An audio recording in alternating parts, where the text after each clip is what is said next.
Yes, yes, said Darya Alexandrovna, hearing the very arguments she had used to herself, and not finding the same force in them as before. For you, for other people, said Anna, as though divining her thoughts, there may be reason to hesitate, but for me. You must consider, I am not his wife, he loves me as long as he loves me. And how am I to keep his love? Not like this. She moved her white hands in a curve before her waist with extraordinary rapidity. As happens during moments of excitement, ideas and memories rushed into Darya Alexandrovna's head. She thought, did not keep my attraction for Stiva, he left me for others, and the first woman for whom he betrayed me did not keep him by being always pretty and lively. He deserted her and took another. And can Anna attract and keep Count Vronsky in that way? If that is what he looks for, he will find dresses and manners still more attractive and charming. And however white and beautiful her bare arms are, however beautiful her full figure and her eager face under her black curls, he will find something better still, just as my disgusting, pitiful, and charming husband does. Dolly made no answer, she merely sighed. Anna noticed this sigh, indicating dissent, and she went on. In her armory she had other arguments so strong that no answer could be made to them. Do you say that it's not right? But you must consider, she went on, you forget my position. How can I desire children? I'm not speaking of the suffering, I'm not afraid of that. Think only, what are my children to be? Ill-fated children, who will have to bear a stranger's name. For the very fact of their birth they will be forced to be ashamed of their mother, their father, their birth. But that is just why a divorce is necessary. But Anna did not hear her. She longed to give utterance to all the arguments with which she had so many times convinced herself. What is reason given me for, if I am not to use it to avoid bringing unhappy beings into the world? She looked at Dolly, but without waiting for a reply she went on. I should always feel I had wronged these unhappy children, she said. If they are not, at any rate they are not unhappy, while if they are unhappy, I alone should be to blame for it. These were the very arguments Darya Alexandrovna had used in her own reflections, but she heard them without understanding them.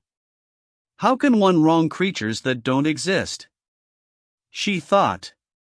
And all at once the idea struck her, could it possibly, under any circumstances, have been better for her favorite Grisha if he had never existed? And this seemed to her so wild, so strange, that she shook her head to drive away this tangle of whirling, mad ideas. No, I don't know, it's not right, was all she said, with an expression of disgust on her face. Yes, but you mustn't forget that you and I. And besides that, added Anna, in spite of the wealth of her arguments and the poverty of Dolly's objections, seeming still to admit that it was not right, don't forget the chief point, that I am not now in the same position as you. For you the question is, do you desire not to have any more children, while for me it is, do I desire to have them? And that's a great difference. You must see that I can't desire it in my position. Darya Alexandrovna made no reply. She suddenly felt that she had got far away from Anna, that there lay between them a barrier of questions on which they could never agree, and about which it was better not to speak. Chapter 24. Then there is all the more reason for you to legalize your position, if possible, said Dolly. Yes, if possible, said Anna, speaking all at once in an utterly different tone, subdued and mournful. Surely you don't mean a divorce is impossible? I was told your husband had consented to it. Dolly, I don't want to talk about that. Oh, we won't then, Darya Alexandrovna hastened to say, noticing the expression of suffering on Anna's face. All I see is that you take too gloomy a view of things. Not at all. I'm always bright and happy. Et aussi, je fais des passions. Veslovsky. Yes, to tell the truth, I don't like Veslovsky's tone, said Darya Alexandrovna, anxious to change the subject. Oh, that's nonsense. It amuses Alexei, and that's all, but he's a boy, and quite under my control. You know, I turn him as I please. It's just as it might be with your Grisha. Dolly. She suddenly changed the subject. You say I take too gloomy a view of things. You can't understand. It's too awful. I try not to take any view of it at all. But I think you ought to. You ought to do all you can. But what can I do? Nothing. You tell me to marry Alexei, and say I don't think about it. I don't think about it. She repeated, and a flush rose into her face. She got up, straightening her chest, and sighed heavily. With her light step she began pacing up and down the room, stopping now and then. I don't think of it? Not a day, not an hour passes that I don't think of it, and blame myself for thinking of it, because thinking of that may drive me mad. Drive me mad. She repeated. When I think of it, I can't sleep without morphine. But never mind. Let us talk quietly. They tell me, divorce. In the first place, he won't give me a divorce. He's under the influence of Countess Lydia Ivanovna now. Darya Alexandrovna, sitting erect on a chair, turned her head, following Anna with a face of sympathetic suffering. You ought to make the attempt, she said softly. Suppose I make the attempt. What does it mean? She said, evidently giving utterance to a thought, 1,000 times thought over and learned by heart. It means that I, hating him, but still recognizing that I have wronged him and I consider him magnanimous, that I humiliate myself to write to him. Well, suppose I make the effort, I do it. Either I receive a humiliating refusal or consent. Well, I have received his consent, say. Anna was at that moment at the furthest end of the room, and she stopped there, doing something to the curtain at the window. I receive his consent, but my son? They won't give him up to me. He will grow up despising me, with his father, whom I've abandoned. Do you see, I love, equally, I think, but both more than myself, two creatures, Seryoza and Alexei. She came out into the middle of the room and stood facing Dolly, with her arms pressed tightly across her chest. Her white dressing gown, her figure seemed more than usually grand and broad. She bent her head, and with shining, wet eyes looked from under her brows at Dolly, a thin little pitiful figure in her patched dressing jacket and nightcap, shaking all over with emotion. It is only those two creatures that I love, and one excludes the other. I can't have them together, and that's the only thing I want. And since I can't have that, I don't care about the rest. I don't care about anything. And it will end one way or another, and so I don't like to talk of it. So don't blame me, don't judge me for anything. You can't with your pure heart understand all that I'm suffering. She went up, sat down beside Dolly, and with a guilty look, peeped into her face and took her hand. What are you thinking? What are you thinking about me? Don't despise me. I don't deserve contempt. I'm simply unhappy. If anyone is unhappy, I am, she articulated, and turning away, she burst into tears. Left alone, Darya Alexandrovna said her prayers and went to bed. She had felt for Anna with all her heart while she was speaking to her, but now she could not force herself to think of her. The memories of home and of her children rose up in her imagination with a peculiar charm quite new to her, with a sort of new brilliance. That world of her own seemed to her now so sweet and precious that she would not on any account spend an extra day outside it, and she made up her mind that she would certainly go back next day. Anna meantime went back to her boudoir, took a wineglass and dropped into it several drops of a medicine, of which the principal ingredient was morphine. After drinking it off and sitting still a little while, she went into her bedroom in a soothed and more cheerful frame of mind. When she went into the bedroom, Vronsky looked intently at her. He was looking for traces of the conversation which she knew that, staying so long in Dolly's room, she must have had with her. But in her expression of restrained excitement, and of a sort of reserve, he could find nothing but the beauty that always bewitched him afresh, though he was used to it, the consciousness of it, and the desire that it should affect him. He did not want to ask her what they had been talking of, but he hoped that she would tell him something of her own accord. But she only said, "I am so glad you like Dolly." "You do, don't you?" "Oh, I've known her a long while, you know." "She's very good-hearted, I suppose, mais excessivement terre-à-terre. Still, I'm very glad to see her." He took Anna's hand and looked inquiringly into her eyes. Misinterpreting the look, she smiled to him. Next morning, in spite of the protests of her hosts, Darya Alexandrovna prepared for her homeward journey. Levin's coachman, in his by no means new coat and shabby hat, with his ill-matched horses and his coach with the patched mudguards, drove with gloomy determination into the covered gravel approach. Darya Alexandrovna disliked taking leave of Princess Varvara and the gentlemen of the party. After a day spent together, both she and her hosts were distinctly aware that they did not get on together, and that it was better for them not to meet. Only Anna was sad. She knew that now, from Dolly's departure, no one again would stir up within her soul the feelings that had been roused by their conversation.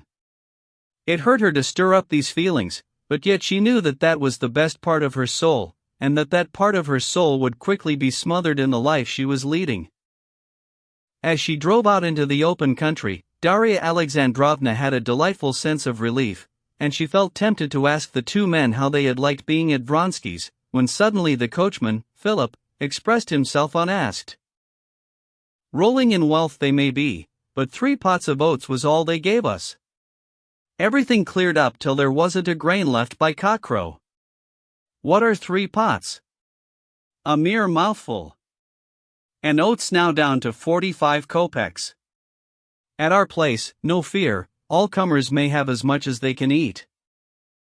"The master's a screw," put in the counting-house clerk. "Well, did you like their horses?" asked Dolly. "The horses, there's no two opinions about them. And the food was good.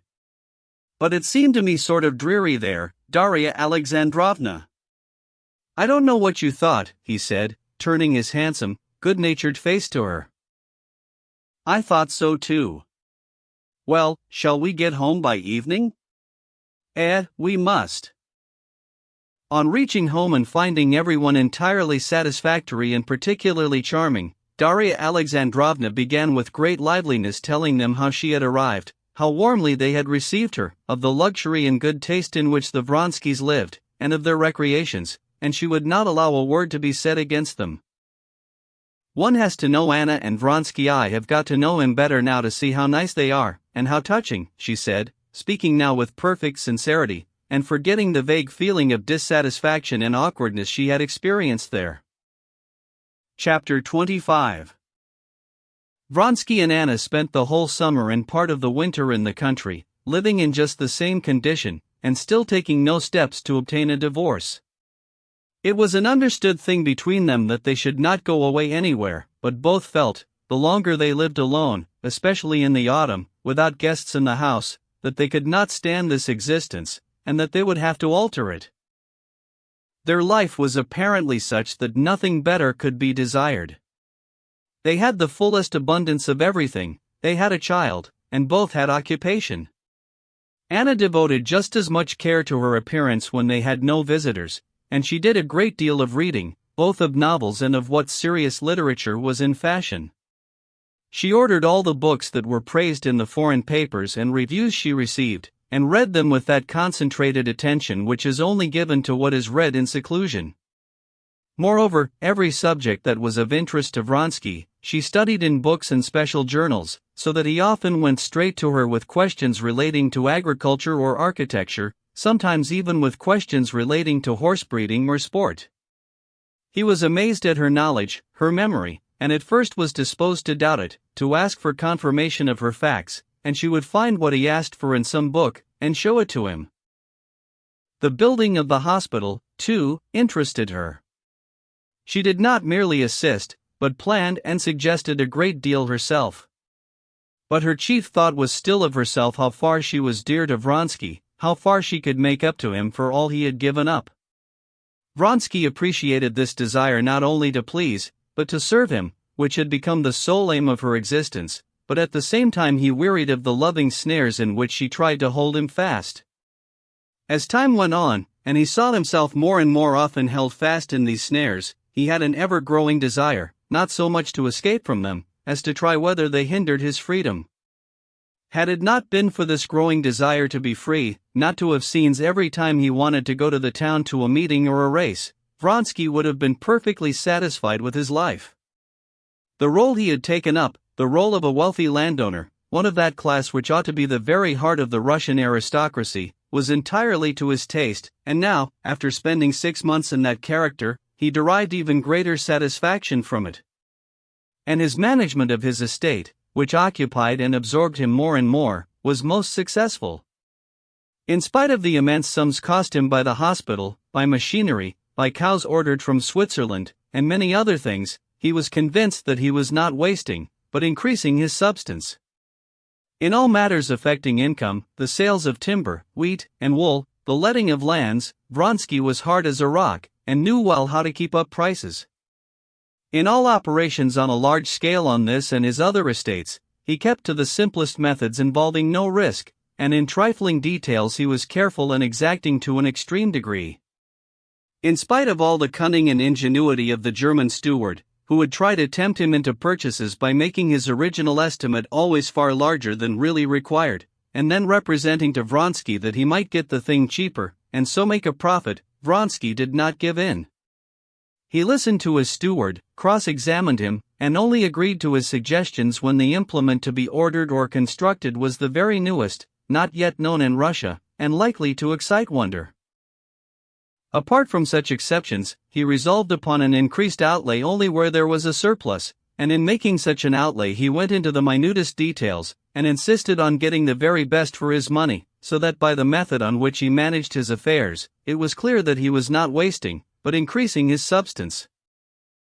In October there were the provincial elections in the Kashinsky province, where were the estates of Vronsky, Sviazhsky, Kosnishev, Oblonsky, and a small part of Levin's land.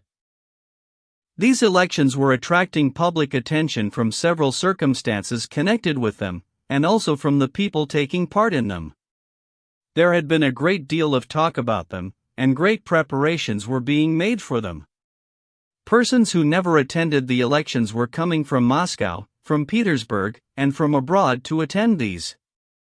Vronsky had long before promised Sviazhsky to go to them.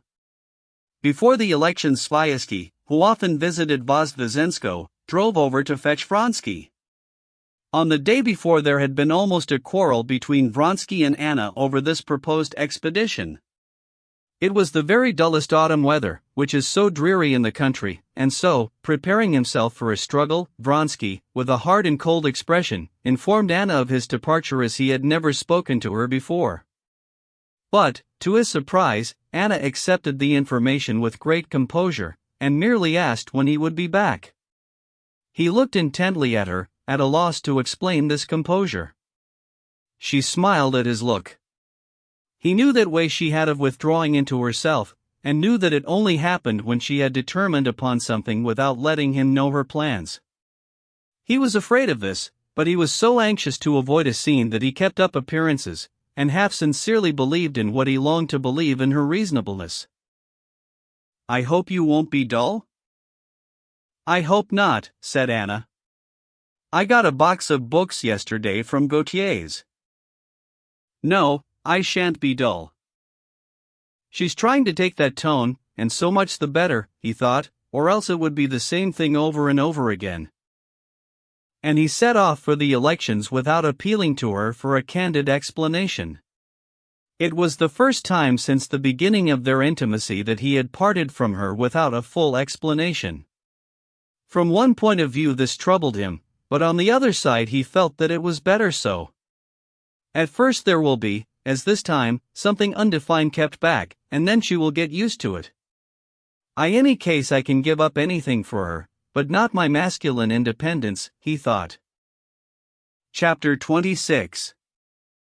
In September, Levin moved to Moscow for Kitty's confinement. He had spent a whole month in Moscow with nothing to do, when Sergei Ivanovich, who had property in the Kashinsky province, and took great interest in the question of the approaching elections, made ready to set off to the elections. He invited his brother, who had a vote in the Seleznevsky district, to come with him.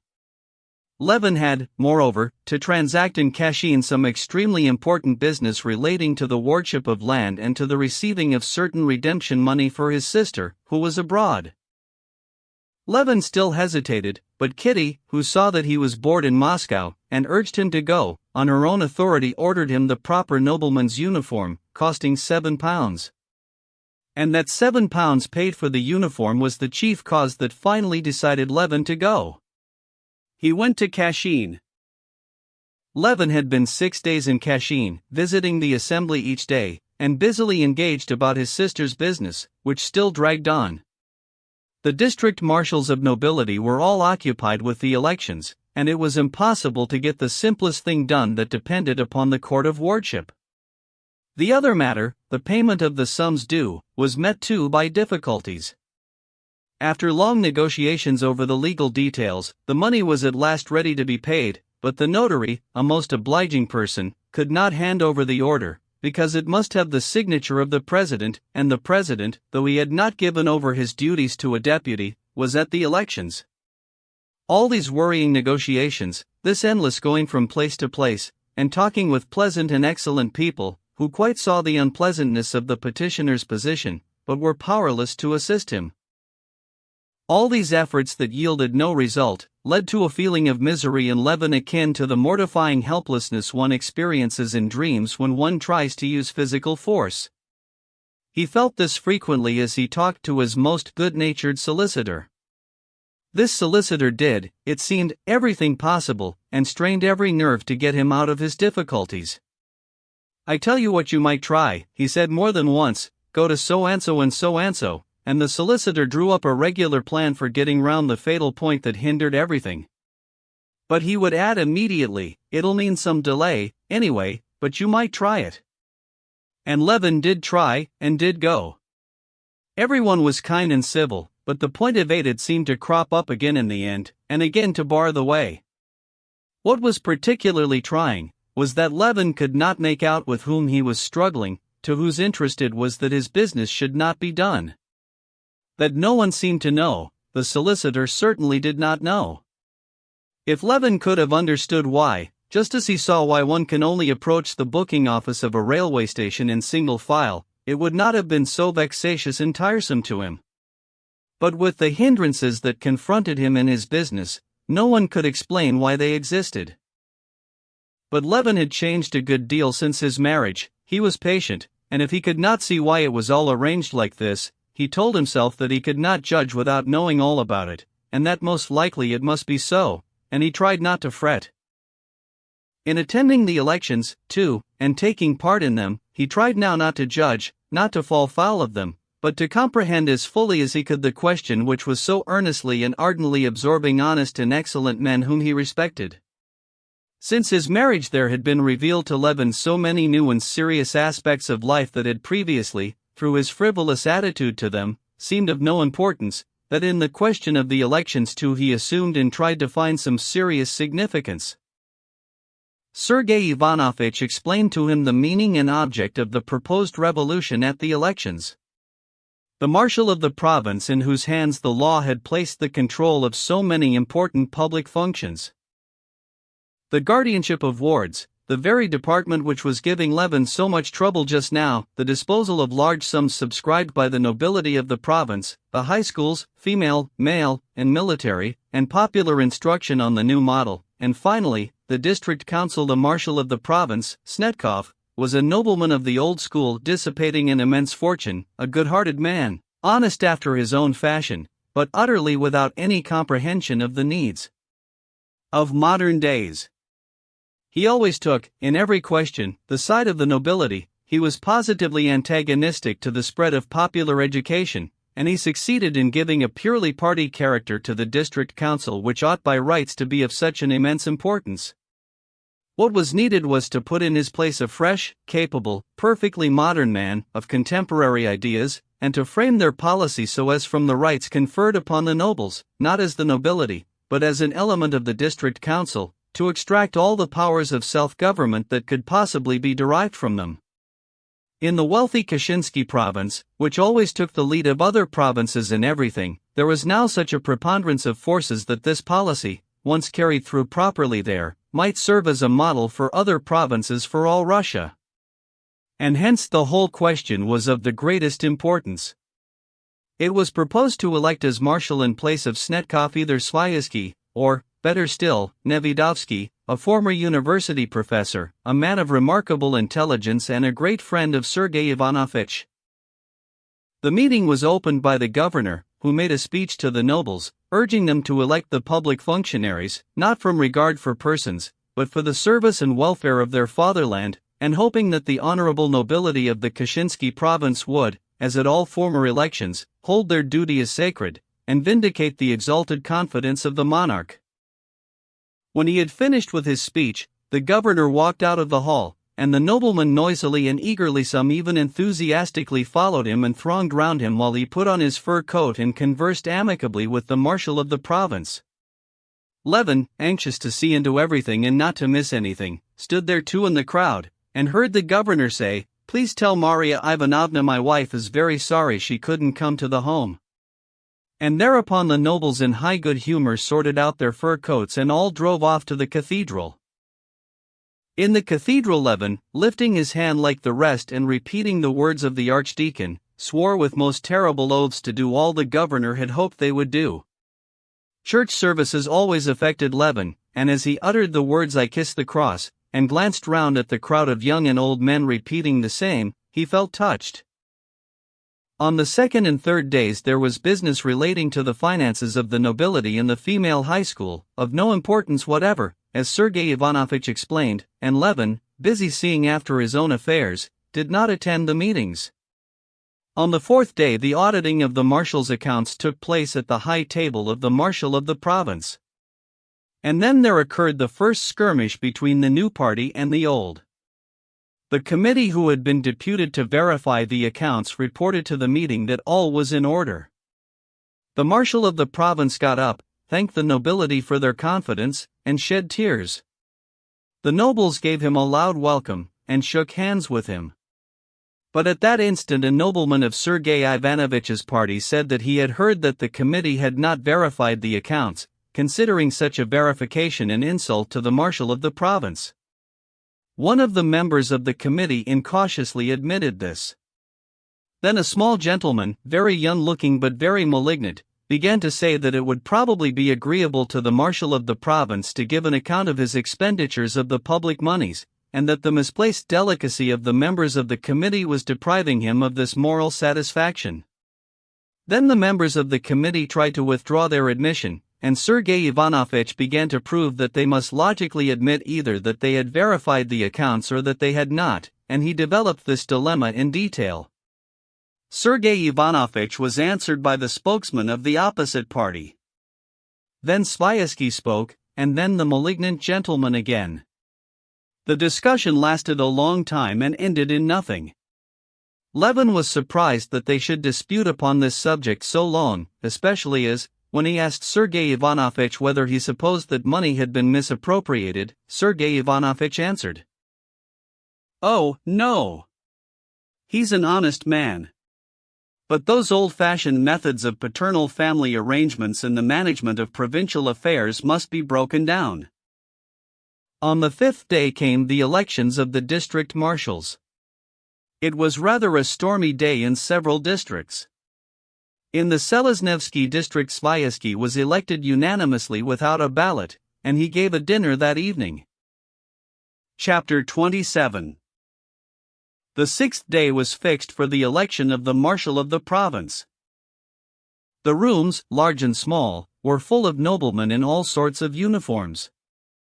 Many had come only for that day. Men who had not seen each other for years, some from the Crimea, some from Petersburg, some from abroad, met in the rooms of the Hall of Nobility. There was much discussion around the governor's table under the portrait of the Tsar. The nobles, both in the larger and the smaller rooms, grouped themselves in camps, and from their hostile and suspicious glances, from the silence that fell upon them when outsiders approached a group, and from the way that some, whispering together, retreated to the farther corridor, it was evident that each side had secrets from the other. In appearance, the noblemen were sharply divided into two classes, the old and the new.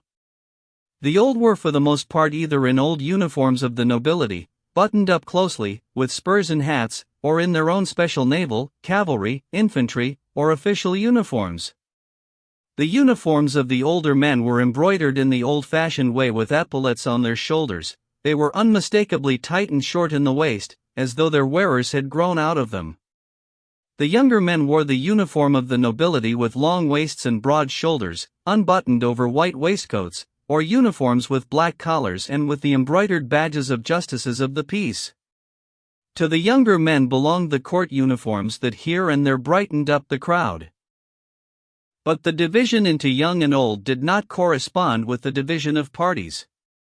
Some of the young men, as Levin observed, belonged to the old party, and some of the very oldest noblemen, on the contrary, were whispering with Sviazhsky, and were evidently ardent partisans of the new party. Levin stood in the smaller room, where they were smoking and taking light refreshments, close to his own friends, and listening to what they were saying. He conscientiously exerted all his intelligence trying to understand what was said.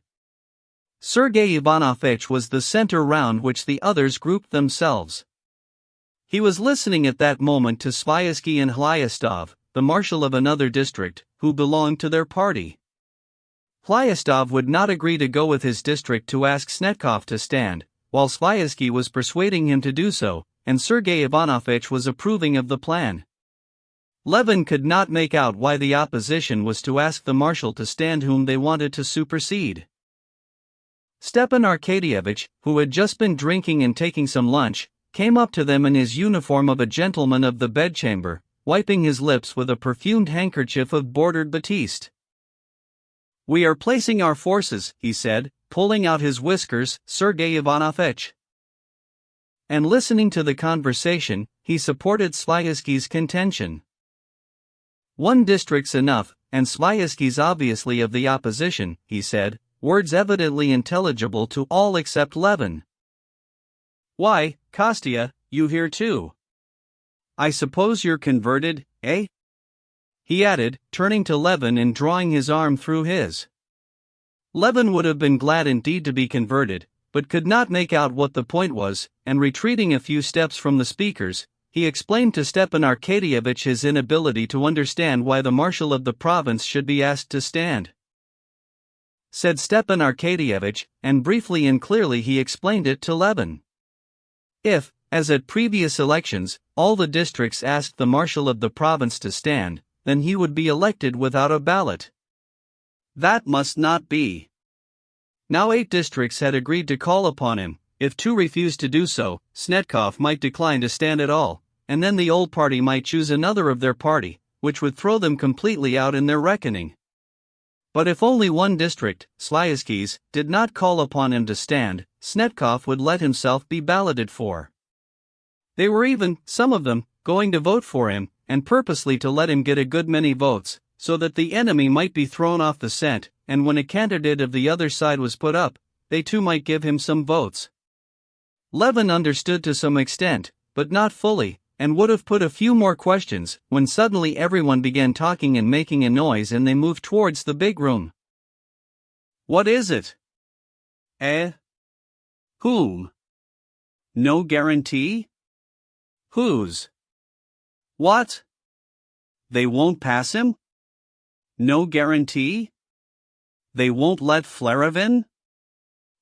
Because of the charge against him? Why, at this rate, they won't admit anyone. It's a swindle. The law." Levin heard exclamations on all sides, and he moved into the big room together with the others, all hurrying somewhere and afraid of missing something. Squeezed by the crowding noblemen, he drew near the high table where the marshal of the province, Sviazhsky, and the other leaders were hotly disputing about something. Chapter 28. Levin was standing rather far off. A nobleman breathing heavily and hoarsely at his side, and another whose thick boots were creaking, prevented him from hearing distinctly. He could only hear the soft voice of the marshal faintly, then the shrill voice of the malignant gentleman, and then the voice of Sviazhsky. They were disputing, as far as he could make out, as to the interpretation to be put on the act and the exact meaning of the words, liable to be called up for trial. The crowd parted to make way for Sergei Ivanovitch approaching the table. Sergei Ivanovitch, waiting till the malignant gentleman had finished speaking, said that he thought the best solution would be to refer to the act itself, and asked the secretary to find the act. The act said that in case of difference of opinion, there must be a ballot. Sergei Ivanovitch read the act and began to explain its meaning, but at that point a tall, stout, round-shouldered landowner, with dyed whiskers, in a tight uniform that cut the back of his neck, interrupted him. He went up to the table, and striking it with his finger ring, he shouted loudly, "A ballot! Put it to the vote! No need for more talking!"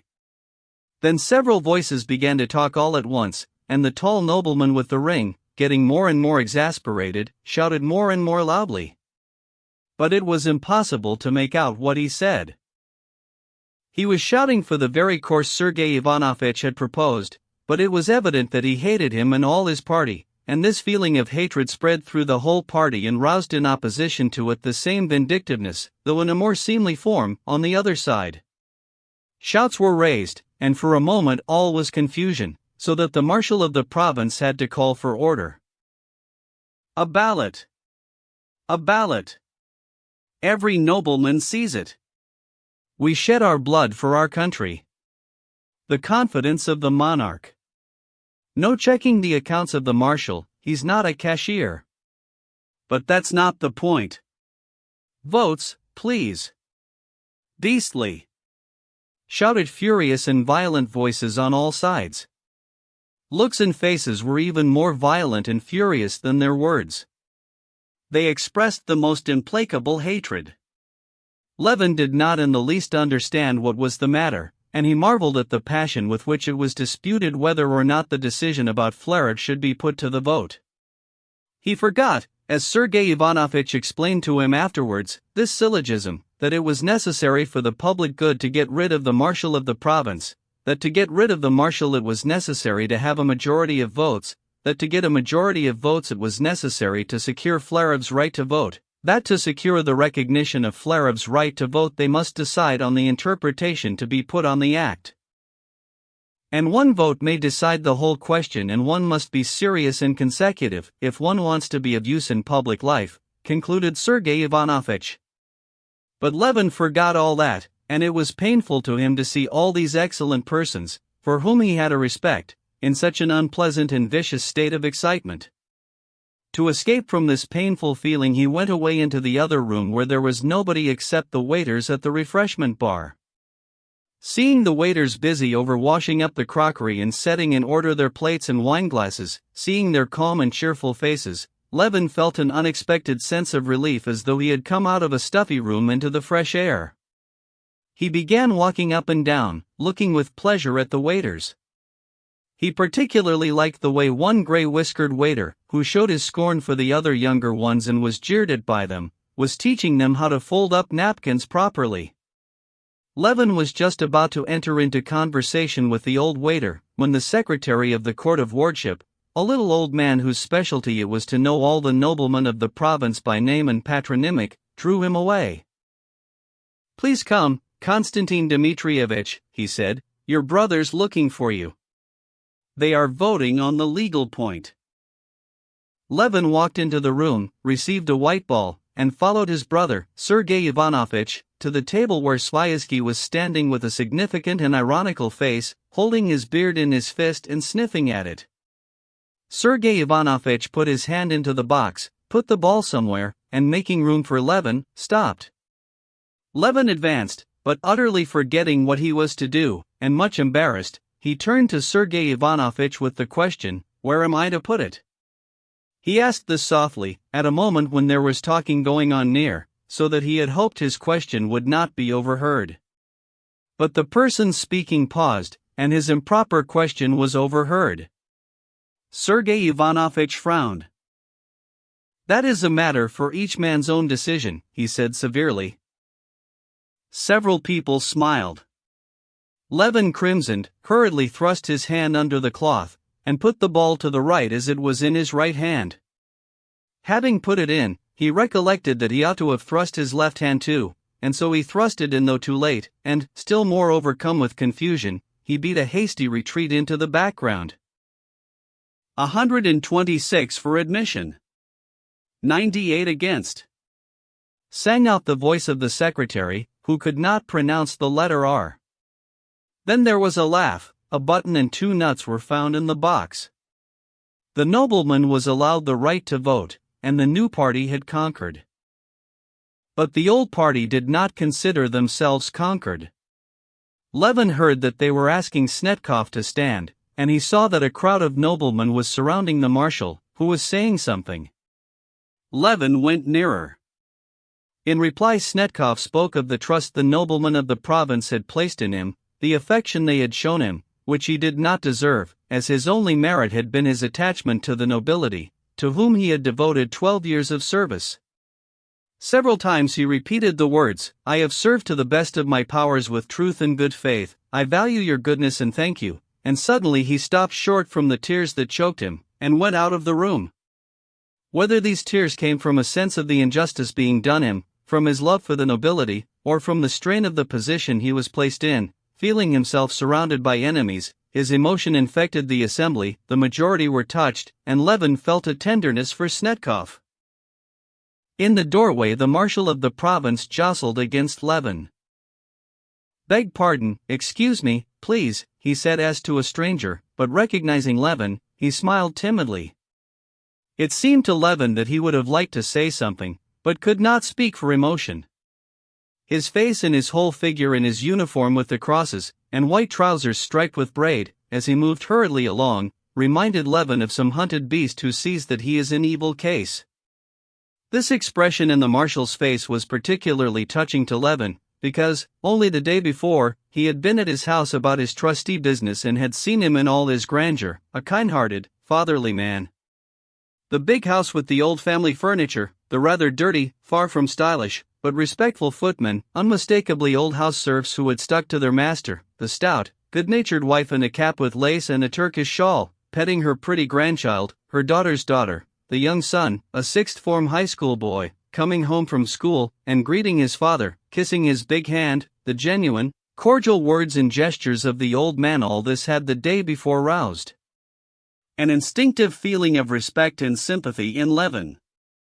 This old man was a touching and pathetic figure to Levin now, and he longed to say something pleasant to him. "So you're sure to be our marshal again," he said. "It's not likely," said the marshal, looking round with a scared expression. "I'm worn out, I'm old. If there are men younger and more deserving than I, let them serve." And the marshal disappeared through a side door. The most solemn moment was at hand. They were to proceed immediately to the election. The leaders of both parties were reckoning white and black on their fingers.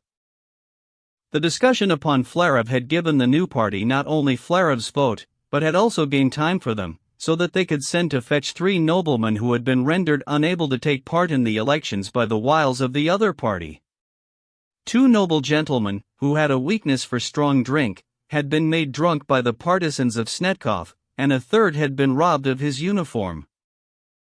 On learning this, the new party had made haste, during the dispute about Flarev, to send some of their men in a sledge to clothe the stripped gentleman, and to bring along one of the intoxicated to the meeting. "I've brought one, drenched him with water," said the landowner, who had gone on this errand, to Sviazhsky. "He's all right? He'll do. Not too drunk, he won't fall down?" said Sviazhsky, shaking his head. "No, he's first-rate. If only they don't give him any more here. I've told the waiter not to give him anything on any account." Chapter 29. The narrow room, in which they were smoking and taking refreshments, was full of noblemen. The excitement grew more intense, and every face betrayed some uneasiness. The excitement was specially keen for the leaders of each party, who knew every detail, and had reckoned up every vote. They were the generals organizing the approaching battle.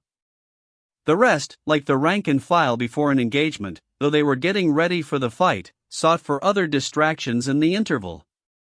Some were lunching, standing at the bar, or sitting at the table. Others were walking up and down the long room, smoking cigarettes, and talking with friends whom they had not seen for a long while. Levin did not care to eat, and he was not smoking. He did not want to join his own friends, that is Sergei Ivanovich, Stepan Arkadyevich, Sviazhsky and the rest, because Vronsky in his equerry's uniform was standing with them in eager conversation. Levin had seen him already at the meeting on the previous day, and he had studiously avoided him, not caring to greet him. He went to the window and sat down, scanning the groups, and listening to what was being said around him. He felt depressed, especially because everyone else was, as he saw, eager, anxious, and interested, and he alone, with an old, toothless little man with mumbling lips wearing a naval uniform, sitting beside him, had no interest in it and nothing to do. "He's such a blackguard. I have told him so, but it makes no difference. Only think of it. He couldn't collect it in 3 years." He heard vigorously uttered by a round-shouldered, short, country gentleman, who had pomaded hair hanging on his embroidered collar, and new boots obviously put on for the occasion, with heels that tapped energetically as he spoke. Casting a displeased glance at Levin, this gentleman sharply turned his back.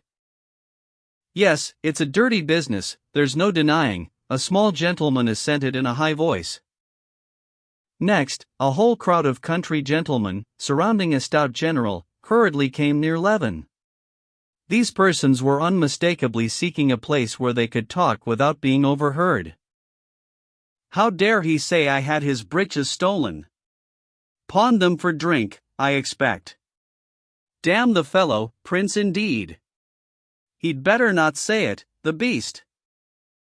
But excuse me. They take their stand on the act," was being said in another group. "The wife must be registered as noble." "Oh, damn your acts. I speak from my heart. We're all gentlemen, aren't we? Above suspicion. Shall we go on, Your Excellency, fine champagne?" Another group was following a nobleman, who was shouting something in a loud voice. It was one of the 3 intoxicated gentlemen. "I always advised Maria Semyonovna to let for a fair rent, for she can never save a profit," he heard a pleasant voice say. The speaker was a country gentleman with grey whiskers, wearing the regimental uniform of an old general staff officer. It was the very landowner Levin had met at Sviazhsky's. He knew him at once. The landowner too stared at Levin, and they exchanged greetings. "Very glad to see you." "To be sure. I remember you very well. Last year at our district marshal, Nikolai Ivanovich's." "Well, and how is your land doing?" asked Levin. "Oh, still just the same, always at a loss," the landowner answered with a resigned smile, but with an expression of serenity and conviction that so it must be. "And how do you come to be in our province?" he asked. "Come to take part in our coup d'état?" he said, confidently pronouncing the French words with a bad accent. "All Russia's here gentlemen of the bedchamber, and everything short of the ministry."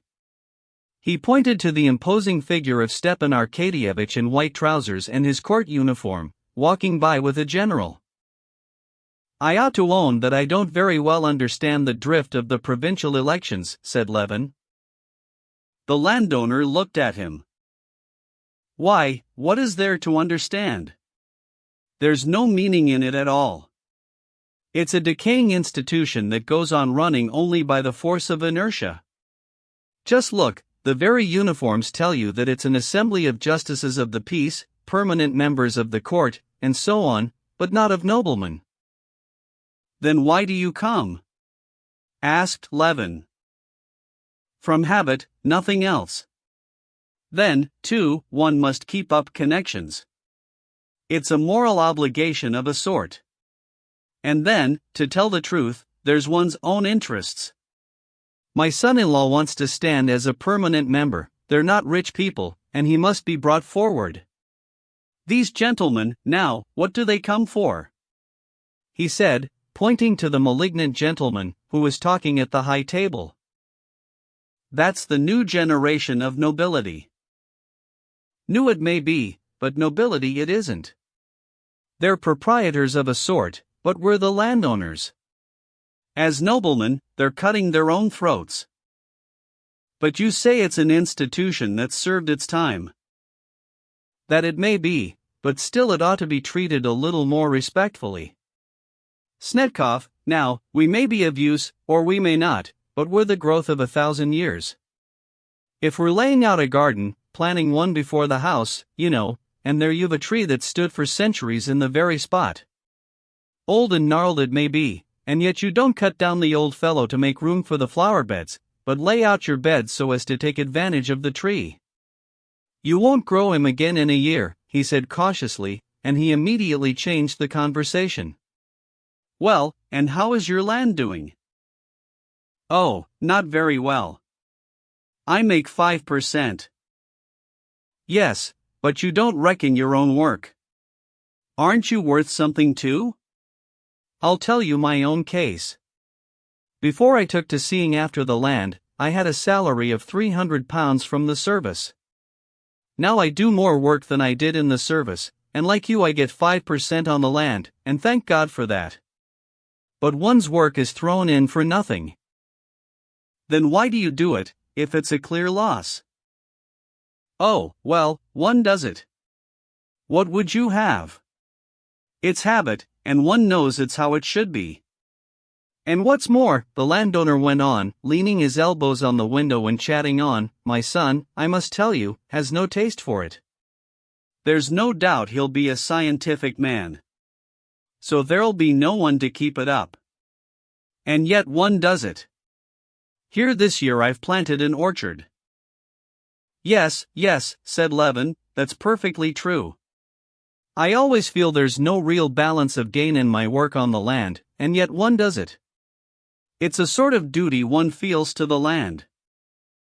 But I tell you what, the landowner pursued, a neighbor of mine, a merchant, was at my place. We walked about the fields and the garden. No, said he, Stepan Vasilievich, everything's well looked after, but your garden's neglected. But, as a fact, it's well kept up. To my thinking, I'd cut down that lime tree. Here you've thousands of limes, and each would make 2 good bundles of bark. And nowadays that bark's worth something. I'd cut down the lot. And with what he made he'd increase his stock, or buy some land for a trifle, and let it out in lots to the peasants, Levin added, smiling. He had evidently more than once come across those commercial calculations. And he'd make his fortune. But you and I must thank God if we keep what we've got and leave it to our children. You're married, I've heard? Said the landowner.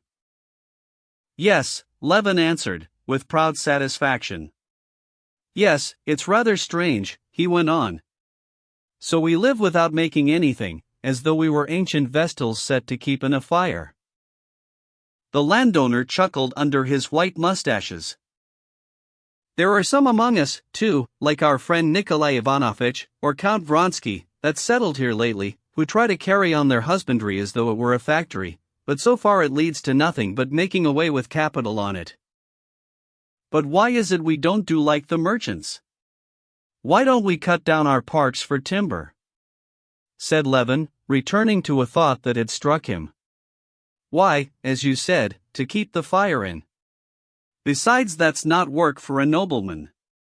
And our work as noblemen isn't done here at the elections, but yonder, each in our corner. There's a class instinct, too, of what one ought and oughtn't to do. There's the peasants, too. I wonder at them sometimes. Any good peasant tries to take all the land he can. However bad the land is, he'll work it. Without a return too. At a simple loss. Just as we do, said Levin.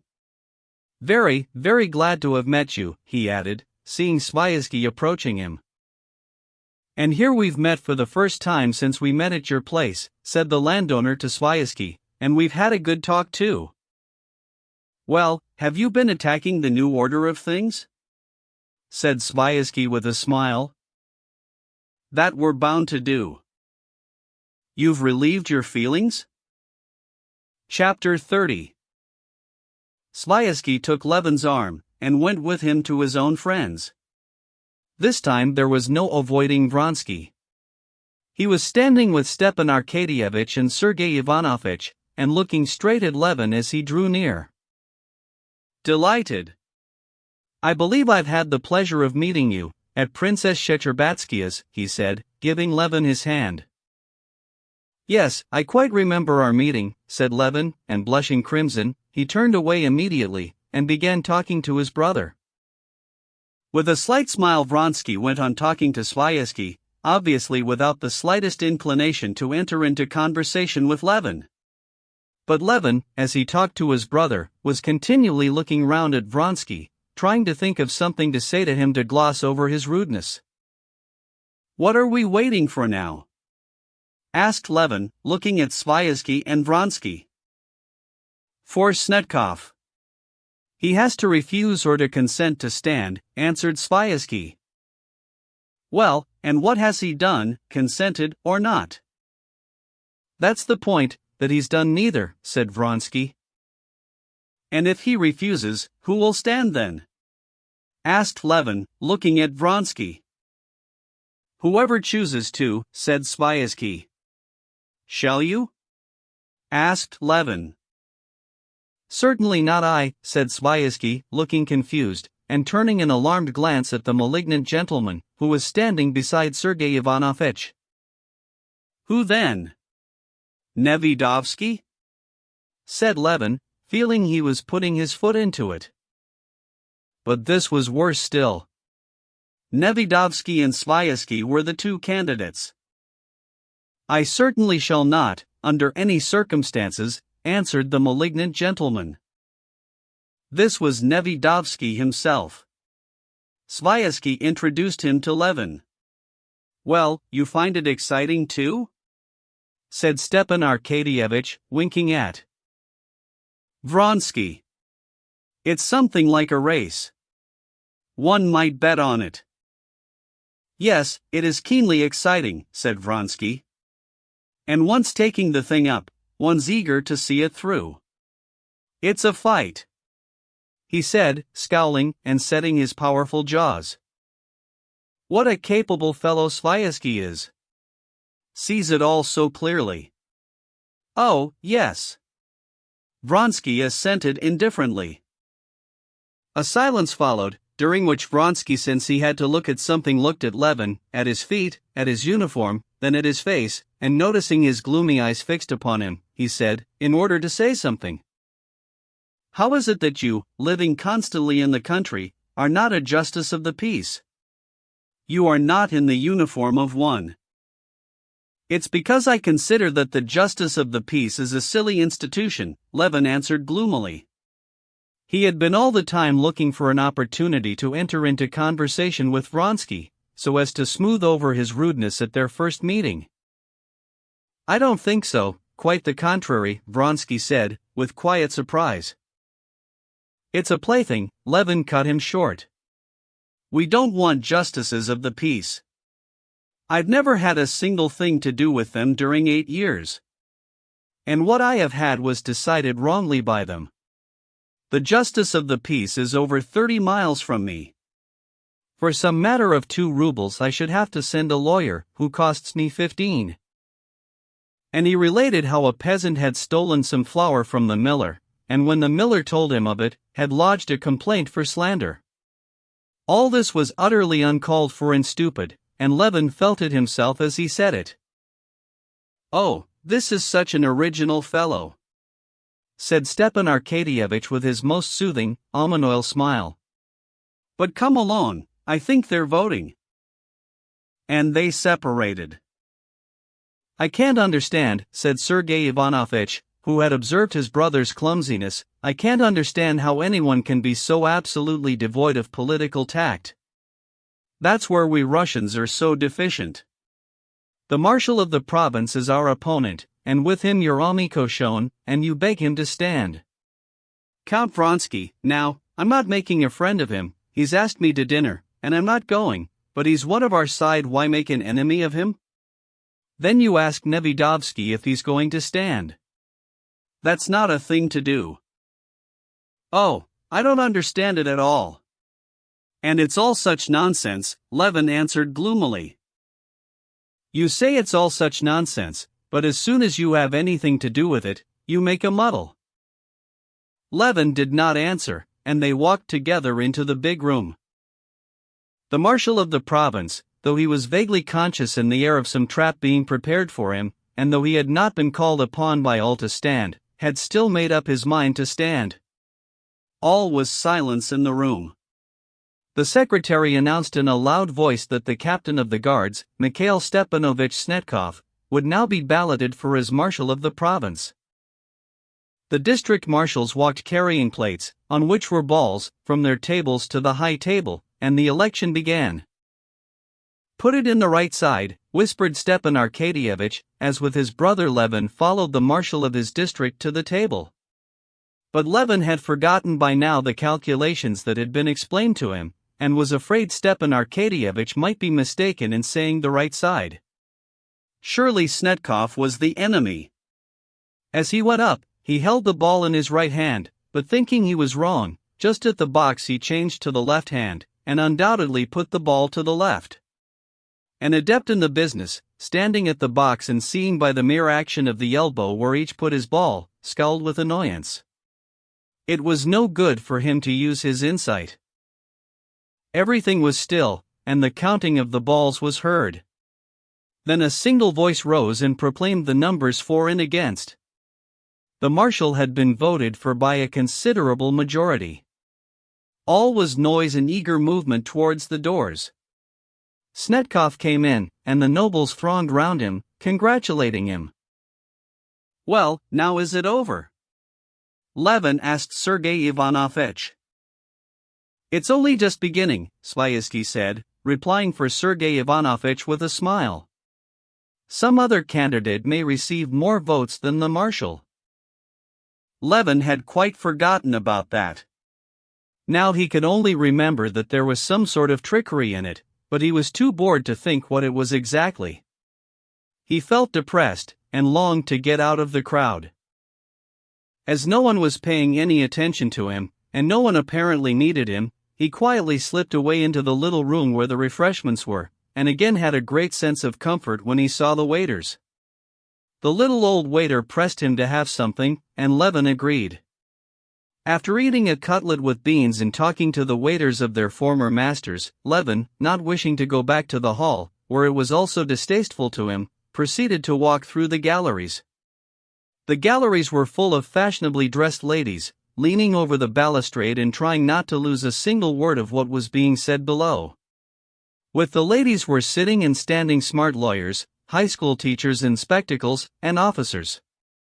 Everywhere they were talking of the election, and of how worried the marshal was, and how splendid the discussions had been.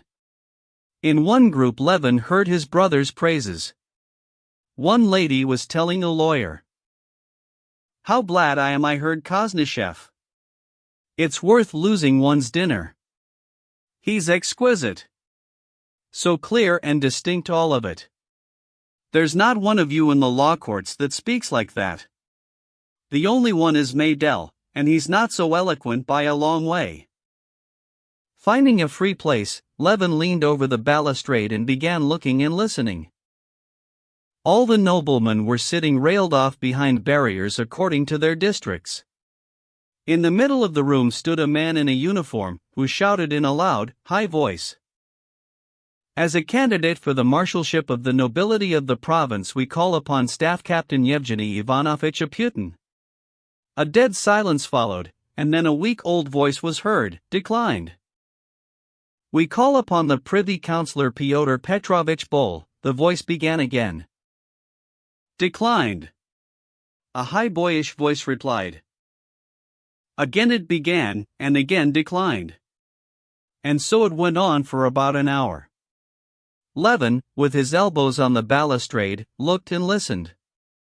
At first he wondered and wanted to know what it meant, then feeling sure that he could not make it out he began to be bored.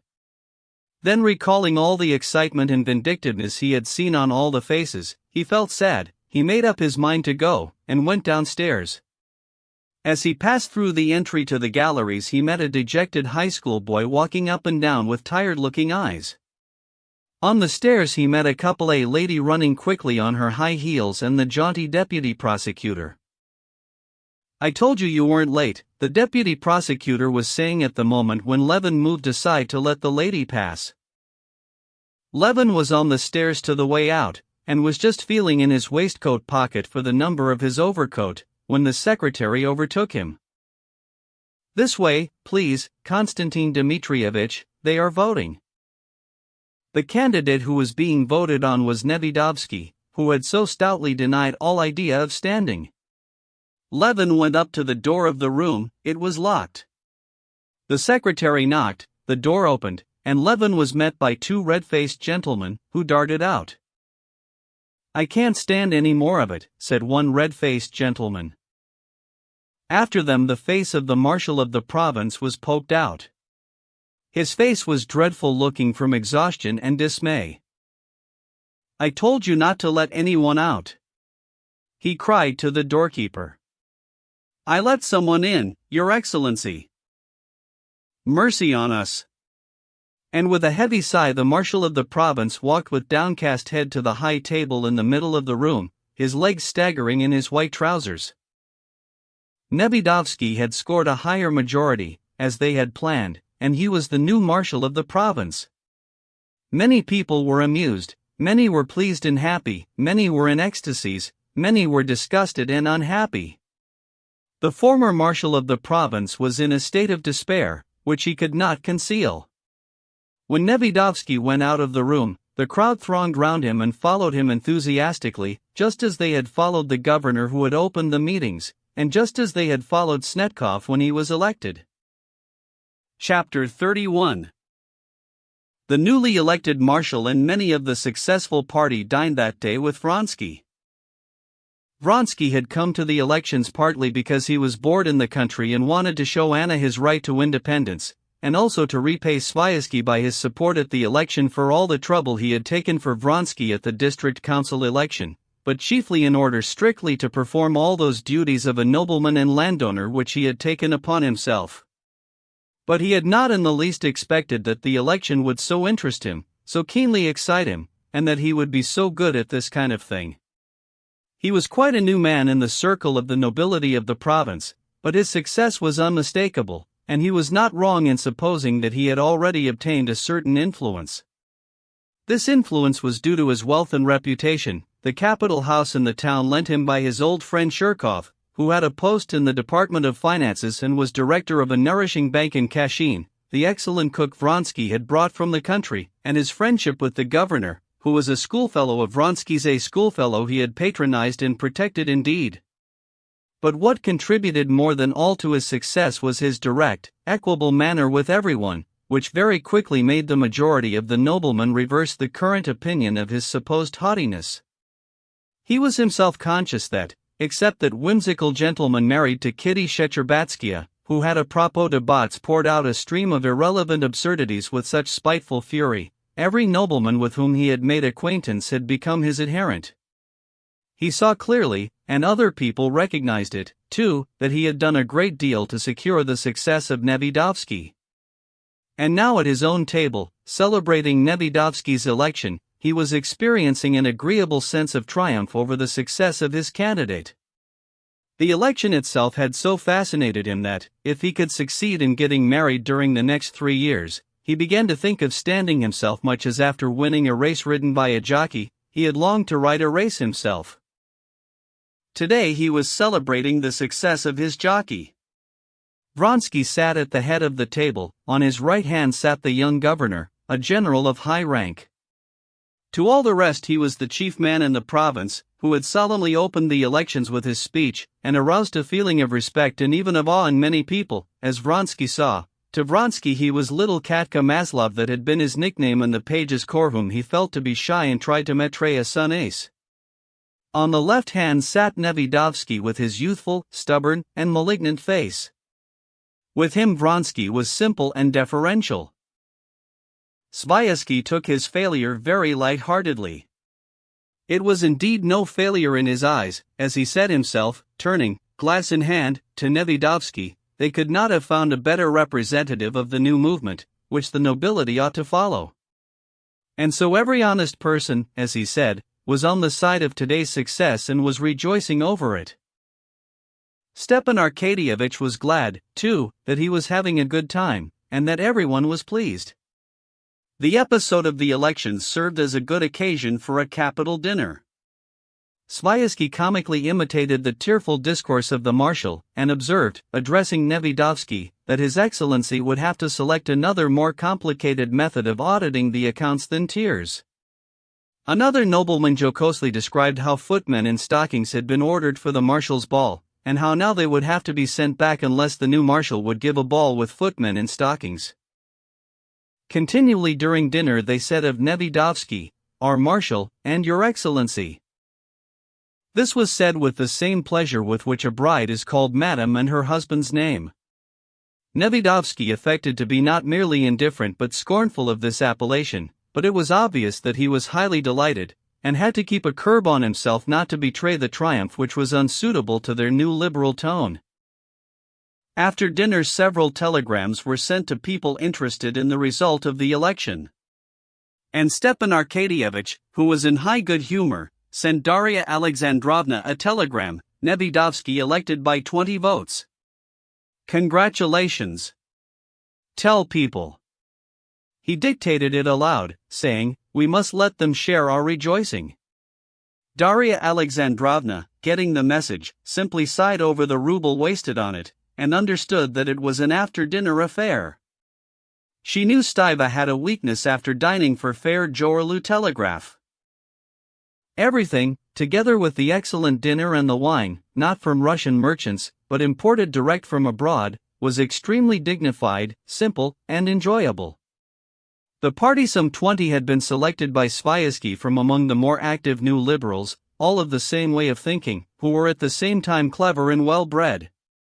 They drank, also half in jest, to the health of the new marshal of the province, of the governor, of the bank director, and of our amiable host. Vronsky was satisfied. He had never expected to find so pleasant a tone in the provinces. Towards the end of dinner it was still more lively. The governor asked Vronsky to come to a concert for the benefit of the Servians which his wife, who was anxious to make his acquaintance, had been getting up. "There'll be a ball, and you'll see the belle of the province. Worth seeing, really." "Not in my line," Vronsky answered. He liked that English phrase. But he smiled, and promised to come. Before they rose from the table, when all of them were smoking, Vronsky's valet went up to him with a letter on a tray. "From Vozdvizhensko by special messenger," he said with a significant expression. "Astonishing! How like he is to the deputy prosecutor Sventitsky," said one of the guests in French of the valet, while Vronsky, frowning, read the letter. The letter was from Anna. Before he read the letter, he knew its contents. Expecting the elections to be over in 5 days, he had promised to be back on Friday. Today was Saturday, and he knew that the letter contained reproaches for not being back at the time fixed. The letter he had sent the previous evening had probably not reached her yet. The letter was what he had expected, but the form of it was unexpected, and particularly disagreeable to him. "Annie is very ill, the doctor says it may be inflammation. I am losing my head all alone. Princess Varvara is no help, but a hindrance. I expected you the day before yesterday, and now I am sending to find out where you are and what you are doing. I wanted to come myself, but thought better of it, knowing you would dislike it. Send some answer, that I may know what to do." The child ill, yet she had thought of coming herself. Their daughter ill, and this hostile tone. The innocent festivities over the election, and this gloomy, burdensome love to which he had to return struck Vronsky by their contrast. But he had to go, and by the first train that night he set off home. Chapter 32. Before Vronsky's departure for the elections, Anna had reflected that the scenes constantly repeated between them each time he left home might only make him cold to her instead of attaching him to her, and resolved to do all she could to control herself so as to bear the parting with composure. But the cold, severe glance with which he had looked at her when he came to tell her he was going had wounded her, and before he had started her peace of mind was destroyed. In solitude afterwards, thinking over that glance which had expressed his right to freedom, she came, as she always did, to the same point, the sense of her own humiliation. He has the right to go away when and where he chooses. Not simply to go away, but to leave me. He has every right, and I have none. But knowing that, he ought not to do it. What has he done, though? He looked at me with a cold, severe expression. Of course that is something indefinable, impalpable, but it has never been so before, and that glance means a great deal, she thought. That glance shows the beginning of indifference. And though she felt sure that a coldness was beginning, there was nothing she could do. She could not in any way alter her relations to him. Just as before, only by love and by charm could she keep him. And so, just as before, only by occupation in the day, by morphine at night, could she stifle the fearful thought of what would be if he ceased to love her. It is true there was still one means, not to keep him, for that she wanted nothing more than his love, but to be nearer to him, to be in such a position that he would not leave her. That means was divorce and marriage. And she began to long for that, and made up her mind to agree to it the first time he or Stiva approached her on the subject. Absorbed in such thoughts, she passed 5 days without him, the 5 days that he was to be at the elections. Walks, conversation with Princess Varvara, visits to the hospital, and, most of all, reading of one book after another filled up her time. But on the 6th day, when the coachman came back without him, she felt that now she was utterly incapable of stifling the thought of him and of what he was doing there. Just at that time her little girl was taken ill. Anna began to look after her, but even that did not distract her mind, especially as the illness was not serious. However hard she tried, she could not love this little child, and to feign love was beyond her powers. Towards the evening of that day, still alone, Anna was in such a panic about him that she decided to start for the town, but on second thoughts wrote him the contradictory letter that Vronsky received, and without reading it through, sent it off by a special messenger.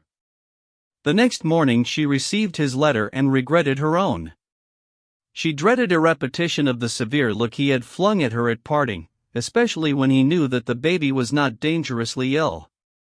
But still she was glad she had written to him. At this moment Anna was positively admitting to herself that she was a burden to him, that he would relinquish his freedom regretfully to return to her, and in spite of that she was glad he was coming. Let him weary of her, but he would be here with her, so that she would see him, would know of every action he took. She was sitting in the drawing-room near a lamp, with a new volume of Taine, and as she read, listening to the sound of the wind outside, and every minute expecting the carriage to arrive. Several times she had fancied she heard the sound of wheels, but she had been mistaken. At last she heard not the sound of wheels, but the coachman's shout and the dull rumble in the covered entry. Even Princess Varvara, playing patience, confirmed this, and Anna, flushing hotly, got up, but instead of going down, as she had done twice before, she stood still. She suddenly felt ashamed of her duplicity, but even more she dreaded how he might meet her. All feeling of wounded pride had passed now, she was only afraid of the expression of his displeasure.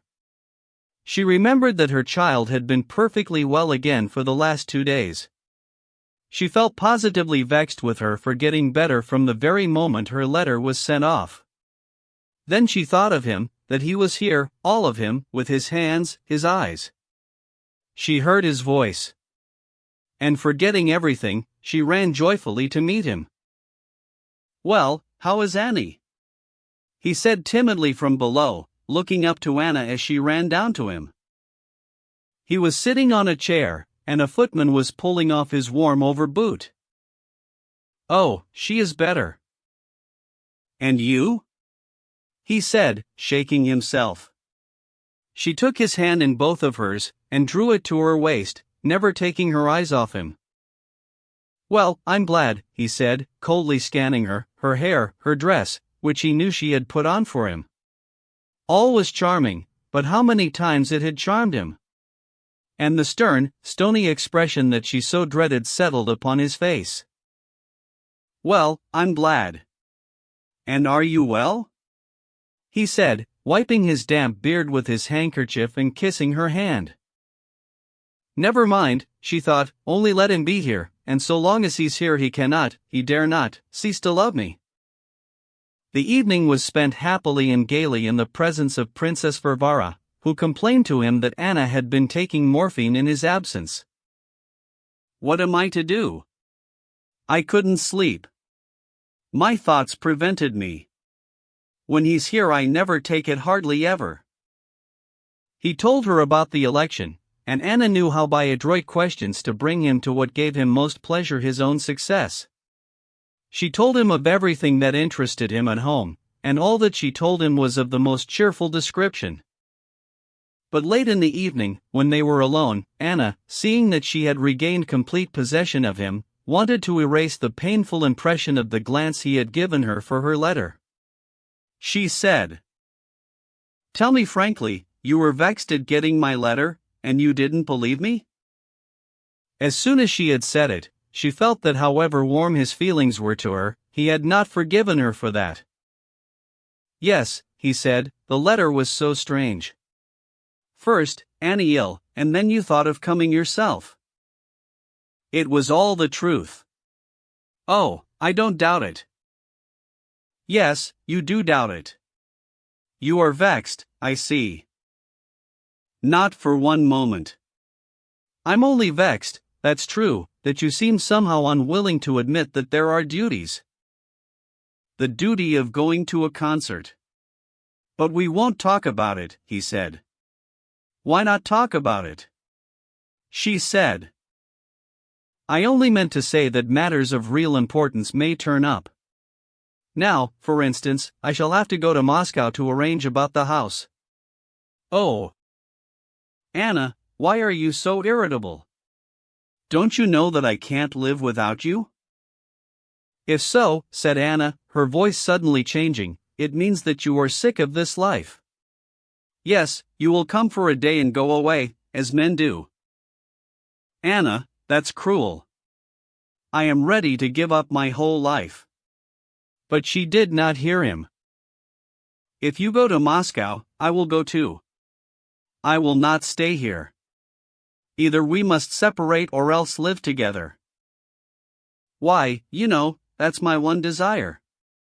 But for that, we must get a divorce.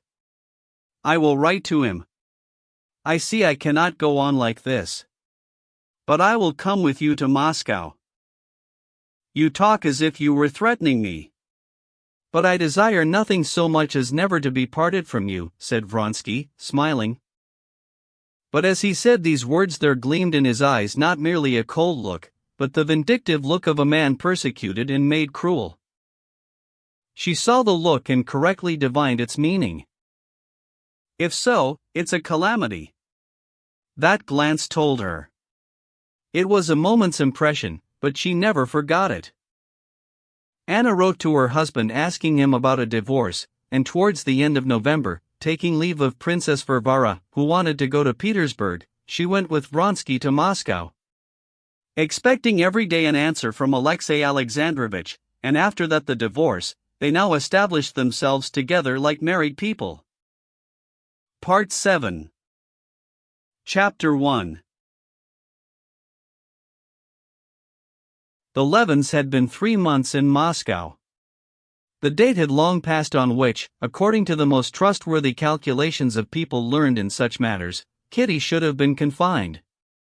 But she was still about, and there was nothing to show that her time was any nearer than 2 months ago. The doctor, the monthly nurse, and Dolly and her mother, and most of all Levin, who could not think of the approaching event without terror, began to be impatient and uneasy. Kitty was the only person who felt perfectly calm and happy. She was distinctly conscious now of the birth of a new feeling of love for the future child, for her to some extent actually existing already, and she brooded blissfully over this feeling. He was not by now altogether a part of herself, but sometimes lived his own life independently of her. Often this separate being gave her pain, but at the same time she wanted to laugh with a strange new joy. All the people she loved were with her, and all were so good to her, so attentively caring for her, so entirely pleasant was everything presented to her, that if she had not known and felt that it must all soon be over, she could not have wished for a better and pleasanter life. The only thing that spoiled the charm of this manner of life was that her husband was not here as she loved him to be, and as he was in the country. She liked his serene, friendly, and hospitable manner in the country. In the town he seemed continually uneasy and on his guard, as though he were afraid someone would be rude to him, and still more to her. At home in the country, knowing himself distinctly to be in his right place, he was never in haste to be off elsewhere. He was never unoccupied. Here in town he was in a continual hurry, as though afraid of missing something, and yet he had nothing to do. And she felt sorry for him. To others, she knew, he did not appear an object of pity.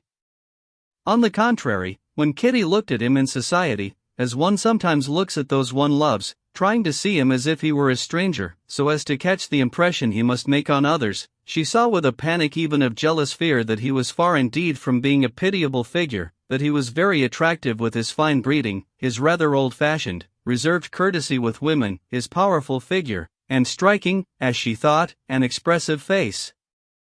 But she saw him not from without, but from within. She saw that here he was not himself. That was the only way she could define his condition to herself. Sometimes she inwardly reproached him for his inability to live in the town, sometimes she recognized that it was really hard for him to order his life here so that he could be satisfied with. What had he to do, indeed? He did not care for cards, he did not go to a club. Spending the time with jovial gentlemen of Oblonsky's type, she knew now what that meant. It meant drinking and going somewhere after drinking. She could not think without horror of where men went on such occasions. Was he to go into society?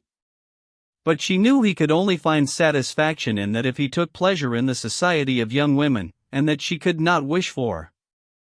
Should he stay at home with her, her mother and her sisters? But much as she liked and enjoyed their conversations forever on the same subjects, Aline Nadine, as the old prince called the sisters' talk, she knew it must bore him. What was there left for him to do? To go on writing at his book he had indeed attempted, and at first he used to go to the library and make extracts and look up references for his book. But, as he told her, the more he did nothing, the less time he had to do anything. And besides, he complained that he had talked too much about his book here, and that consequently all his ideas about it were muddled and had lost their interest for him. One advantage in this town life was that quarrels hardly ever happened between them here in town. Whether it was that their conditions were different, or that they had both become more careful and sensible in that respect, they had no quarrels in Moscow from jealousy, which they had so dreaded when they moved from the country. One event, an event of great importance to both from that point of view, did indeed happen. That was Kitty's meeting with Vronsky. The old Princess Maria Borisovna, Kitty's godmother, who had always been very fond of her, had insisted on seeing her.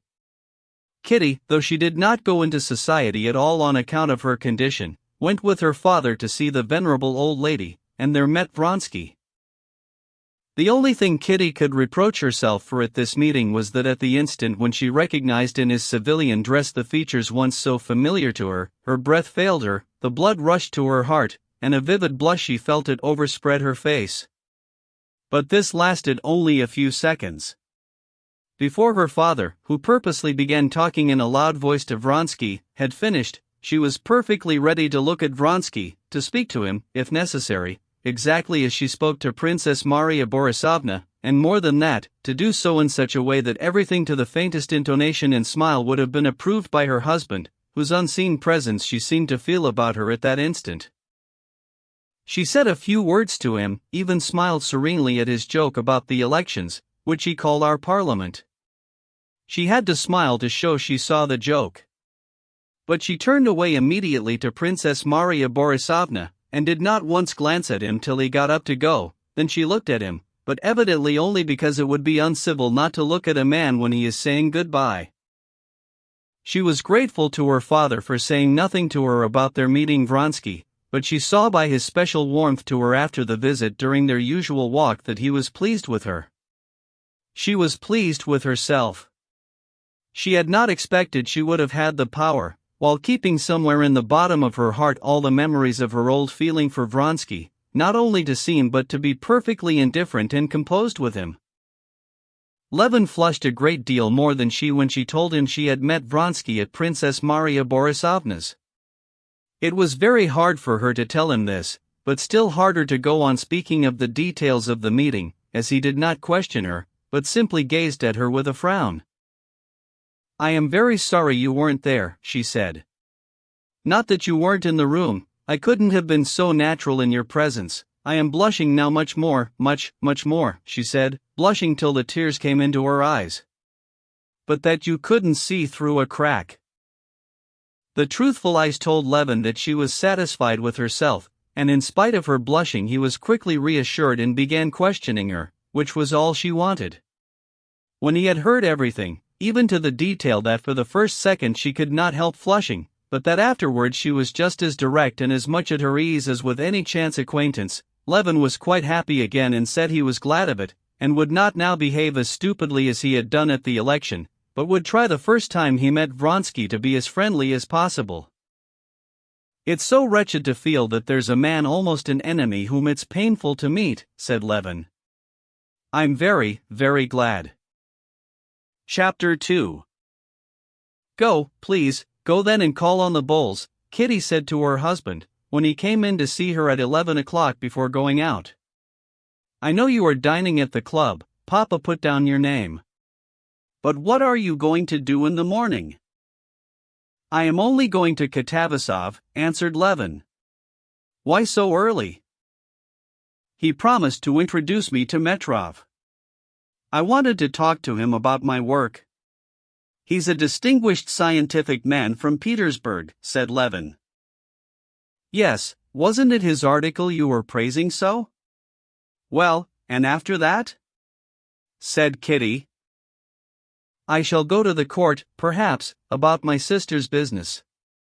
"And the concert?" she queried. "I shan't go there all alone." "No? Do go, there are going to be some new things." "That interested you so." "I should certainly go." "Well, anyway, I shall come home before dinner," he said, looking at his watch. "Put on your frock coat, so that you can go straight to call on Countess Bola." "But is it absolutely necessary?" "Oh, absolutely. He has been to see us." "Come, what is it?" "You go in, sit down, talk for 5 minutes of the weather, get up and go away." "Oh, you wouldn't believe it. I've got so out of the way of all this that it makes me feel positively ashamed. It's such a horrible thing to do. A complete outsider walks in, sits down, stays on with nothing to do, wastes their time and worries himself, and walks away."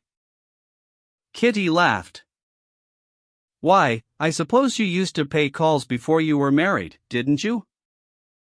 "Yes, I did, but I always felt ashamed, and now I'm so out of the way of it that, by Jove, I'd sooner go 2 days running without my dinner than pay this call. One's so ashamed. I feel all the while that they're annoyed, that they're saying, 'What has he come for?' No, they won't." "I'll answer for that," said Kitty, looking into his face with a laugh. She took his hand. "Well, goodbye. Do go, please." He was just going out after kissing his wife's hand, when she stopped him. Kostya, do you know I've only 50 rubles left? Oh, all right, I'll go to the bank and get some. How much? He said, with the expression of dissatisfaction she knew so well. No, wait a minute. She held his hand. Let's talk about it, it worries me. I seem to spend nothing unnecessary, but money seems to fly away simply. We don't manage well, somehow. Oh, it's all right, he said with a little cough, looking at her from under his brows. That cough she knew well. It was a sign of intense dissatisfaction, not with her, but with himself. He certainly was displeased not at so much money being spent, but at being reminded of what he, knowing something was unsatisfactory, wanted to forget. I have told Sokolov to sell the wheat, and to borrow an advance on the mill. We shall have money enough in any case. Yes, but I'm afraid that altogether. Oh, it's all right, he repeated. Well, goodbye, darling. No, I'm really sorry sometimes that I listen to Mama. How nice it would have been in the country. As it is, I'm worrying you all, and we're wasting our money. Not at all, not at all. Not once since I've been married have I said that things could have been better than they are. Truly? She said, looking into his eyes. He had said it without thinking, simply to console her. But when he glanced at her and saw those sweet truthful eyes fastened questioningly on him, he repeated it with his whole heart.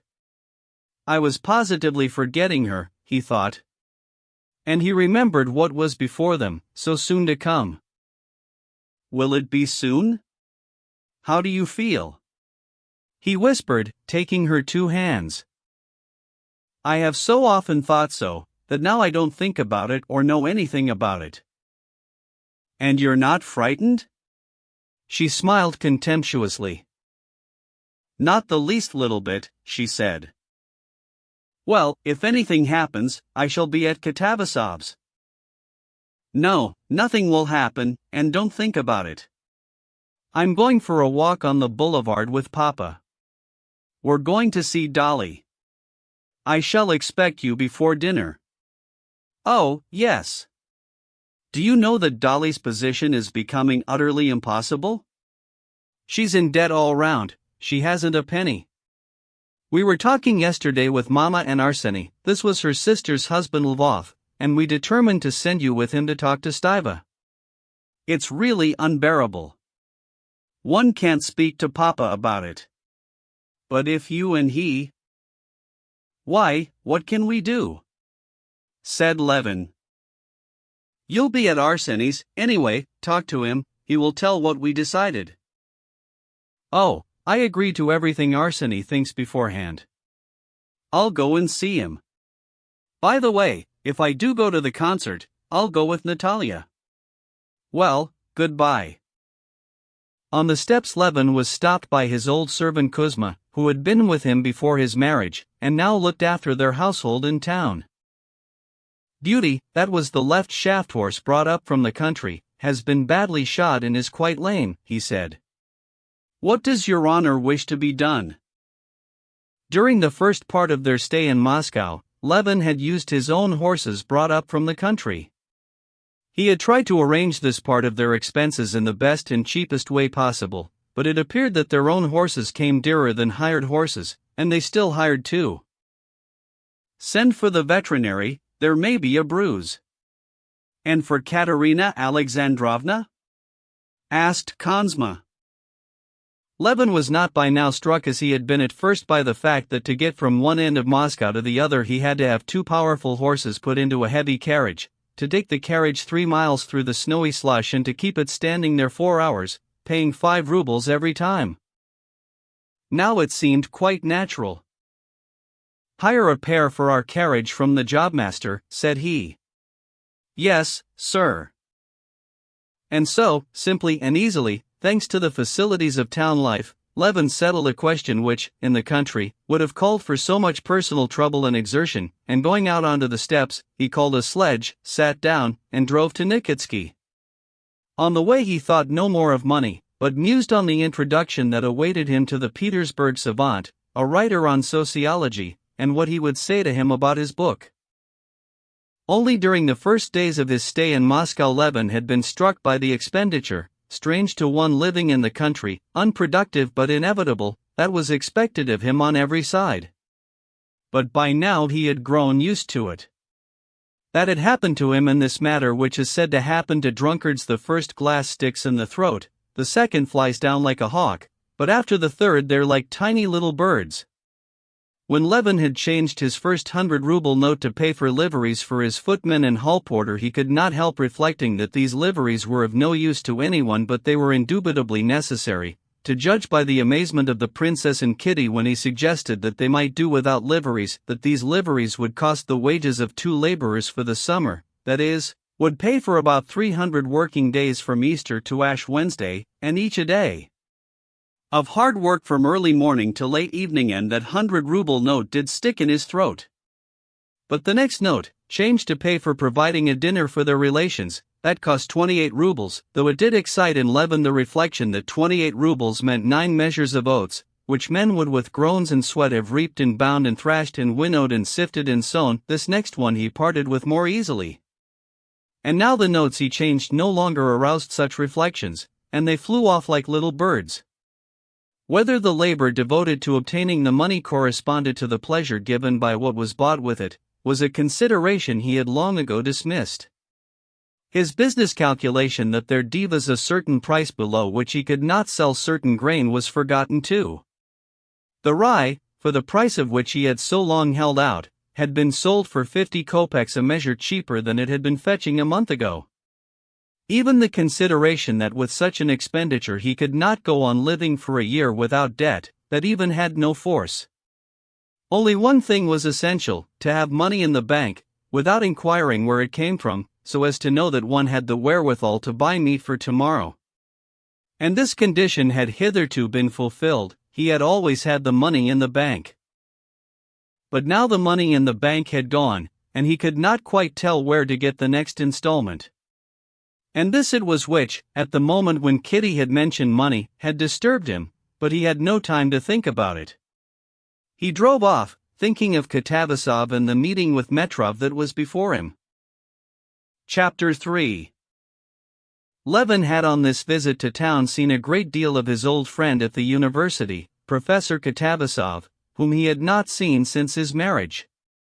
He liked in Katavasov the clearness and simplicity of his conception of life. Levin thought that the clearness of Katavasov's conception of life was due to the poverty of his nature. Katavasov thought that the disconnectedness of Levin's ideas was due to his lack of intellectual discipline, but Levin enjoyed Katavasov's clearness, and Katavasov enjoyed the abundance of Levin's untrained ideas, and they liked to meet and to discuss. Levin had read Katavasov some parts of his book, and he had liked them.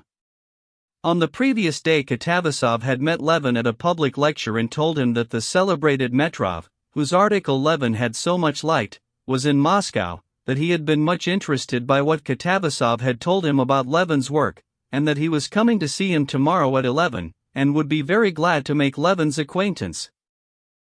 "You're positively a reformed character, I'm glad to see," said Katavasov, meeting Levin in the little drawing room. "I heard the bell and thought, impossible that it can be he at the exact time. Well, what do you say to the Montenegrins now? They're a race of warriors." "Why, what's happened?" asked Levin. Katavasov in a few words told him the last piece of news from the war, and going into his study, introduced Levin to a short, thick-set man of pleasant appearance. This was Metrov. The conversation touched for a brief space on politics and on how recent events were looked at in the higher spheres in Petersburg. Metrov repeated a saying that had reached him through a most trustworthy source, reported as having been uttered on this subject by the Tsar and one of the ministers. Katavasov had heard also on excellent authority that the Tsar had said something quite different. Levin tried to imagine circumstances in which both sayings might have been uttered, and the conversation on that topic dropped. Yes, here he's written almost a book on the natural conditions of the laborer in relation to the land, said Katavasov. I'm not a specialist, but I, as a natural science man, was pleased at his not taking mankind as something outside biological laws, but, on the contrary, seeing his dependence on his surroundings, and in that dependence seeking the laws of his development. That's very interesting, said Metrov.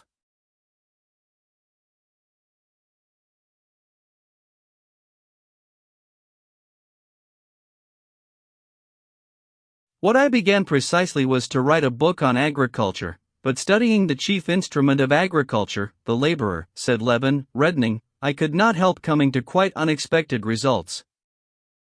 And Levin began carefully, as it were, feeling his ground, to expound his views. He knew Metrov had written an article against the generally accepted theory of political economy, but to what extent he could reckon on his sympathy with his own new views he did not know and could not guess from the clever and serene face of the learned man. But in what do you see the special characteristics of the Russian laborer? Said Metrov, in his biological characteristics, so to speak, or in the condition in which he is placed? Levin saw that there was an idea underlying this question with which he did not agree. But he went on explaining his own idea that the Russian laborer has a quite special view of the land, different from that of other people, and to support this proposition he made haste to add that in his opinion this attitude of the Russian peasant was due to the consciousness of his vocation to people vast unoccupied expanses in the East. One may easily be led into error in basing any conclusion on the general vocation of a people, said Metrov, interrupting Levin. The condition of the laborer will always depend on his relation to the land and to capital. And without letting Levin finish explaining his idea, Metrov began expounding to him the special point of his own theory. In what the point of his theory lay, Levin did not understand, because he did not take the trouble to understand. He saw that Metrov, like other people, in spite of his own article, in which he had attacked the current theory of political economy, looked at the position of the Russian peasant simply from the point of view of capital, wages, and rent. He would indeed have been obliged to admit that in the eastern much the larger part of Russia rent was as yet nil, that for 9/10 of the 80 millions of the Russian peasants' wages took the form simply of food provided for themselves, and that capital does not so far exist except in the form of the most primitive tools. Yet it was only from that point of view that he considered every laborer, though in many points he differed from the economists and had his own theory of the wage fund, which he expounded to Levin. Levin listened reluctantly, and at first made objections. He would have liked to interrupt Metrov, to explain his own thought, which in his opinion would have rendered further exposition of Metrov's theories superfluous. But later on, feeling convinced that they looked at the matter so differently, that they could never understand one another, he did not even oppose his statements, but simply listened. Although what Metrov was saying was by now utterly devoid of interest for him, he yet experienced a certain satisfaction in listening to him. It flattered his vanity that such a learned man should explain his ideas to him so eagerly, with such intensity and confidence in Levin's understanding of the subject, sometimes with a mere hint referring him to a whole aspect of the subject.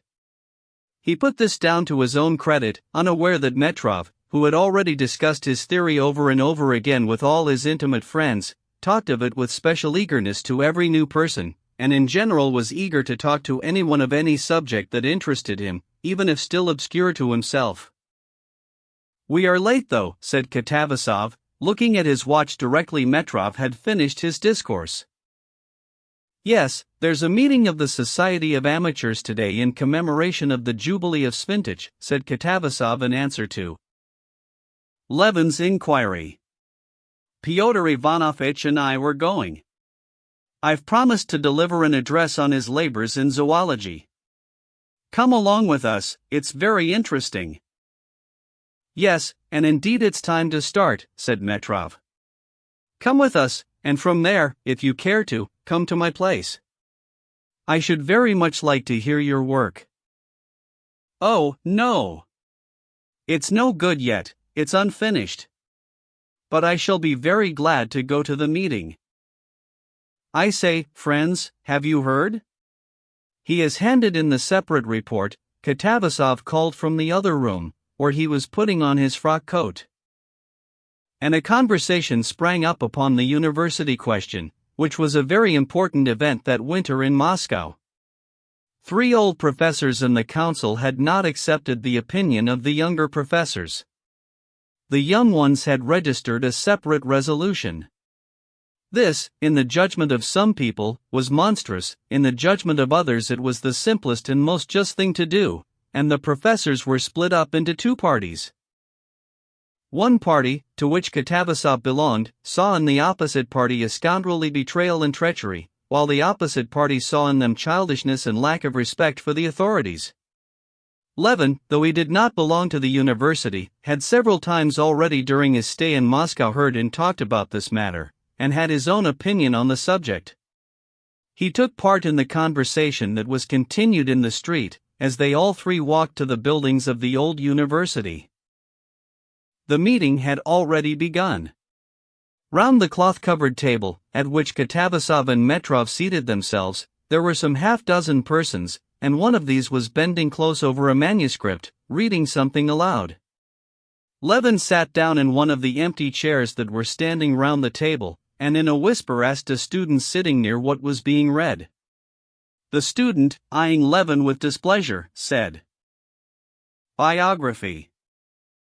Though Levin was not interested in the biography, he could not help listening, and learn some new and interesting facts about the life of the distinguished man of science.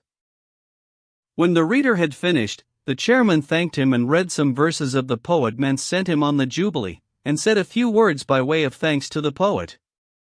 Then Katavasov in his loud, ringing voice read his address on the scientific labors of the man whose Jubilee was being kept. When Katavasov had finished, Levin looked at his watch, saw it was past 1, and thought that there would not be time before the concert to read Metrov's book, and indeed, he did not now care to do so. During the reading he had thought over their conversation. He saw distinctly now that though Metrov's ideas might perhaps have value, his own ideas had a value too, and their ideas could only be made clear and lead to something if each worked separately in his chosen path, and that nothing would be gained by putting their ideas together. And having made up his mind to refuse Metrov's invitation, Levin went up to him at the end of the meeting. Metrov introduced Levin to the chairman, with whom he was talking of the political news. Metrov told the chairman what he had already told Levin, and Levin made the same remarks on his news that he had already made that morning, but for the sake of variety he expressed also a new opinion which had only just struck him. After that the conversation turned again on the university question. As Levin had already heard it all, he made haste to tell Metrov that he was sorry he could not take advantage of his invitation, took leave, and drove to Lvov's. Chapter 4. Lvov, the husband of Natalia, Kitty's sister, had spent all his life in foreign capitals, where he had been educated, and had been in the diplomatic service. During the previous year he had left the diplomatic service, not owing to any unpleasantness, he never had any unpleasantness with anyone, and was transferred to the department of the court of the palace in Moscow, in order to give his 2 boys the best education possible. In spite of the striking contrast in their habits and views and the fact that Lvov was older than Levin, they had seen a great deal of one another that winter, and had taken a great liking to each other. Lvov was at home, and Levin went in to him unannounced. Lvov, in a housecoat with a belt and in chamois leather shoes, was sitting in an armchair, and with a pince-nez with blue glasses he was reading a book that stood on a reading desk, while in his beautiful hand he held a half-burned cigarette daintily away from him. His handsome, delicate, and still youthful-looking face, to which his curly, glistening silvery hair gave a still more aristocratic air, lighted up with a smile when he saw Levin. "Capital. I was meaning to send to you. How's Kitty? Sit here, it's more comfortable." He got up and pushed up a rocking chair. "Have you read the last circular in the Journal d'Est? Pétersbourg? I think it's excellent," he said with a slight French accent. Levin told him what he had heard from Katavasov was being said in Petersburg, and after talking a little about politics, he told him of his interview with Metrov, and the Learned Society's meeting. To Lvov it was very interesting. "That's what I envy you, that you are able to mix in these interesting scientific circles," he said. And as he talked, he passed as usual into French, which was easier to him. "It's true I haven't the time for it. My official work and the children leave me no time, and then I'm not ashamed to own that my education has been too defective." "That I don't believe," said Levin with a smile, feeling, as he always did, touched at Lvov's low opinion of himself, which was not in the least put on from a desire to seem or to be modest, but was absolutely sincere. "Oh, yes, indeed. I feel now how badly educated I am. To educate my children I positively have to look up a great deal, and in fact simply to study myself. For it's not enough to have teachers, there must be someone to look after them, just as on your land you want laborers and an overseer. See what I'm reading." He pointed to Buslev's grammar on the desk. "It's expected of Misha, and it's so difficult." "Come, explain to me. Here he says." Levin tried to explain to him that it couldn't be understood, but that it had to be taught, but Lvov would not agree with him. "Oh, you're laughing at it. On the contrary, you can't imagine how, when I look at you, I'm always learning the task that lies before me, that is the education of one's children." "Well, there's nothing for you to learn," said Lvov. "All I know," said Levin, "is that I have never seen better brought up children than yours, and I wouldn't wish for children better than yours." Lvov visibly tried to restrain the expression of his delight, but he was positively radiant with smiles. "If only they're better than I. That's all I desire." "You don't know yet all the work," he said, "with boys who've been left like mine to run wild abroad. You'll catch all that up. They're such clever children. The great thing is the education of character. That's what I learn when I look at your children. You talk of the education of character. You can't imagine how difficult that is. You have hardly succeeded in combating one tendency when others crop up, and the struggle begins again. If one had not a support in religion, you remember we talked about that, no father could bring children up relying on his own strength alone without that help." This subject, which always interested Levin, was cut short by the entrance of the beauty Natalia Alexandrovna, dressed to go out. "I didn't know you were here," she said, unmistakably feeling no regret, but a positive pleasure, in interrupting this conversation on a topic she had heard so much of that she was by now weary of it. "Well, how is Kitty? I am dining with you today. I tell you what, Arseny," she turned to her husband, "you take the carriage." And the husband and wife began to discuss their arrangements for the day. As the husband had to drive to meet someone on official business, while the wife had to go to the concert and some public meeting of a committee on the Eastern question, there was a great deal to consider and settle. Levin had to take part in their plans as one of themselves. It was settled that Levin should go with Natalia to the concert and the meeting, and that from there they should send the carriage to the office for Arseny, and he should call for her and take her to Kitty's, or that, if he had not finished his work, he should send the carriage back and Levin would go with her. "He's spoiling me," Lvov said to his wife. "He assures me that our children are splendid, when I know how much that's bad there is in them." "Arseny goes to extremes, I always say," said his wife. "If you look for perfection, you will never be satisfied.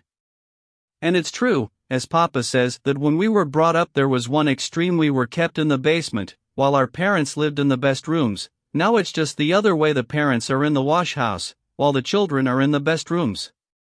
Parents now are not expected to live at all, but to exist altogether for their children." "Well, what if they like it better?"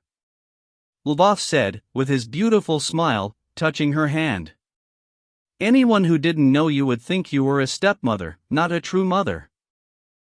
"No, extremes are not good in anything," Natalia said serenely, putting his paper knife straight in its proper place on the table.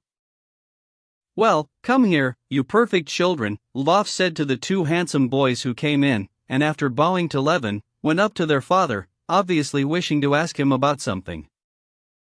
Levin would have liked to talk to them, to hear what they would say to their father, but Natalia began talking to him, and then Lvov's colleague in the service, Mahatin, walked in, wearing his court uniform, to go with him to meet someone, and a conversation was kept up without a break upon Herzegovina, Princess Korzinskaya, the town council, and the sudden death of Madame Apraxina.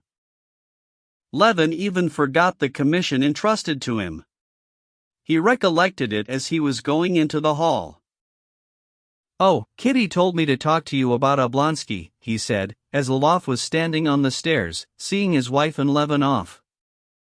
Yes, Maman wants us, les beaux frères, to attack him," he said, blushing. "But why should I?" "Well, then, I will attack him," said Madame Lvova, with a smile, standing in her white sheepskin cape, waiting till they had finished speaking. "Come, let us go." Chapter 5. At the concert in the afternoon, two very interesting things were performed. One was a fantasia, King Lear, the other was a quartet dedicated to the memory of Bach. Both were new and in the new style, and Levin was eager to form an opinion of them.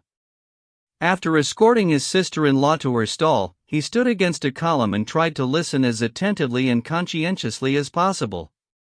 He tried not to let his attention be distracted, and not to spoil his impression by looking at the conductor in a white tie, waving his arms, which always disturbed his enjoyment of music so much, or the ladies in bonnets, with strings carefully tied over their ears, and all these people either thinking of nothing at all or thinking of all sorts of things except the music.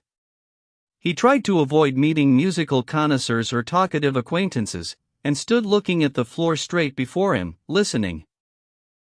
But the more he listened to the fantasia of Ring Lear, the further he felt from forming any definite opinion of it. There was, as it were, a continual beginning, a preparation of the musical expression of some feeling, but it fell to pieces again directly, breaking into new musical motives, or simply nothing but the whims of the composer, exceedingly complex but disconnected sounds. And these fragmentary musical expressions, though sometimes beautiful, were disagreeable, because they were utterly unexpected and not led up to by anything.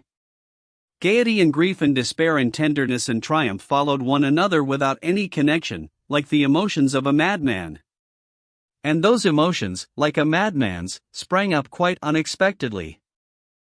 During the whole of the performance Levin felt like a deaf man watching people dancing, and was in a state of complete bewilderment when the fantasia was over, and felt a great weariness from the fruitless strain on his attention. Loud applause resounded on all sides. Everyone got up, moved about, and began talking. Anxious to throw some light on his own perplexity from the impressions of others, Levin began to walk about, looking for connoisseurs, and was glad to see a well-known musical amateur in conversation with Pestsov, whom he knew. "Marvelous!" Pestsov was saying in his mellow bass. "How are you, Konstantin Dmitrievich? Particularly sculptures K and plastic, so to say, and richly colored is that passage where you feel Cordelia's approach, where woman, das Uig Weiblich, enters into conflict with fate. Isn't it?" "You mean, what has Cordelia to do with it?" Levin asked timidly, forgetting that the fantasia was supposed to represent King Lear. "Cordelia comes in, see here," said Pestsov, tapping his finger on the satiny surface of the program he held in his hand and passing it to Levin.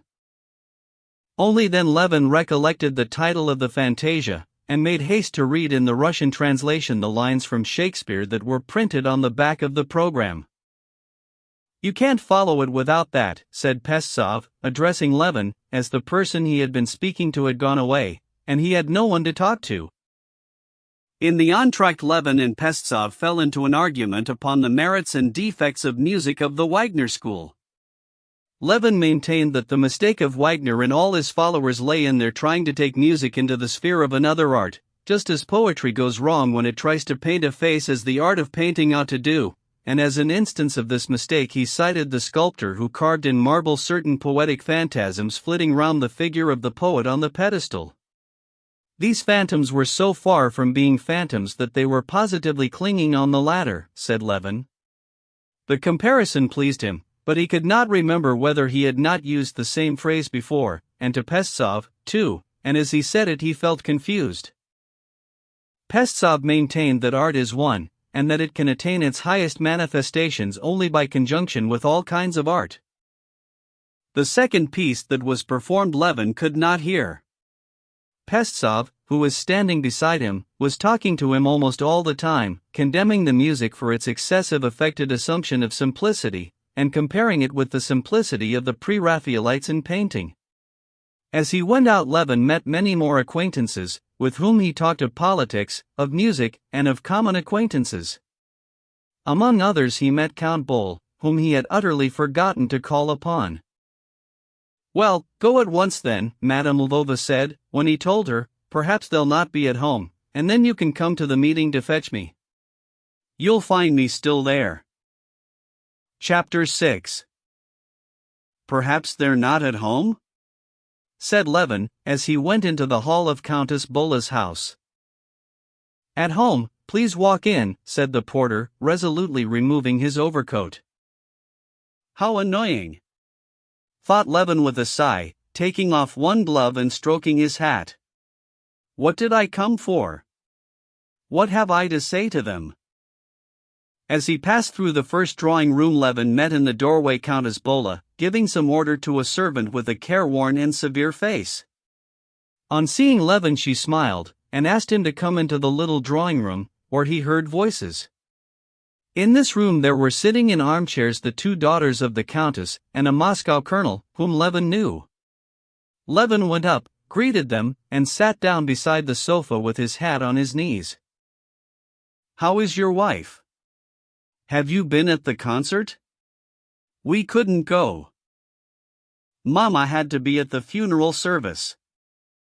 "Yes, I heard. What a sudden death," said Levin. The countess came in, sat down on the sofa, and she too asked after his wife and inquired about the concert. Levin answered, and repeated an inquiry about Madame Apraxina's sudden death. "But she was always in weak health. Were you at the opera yesterday?" "Yes, I was. Luca was very good."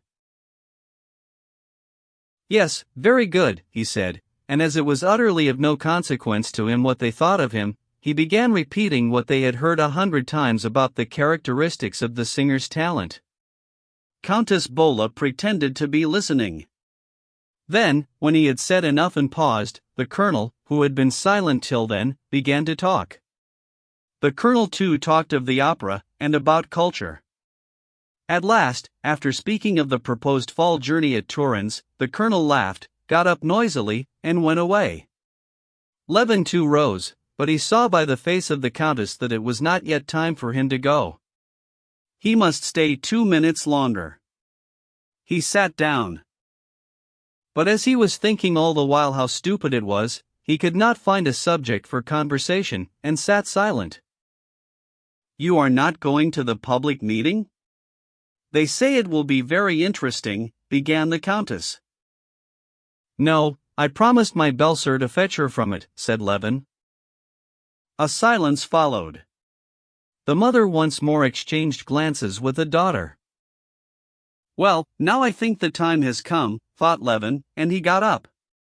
The ladies shook hands with him, and begged him to say 1000 choses to his wife for them. The porter asked him, as he gave him his coat, "Where is your honor staying?" and immediately wrote down his address in a big handsomely bound book. "Of course I don't care, but still I feel ashamed and awfully stupid," thought Levin, consoling himself with the reflection that everyone does it.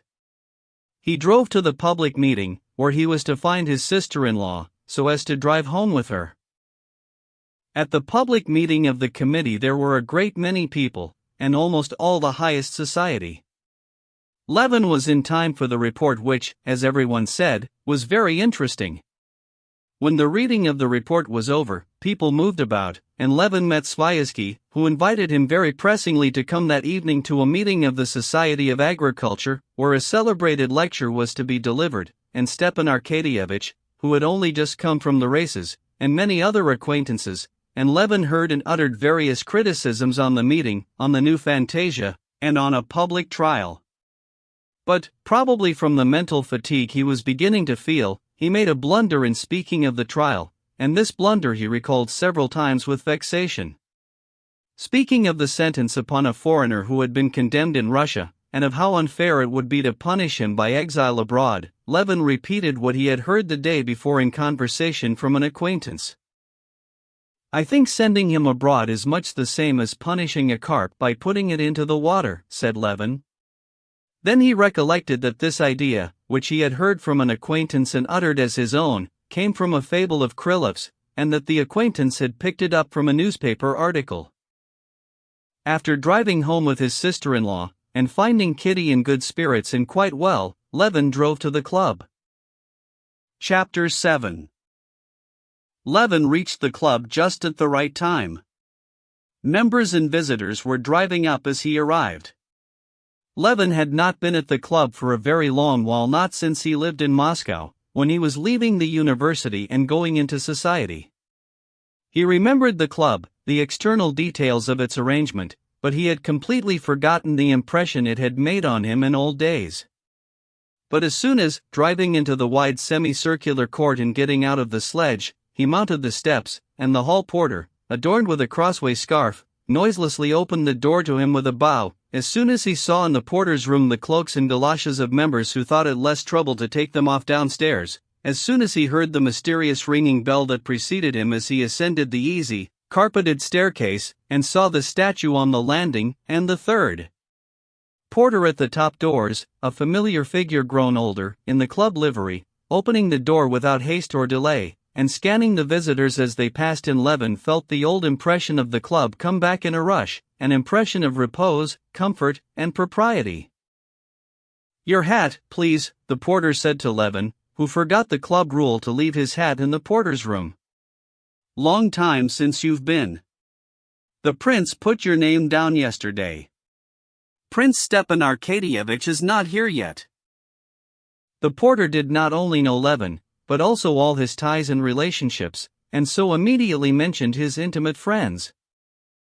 Passing through the outer hall, divided up by screens, and the room partitioned on the right, where a man sits at the fruit buffet, Levin overtook an old man walking slowly in, and entered the dining room full of noise and people.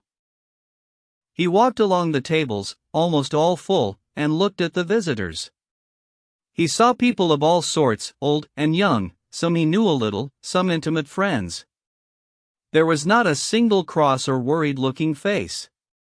All seemed to have left their cares and anxieties in the porter's room with their hats, and were all deliberately getting ready to enjoy the material blessings of life. Sviazhsky was here, and Shcherbatsky, Nevidovsky and the old prince, and Vronsky and Sergei Ivanovitch. "Ah! Why are you late?" the prince said, smiling, and giving him his hand over his own shoulder. "How's Kitty?" he added, smoothing out the napkin he had tucked in at his waistcoat buttons. "All right, they are dining at home, all the three of them." "Ah, Aline Nadine, to be sure. There's no room with us." "Go to that table, and make haste and take a seat," said the prince, and turning away he carefully took a plate of eel soup. "Levin, this way," a good-natured voice shouted a little farther on. It was Turovtsin. He was sitting with a young officer, and beside them were two chairs turned upside down. Levin gladly went up to them. He had always liked the good-hearted rake, Turovtsin. He was associated in his mind with memories of his courtship, and at that moment, after the strain of intellectual conversation, the sight of Turovtsin's good-natured face was particularly welcome.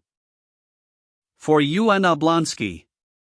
He'll be here directly." The young man, holding himself very erect, with eyes forever twinkling with enjoyment, was an officer from Petersburg, Gadjin. Turovtsin introduced them. "Oblonsky's always late." "Ah, here he is." "Have you only just come?" said Oblonsky, coming quickly towards them. "Good day. Had some vodka? Well, come along then." Levin got up and went with him to the big table spread with spirits and appetizers of the most various kinds. One would have thought that out of 24 delicacies one might find something to one's taste, but Stepan Arkadyevitch asked for something special, and one of the liveried waiters standing by immediately brought what was required. They drank a wineglassful and returned to their table.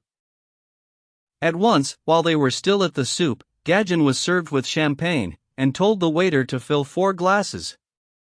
Levin did not refuse the wine, and asked for a second bottle.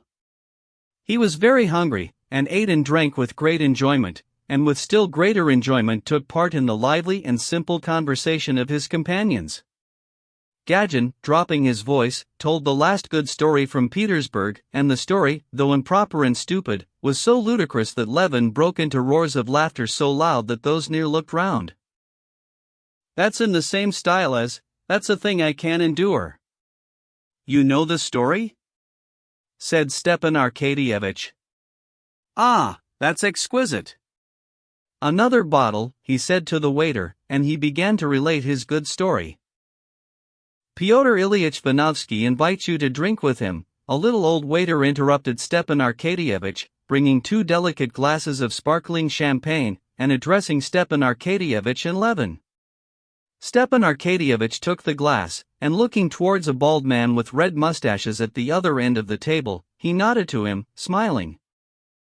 "Who's that?" asked Levin. "You met him once at my place, don't you remember? A good-natured fellow." Levin did the same as Stepan Arkadyevitch and took the glass. Stepan Arkadyevitch's anecdote too was very amusing.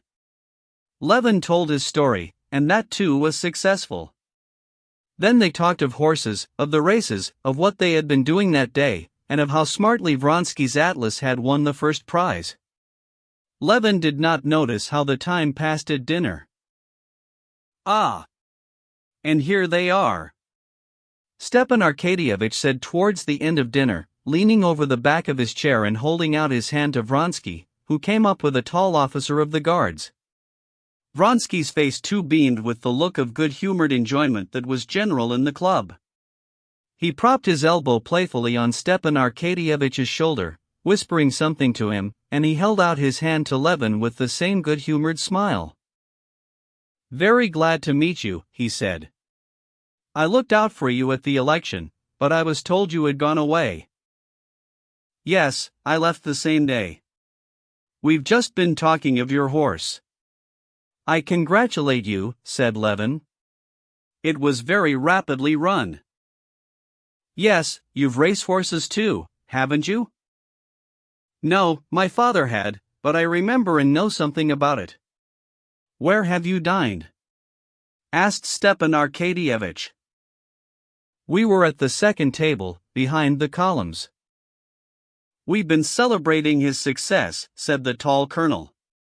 "It's his second imperial prize. I wish I might have the luck at cards he has with horses." "Well, why waste the precious time?" "I'm going to the infernal regions," added the colonel, and he walked away. "That's Yashvin," Vronsky said in answer to Turovtsin, and he sat down in the vacated seat beside them. He drank the glass offered him, and ordered a bottle of wine. Under the influence of the club atmosphere or the wine he had drunk, Levin chatted away to Vronsky of the best breeds of cattle, and was very glad not to feel the slightest hostility to this man. He even told him, among other things, that he had heard from his wife that she had met him at Princess Maria Borisovna's. "Ah, Princess Maria Borisovna, she's exquisite," said Stepan Arkadyevitch, and he told an anecdote about her which set them all laughing. Vronsky particularly laughed with such simple-hearted amusement that Levin felt quite reconciled to him. "Well, have we finished?" said Stepan Arkadyevitch, getting up with a smile. "Let us go." Chapter 8. Getting up from the table, Levin walked with Gadjin through the lofty room to the billiard room, feeling his arms swing as he walked with a peculiar lightness and ease. As he crossed the big room, he came upon his father-in-law.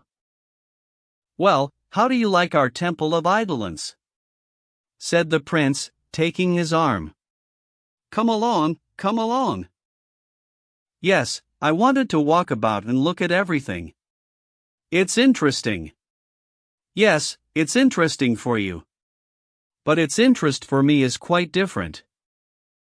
You look at those little old men now, he said, pointing to a club member with bent back and projecting lip, shuffling towards them in his soft boots, and imagine that they were schlupix like that from their birth up. How schlupix? I see you don't know that name. That's our club designation. You know the game of rolling eggs, when one's rolled along while it becomes a schlupik. So it is with us, one goes on coming and coming to the club, and ends by becoming a schlupik. Ah, you laugh. But we look out, for fear of dropping into it ourselves. You know Prince Chechensky? Inquired the prince, and Levin saw by his face that he was just going to relate something funny. No, I don't know him. You don't say so. Well, Prince Chechensky is a well-known figure. No matter, though. He's always playing billiards here. Only 3 years ago he was not a schlupik and kept up his spirits and even used to call other people schlupiks. But one day he turns up, and our porter, you know Vasily? Why, that fat one, he's famous for his bon mots. And so Prince Chechensky asks him, "Come, Vasily, who's here? Any schlupiks here yet?" And he says, "You're the third." Yes, my dear boy, that he did. Talking and greeting the friends they met, Levin and the prince walked through all the rooms, the great room where tables had already been set, and the usual partners were playing for small stakes, the divan room, where they were playing chess, and Sergei Ivanovitch was sitting talking to somebody, the billiard room, where, about a sofa in a recess, there was a lively party drinking champagne. Gadjin was one of them. They peeped into the infernal regions, where a good many men were crowding round one table, at which Yashvin was sitting. Trying not to make a noise, they walked into the dark reading room, where under the shaded lamps there sat a young man with a wrathful countenance, turning over one journal after another, and a bald general buried in a book. They went, too, into what the prince called the intellectual room, where 3 gentlemen were engaged in a heated discussion of the latest political news. "Prince, please come, we're ready," said one of his card party, who had come to look for him, and the prince went off. Levin sat down and listened, but recalling all the conversation of the morning he felt all of a sudden fearfully bored. He got up hurriedly, and went to look for Oblonsky and Turovtsin, with whom it had been so pleasant. Turovtsin was one of the circle drinking in the billiard room, and Stepan Arkadyevitch was talking with Vronsky near the door at the farther corner of the room. It's not that she's dull, but this undefined, this unsettled position, Levin caught, and he was hurrying away, but Stepan Arkadyevitch called to him. Levid, said Stepan Arkadyevitch, and Levin noticed that his eyes were not full of tears exactly, but moist, which always happened when he had been drinking, or when he was touched. Just now it was due to both causes. "Levin, don't go," he said, and he warmly squeezed his arm above the elbow, obviously not at all wishing to let him go. "This is a true friend of mine, almost my greatest friend," he said to Vronsky. "You have become even closer and dearer to me. And I want you, and I know you ought, to be friends, and great friends, because you're both splendid fellows." "Well, there's nothing for us now but to kiss and be friends," Vronsky said, with good-natured playfulness, holding out his hand. Levin quickly took the offered hand, and pressed it warmly. "I'm very, very glad," said Levin. "Waiter, a bottle of champagne," said Stepan Arkadyevitch. "And I'm very glad," said Vronsky. But in spite of Stepan Arkadyevitch's desire, and their own desire, they had nothing to talk about, and both felt it. "Do you know, he has never met Anna?" Stepan Arkadyevitch said to Vronsky. "And I want above everything to take him to see her. Let us go, Levin." "Really?" said Vronsky. "She will be very glad to see you. I should be going home at once," he added, "but I'm worried about Yashvin, and I want to stay on till he finishes." "Why, is he losing?" He keeps losing, and I'm the only friend that can restrain him. Well, what do you say to pyramids? Levin, will you play? Capital, said Stepan Arkadyevitch. Get the table ready, he said to the marker. It has been ready a long while, answered the marker, who had already set the balls in a triangle, and was knocking the red one about for his own diversion. Well, let us begin. After the game, Vronsky and Levin sat down at Gadzin's table, and at Stepan Arkadyevitch's suggestion Levin took a hand in the game. Vronsky sat down at the table, surrounded by friends, who were incessantly coming up to him. Every now and then he went to the infernal to keep an eye on Yashvin. Levin was enjoying a delightful sense of repose after the mental fatigue of the morning. He was glad that all hostility was at an end with Vronsky, and the sense of peace, decorum, and comfort never left him. When the game was over, Stepan Arkadyevitch took Levin's arm. Well, let us go to Anna's, then. At once? She is at home. I promised her long ago to bring you. Where were you meaning to spend the evening? Oh, nowhere specially. I promised Sviazhsky to go to the Society of Agriculture. By all means, let us go, said Levin. Very good, come along. Find out if my carriage is here, Stepan Arkadyevitch said to the waiter.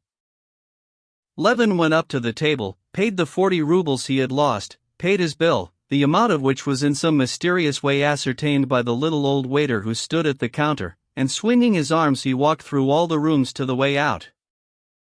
Chapter 9. Oblonsky's carriage. The porter shouted in an angry bass. The carriage drove up and both got in. It was only for the first few moments, while the carriage was driving out of the clubhouse gates, that Levin was still under the influence of the club atmosphere of repose, comfort, and unimpeachable good form. But as soon as the carriage drove out into the street, and he felt it jolting over the uneven road, heard the angry shout of a sledge driver coming towards them, saw in the uncertain light the red blind of a tavern and the shops, this impression was dissipated, and he began to think over his actions, and to wonder whether he was doing right in going to see Anna. What would Kitty say? But Stepan Arkadyevitch gave him no time for reflection, and, as though divining his doubts, he scattered them. How glad I am, he said, that you should know her. You know Dolly has long wished for it. And Lof's been to see her, and often goes.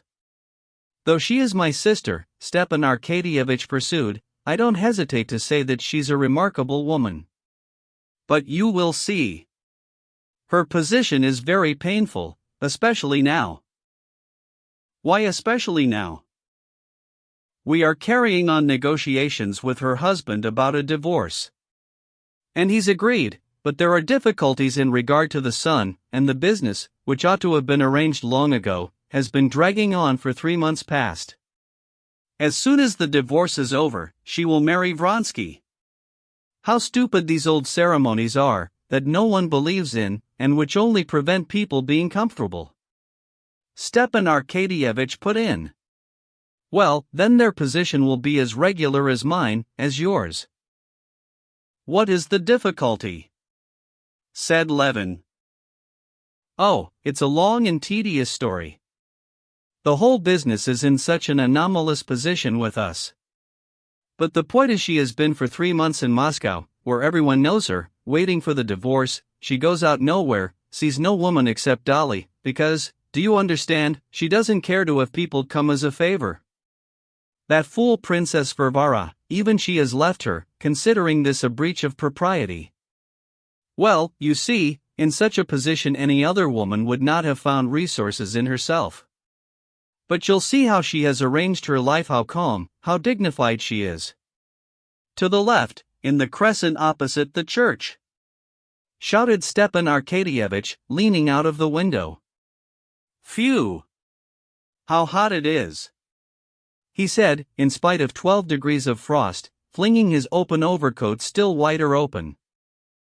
But she has a daughter, no doubt she's busy looking after her? said Levin. I believe you picture every woman simply as a female, uncovers, said Stepan Arkadyevitch. If she's occupied, it must be with her children. No, she brings her up capitally, I believe, but one doesn't hear about her. She's busy, in the first place, with what she writes. I see you're smiling ironically, but you're wrong. She's writing a children's book, and doesn't talk about it to anyone, but she read it to me and I gave the manuscript to Vorkov, you know, the publisher, and he's an author himself too, I fancy. He understands those things, and he says it's a remarkable piece of work. But are you fancying she's an authoress? Not a bit of it. She's a woman with a heart, before everything, but you'll see. Now she has a little English girl with her, and a whole family she's looking after. Oh, something in a philanthropic way? Why, you will look at everything in the worst light. It's not from philanthropy, it's from the heart. That is, Vronsky had a trainer, an Englishman, first-rate in his own line, but a drunkard. He's completely given up to drink delirium tremens and the family were cast on the world.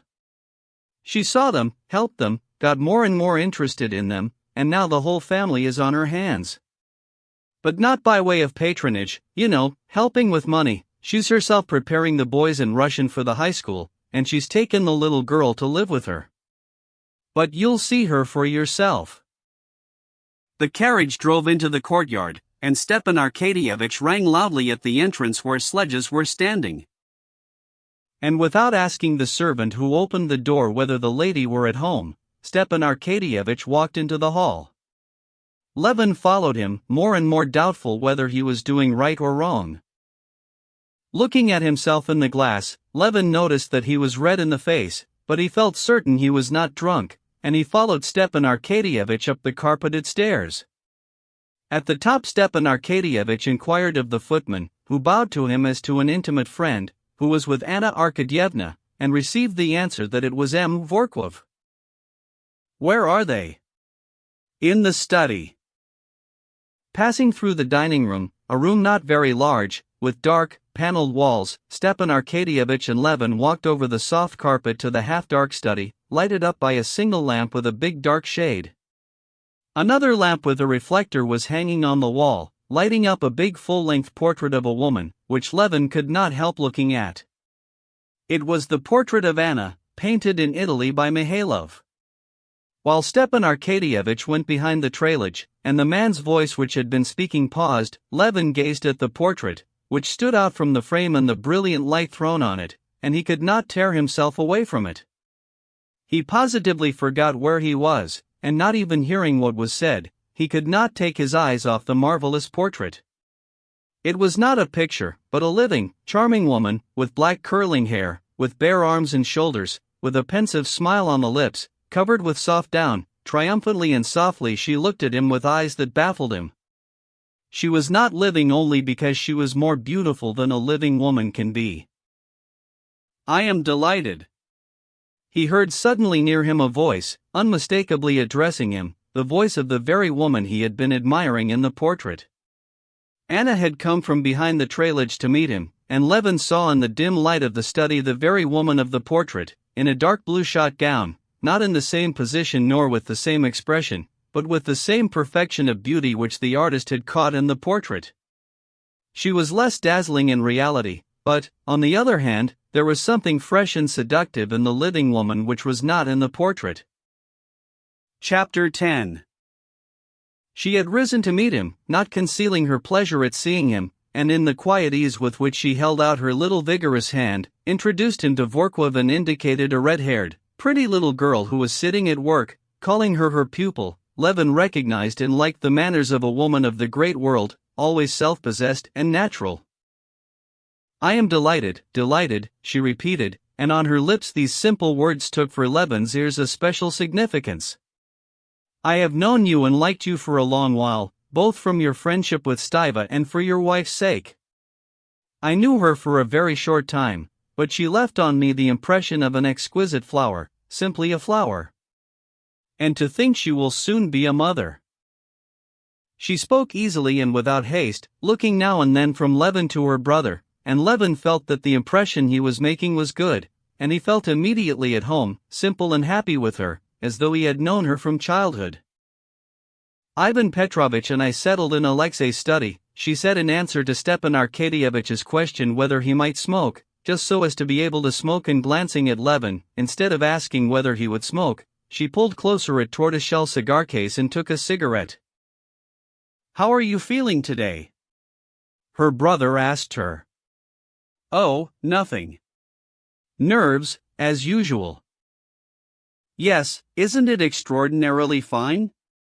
said Stepan Arkadyevitch, noticing that Levin was scrutinizing the picture.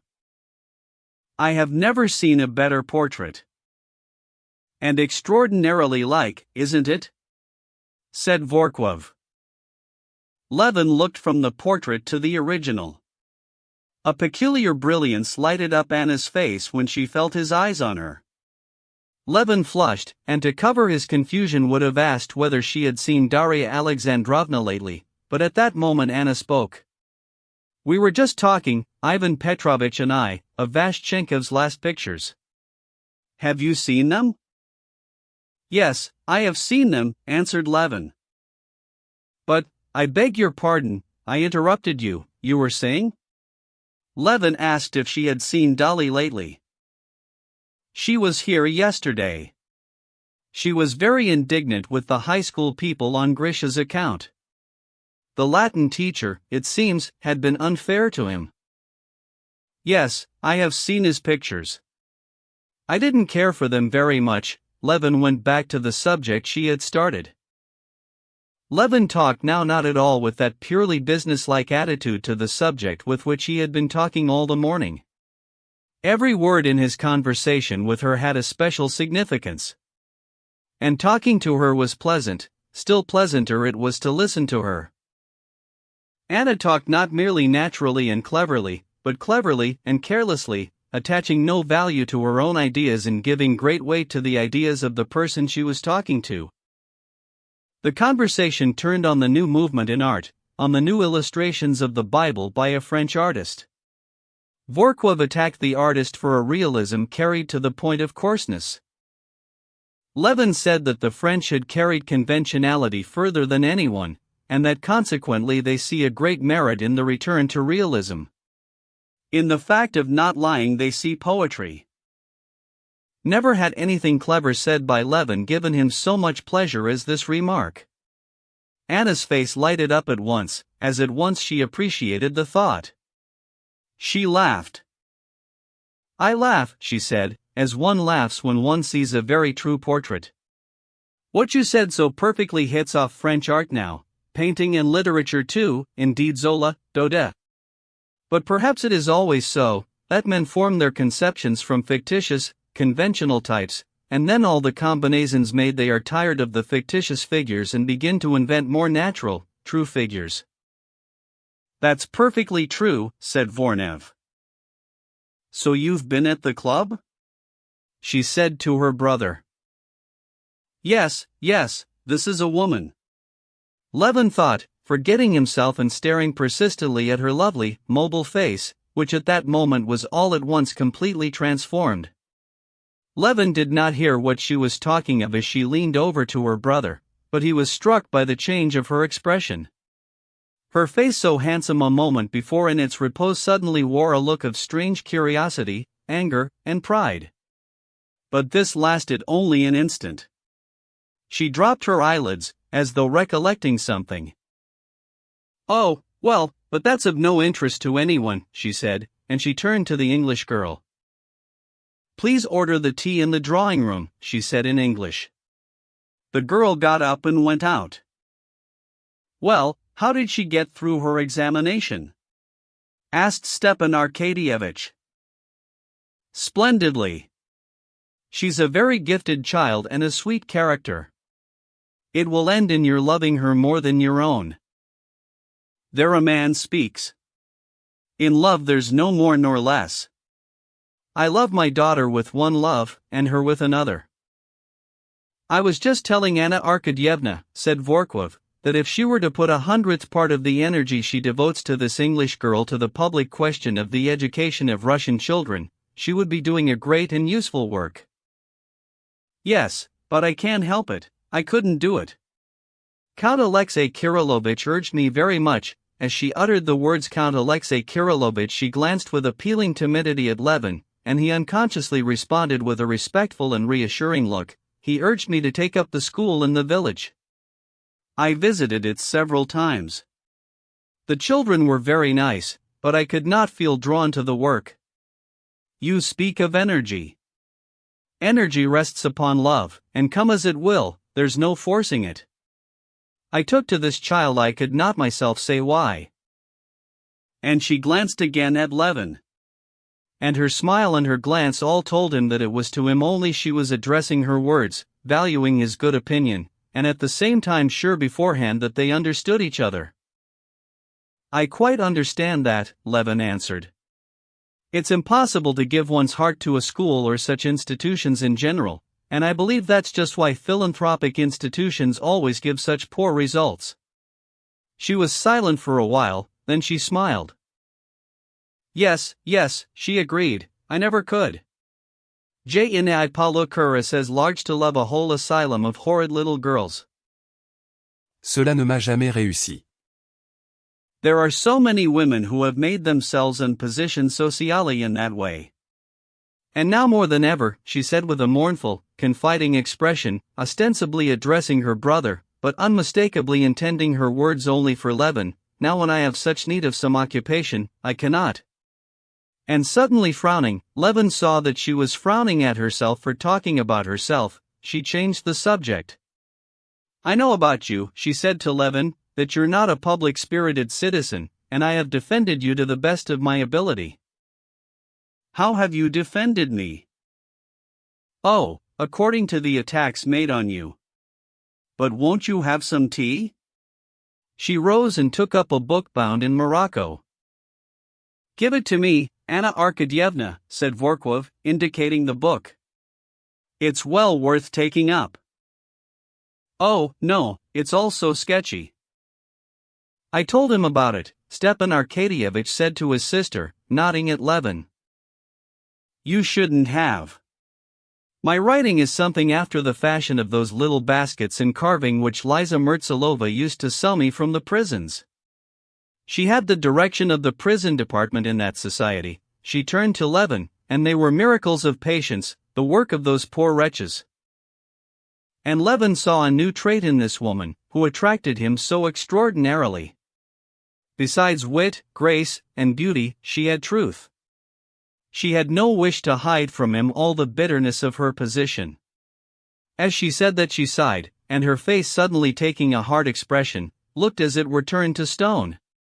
With that expression on her face she was more beautiful than ever, but the expression was new, it was utterly unlike that expression, radiant with happiness and creating happiness, which had been caught by the painter in her portrait. Levin looked more than once at the portrait and at her figure, as taking her brother's arm she walked with him to the high doors, and he felt for her a tenderness and pity at which he wondered himself. She asked Levin and Vorkov to go into the drawing room, while she stayed behind to say a few words to her brother.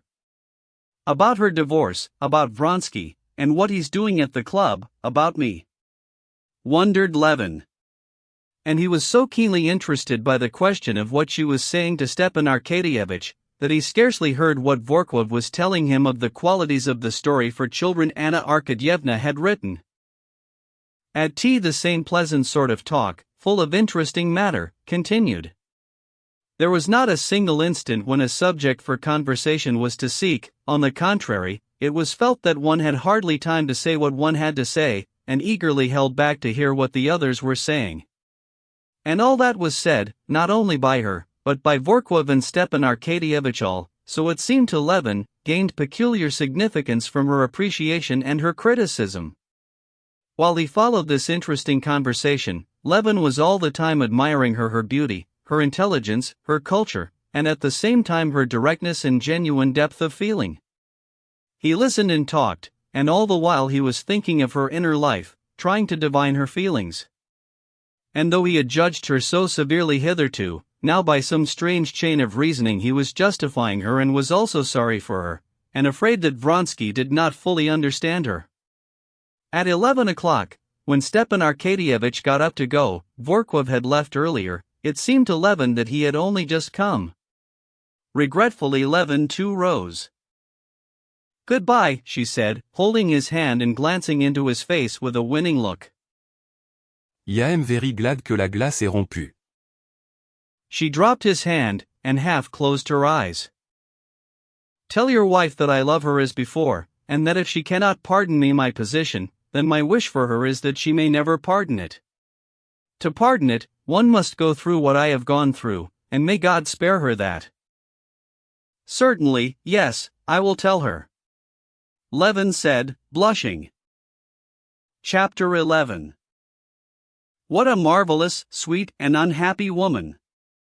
He was thinking, as he stepped out into the frosty air with Stepan Arkadyevitch. "Well, didn't I tell you?" said Stepan Arkadyevitch, seeing that Levin had been completely won over. "Yes," said Levin dreamily, "an extraordinary woman. It's not her cleverness, but she has such wonderful depth of feeling. I'm awfully sorry for her. Now, please God, everything will soon be settled." Well, don't be hard on people in future," said Stepan Arkadyevitch, opening the carriage door. "Goodbye, we don't go the same way." Still thinking of Anna, of everything, even the simplest phrase in their conversation with her, and recalling the minutest changes in her expression, entering more and more into her position, and feeling sympathy for her, Levin reached home. At home Kuzma told Levin that Katerina Alexandrovna was quite well, and that her sisters had not long been gone, and he handed him 2 letters. Levin read them at once in the hall, that he might not overlook them later. One was from Sokolov, his bailiff.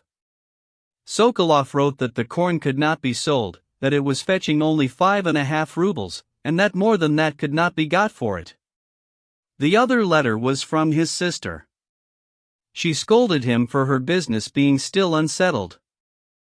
"Well, we must sell it at 5.5 if we can't get more," Levin decided the first question, which had always before seemed such a weighty one, with extraordinary facility on the spot. "It's extraordinary how all one's time is taken up here," he thought, considering the second letter. He felt himself to blame for not having got done what his sister had asked him to do for her. "Today, again, I've not been to the court, but today I've certainly not had time." And resolving that he would not fail to do it next day, he went up to his wife. As he went in, Levin rapidly ran through mentally the day he had spent. All the events of the day were conversations he had heard and taken part in. All the conversations were upon subjects which, if he had been alone at home, he would never have taken up, but here they were very interesting. And all these conversations were right enough, only in 2 places there was something not quite right. One was what he had said about the carp, the other was something not quite the thing in the tender sympathy he was feeling for Anna. Levin found his wife low-spirited and dull. The dinner of the 3 sisters had gone off very well, but then they had waited and waited for him, all of them had felt dull, the sisters had departed, and she had been left alone. "Well, and what have you been doing?" she asked him, looking straight into his eyes, which shone with rather a suspicious brightness. But that she might not prevent his telling her everything, she concealed her close scrutiny of him, and with an approving smile listened to his account of how he had spent the evening. "Well, I'm very glad I met Vronsky. I felt quite at ease and natural with him. You understand, I shall try not to see him, but I'm glad that this awkwardness is all over," he said, and remembering that by way of trying not to see him, he had immediately gone to call on Anna, he blushed. "We talk about the peasants drinking. I don't know which drinks most, the peasantry or our own class. The peasants do on holidays, but Kitty took not the slightest interest in discussing the drinking habits of the peasants. She saw that he blushed, and she wanted to know why.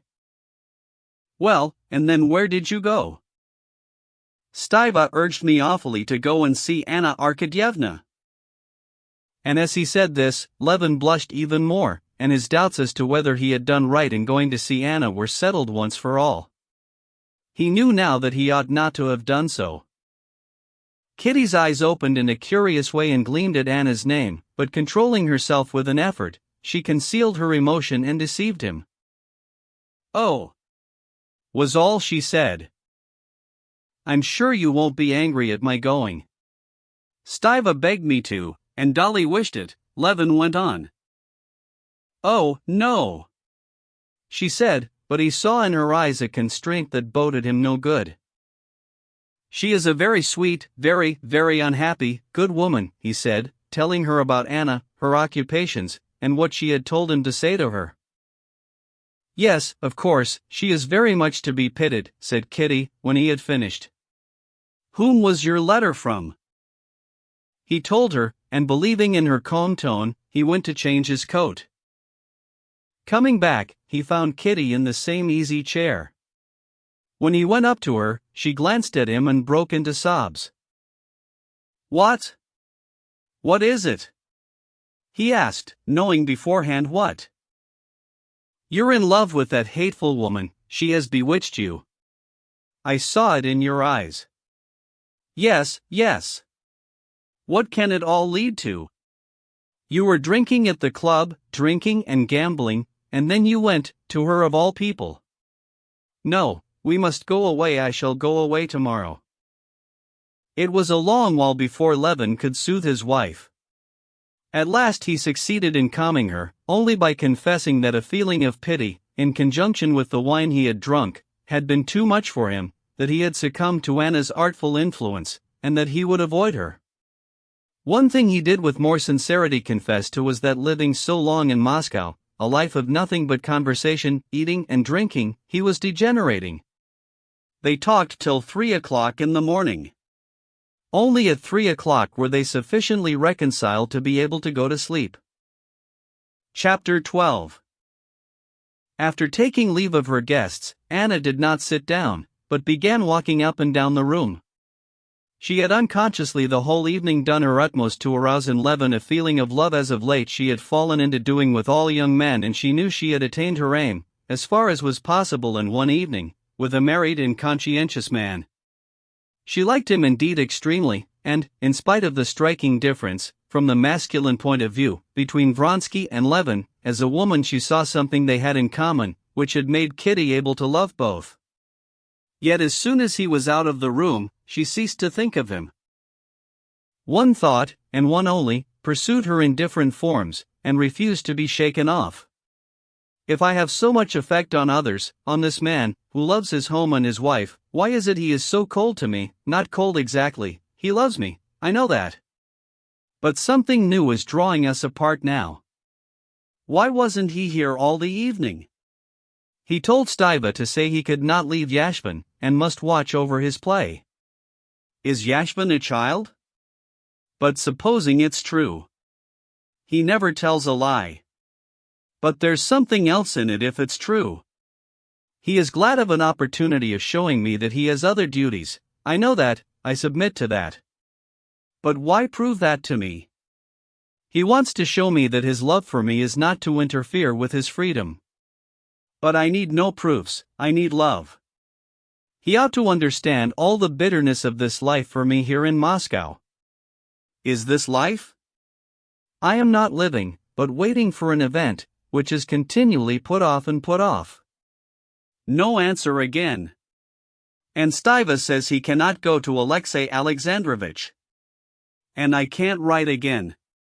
I can do nothing, can begin nothing, can alter nothing. I hold myself in, I wait, inventing amusements for myself, the English family, writing, reading, but it's all nothing but a sham, it's all the same as morphine. He ought to feel for me, she said, feeling tears of self-pity coming into her eyes.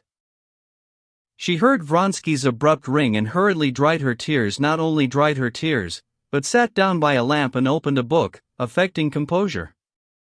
She wanted to show him that she was displeased that he had not come home as he had promised, displeased only, and not on any account to let him see her distress, and least of all, her self-pity.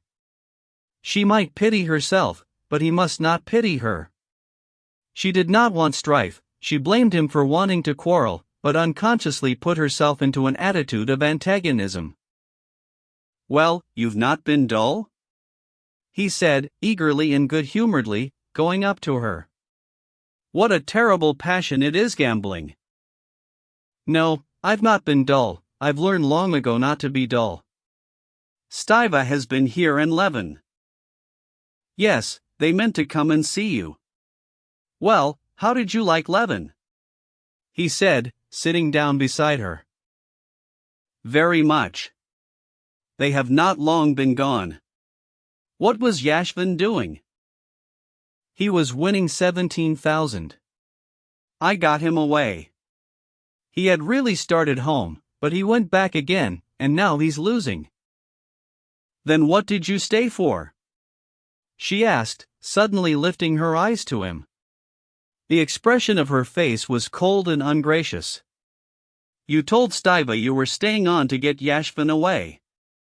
And you have left him there." The same expression of cold readiness for the conflict appeared on his face too.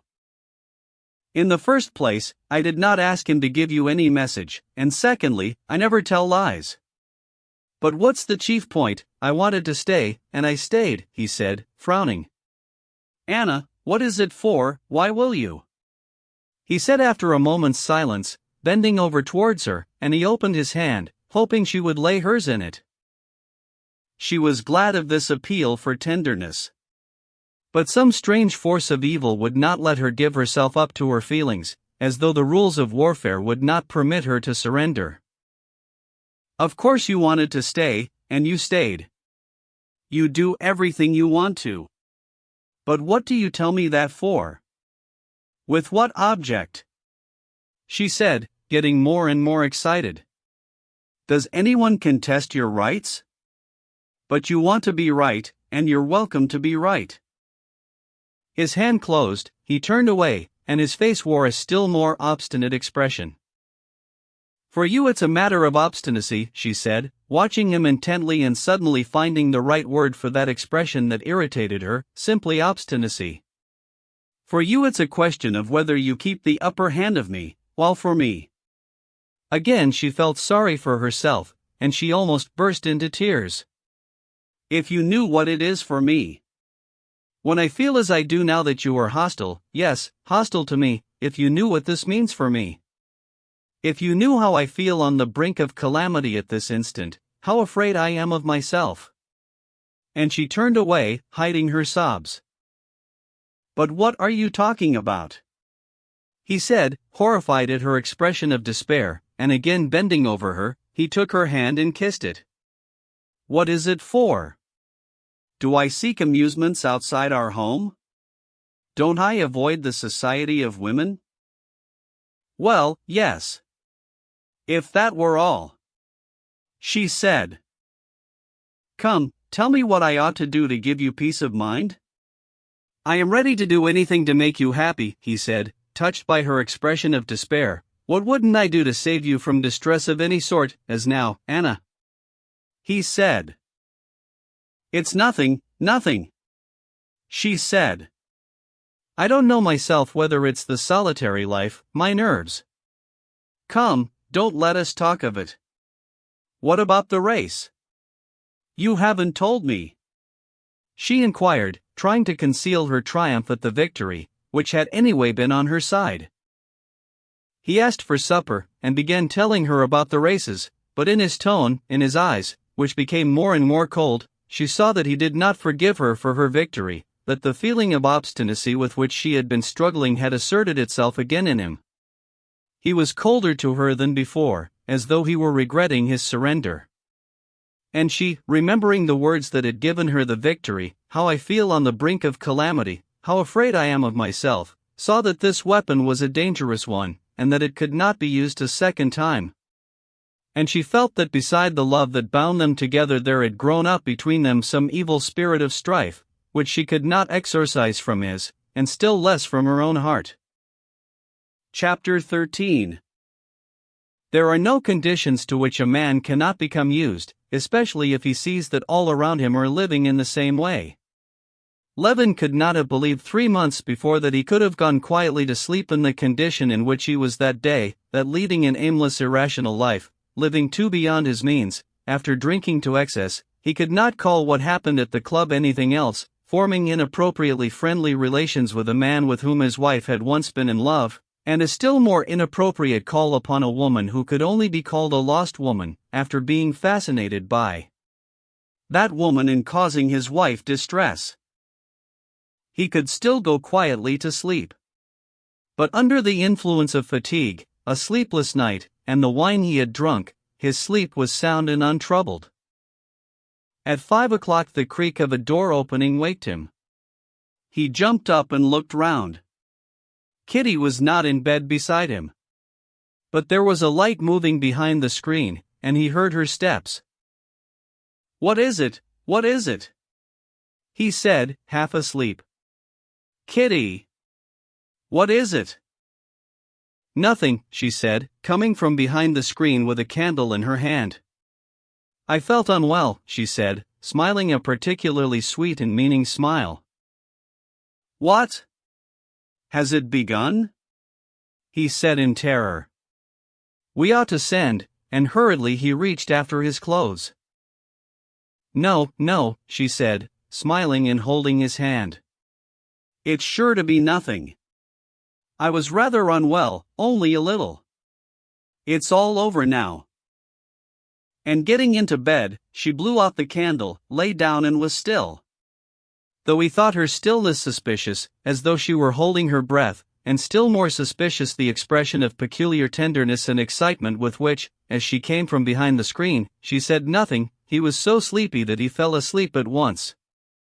Only later he remembered the stillness of her breathing, and understood all that must have been passing in her sweet, precious heart while she lay beside him, not stirring, in anticipation of the greatest event in a woman's life. At 7 o'clock he was waked by the touch of her hand on his shoulder, and a gentle whisper. She seemed struggling between regret at waking him, and the desire to talk to him. "Kostya, don't be frightened. It's all right. But I fancy we ought to send for Lizaveta Petrovna." The candle was lighted again. She was sitting up in bed, holding some knitting, which she had been busy upon during the last few days. "Please, don't be frightened, it's all right." "I'm not a bit afraid," she said, seeing his scared face, and she pressed his hand to her bosom and then to her lips. He hurriedly jumped up, hardly awake, and kept his eyes fixed on her, as he put on his dressing gown, then he stopped, still looking at her. He had to go, but he could not tear himself from her eyes. He thought he loved her face, knew her expression, her eyes, but never had he seen it like this. How hateful and horrible he seemed to himself, thinking of the distress he had caused her yesterday. Her flushed face, fringed with soft curling hair under her nightcap, was radiant with joy and courage. Though there was so little that was complex or artificial in Kitty's character in general, Levin was struck by what was revealed now, when suddenly all disguises were thrown off and the very kernel of her soul shone in her eyes. And in this simplicity and nakedness of her soul, she, the very woman he loved in her, was more manifest than ever. She looked at him, smiling, but all at once her brows twitched, she threw up her head, and going quickly up to him, clutched his hand and pressed close up to him, breathing her hot breath upon him. She was in pain and was, as it were, complaining to him of her suffering. And for the first minute, from habit, it seemed to him that he was to blame. But in her eyes there was a tenderness that told him that she was far from reproaching him, that she loved him for her sufferings. "If not I, who is to blame for it?" He thought unconsciously, seeking someone responsible for this suffering for him to punish, but there was no one responsible. She was suffering, complaining, and triumphing in her sufferings, and rejoicing in them, and loving them. He saw that something sublime was being accomplished in her soul, but what? He could not make it out. It was beyond his understanding. "I have sent to Mama. You go quickly to fetch Lizaveta Petrovna." "Kostya." "Nothing, it's over." She moved away from him and rang the bell. "Well, go now, Pasha's coming." "I am all right."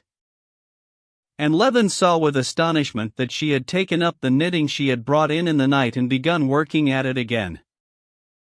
As Levin was going out of one door, he heard the maidservant come in at the other. He stood at the door and heard Kitty giving exact directions to the maid, and beginning to help her move the bedstead. He dressed, and while they were putting in his horses, as a hired sledge was not to be seen yet, he ran again up to the bedroom, not on tiptoe, it seemed to him, but on wings. Two maidservants were carefully moving something in the bedroom. Kitty was walking about knitting rapidly and giving directions. "I'm going for the doctor. They have sent for Lizaveta Petrovna, but I'll go on there too." "Isn't there anything wanted?" "Yes, shall I go to Dolly's?" She looked at him, obviously not hearing what he was saying. "Yes, yes. Do go," she said quickly, frowning and waving her hand to him. He had just gone into the drawing room, when suddenly a plaintive moan sounded from the bedroom, smothered instantly. He stood still, and for a long while he could not understand. "Yes, that is she," he said to himself, and clutching at his head he ran downstairs. "Lord have mercy on us. Pardon us. Aid us." He repeated the words that for some reason came suddenly to his lips. And he, an unbeliever, repeated these words not with his lips only. At that instant he knew that all his doubts, even the impossibility of believing with his reason, of which he was aware in himself, did not in the least hinder his turning to God. All of that now floated out of his soul like dust. To whom was he to turn if not to him in whose hands he felt himself, his soul, and his love? The horse was not yet ready, but feeling a peculiar concentration of his physical forces and his intellect on what he had to do, he started off on foot without waiting for the horse, and told Kuzma to overtake him. At the corner he met a night cabman driving hurriedly. In the little sledge, wrapped in a velvet cloak, sat Lizaveta Petrovna with a kerchief round her head. "Thank God! Thank God!" he said, overjoyed to recognize her little fair face, which wore a peculiarly serious, even stern expression. Telling the driver not to stop, he ran along beside her. "For 2 hours, then? Not more?" she inquired. "You should let Pyotr Dmitrievich know, but don't hurry him. And get some opium at the chemist's." "So you think that it may go on well?" "Lord have mercy on us and help us," Levin said, seeing his own horse driving out of the gate. Jumping into the sledge beside Kuzma, he told him to drive to the doctor's. Chapter 14. The doctor was not yet up, and the footman said that he had been up late, and had given orders not to be waked, but would get up soon. The footman was cleaning the lamp chimneys, and seemed very busy about them. This concentration of the footman upon his lamps, and his indifference to what was passing in Levin, at first astounded him, but immediately on considering the question he realized that no one knew or was bound to know his feelings, and that it was all the more necessary to act calmly, sensibly, and resolutely to get through this wall of indifference and attain his aim. "Don't be in a hurry or let anything slip," Levin said to himself, feeling a greater and greater flow of physical energy and attention to all that lay before him to do. Having ascertained that the doctor was not getting up, Levin considered various plans, and decided on the following one, that Kuzma should go for another doctor, while he himself should go to the chemist's for opium, and if when he came back the doctor had not yet begun to get up, he would either by tipping the footman, or by force, wake the doctor at all hazards. At the chemist's the lank shopman sealed up a packet of powders for a coachman who stood waiting, and refused him opium with the same callousness with which the doctor's footman had cleaned his lamp chimneys. Trying not to get flurried or out of temper, Levin mentioned the names of the doctor and midwife, and explaining what the opium was needed for, tried to persuade him. The assistant inquired in German whether he should give it, and receiving an affirmative reply from behind the partition, he took out a bottle and a funnel, deliberately poured the opium from a bigger bottle into a little one, stuck on a label, sealed it up, in spite of Levin's request that he would not do so, and was about to wrap it up too. This was more than Levin could stand. He took the bottle firmly out of his hands, and ran to the big glass doors. The doctor was not even now getting up, and the footman, busy now in putting down the rugs, refused to wake him. Levin deliberately took out a 10-ruble note, and, careful to speak slowly, though losing no time over the business, he handed him the note, and explained that Pyotr Dmitrievich, what a great and important personage he seemed to Levin now, this Pyotr Dmitrievich, who had been of so little consequence in his eyes before, had promised to come at any time, that he would certainly not be angry, and that he must therefore wake him at once. The footman agreed, and went upstairs, taking Levin into the waiting room. Levin could hear through the door the doctor coughing, moving about, washing, and saying something. 3 minutes passed. It seemed to Levin that more than an hour had gone by. He could not wait any longer. Pyotr Dmitrievich, Pyotr Dmitrievich, he said in an imploring voice at the open door. For God's sake, forgive me. See me as you are. It's been going on more than 2 hours already. I am in a minute, answered a voice, and to his amazement Levin heard that the doctor was smiling as he spoke. For one instant. In a minute. 2 minutes more passed while the doctor was putting on his boots, and 2 minutes more while the doctor put on his coat and combed his hair. Pyotr Dmitrievich. Levin was beginning again in a plaintive voice, just as the doctor came in dressed and ready. These people have no conscience, thought Levin. Combing his hair, while we're dying.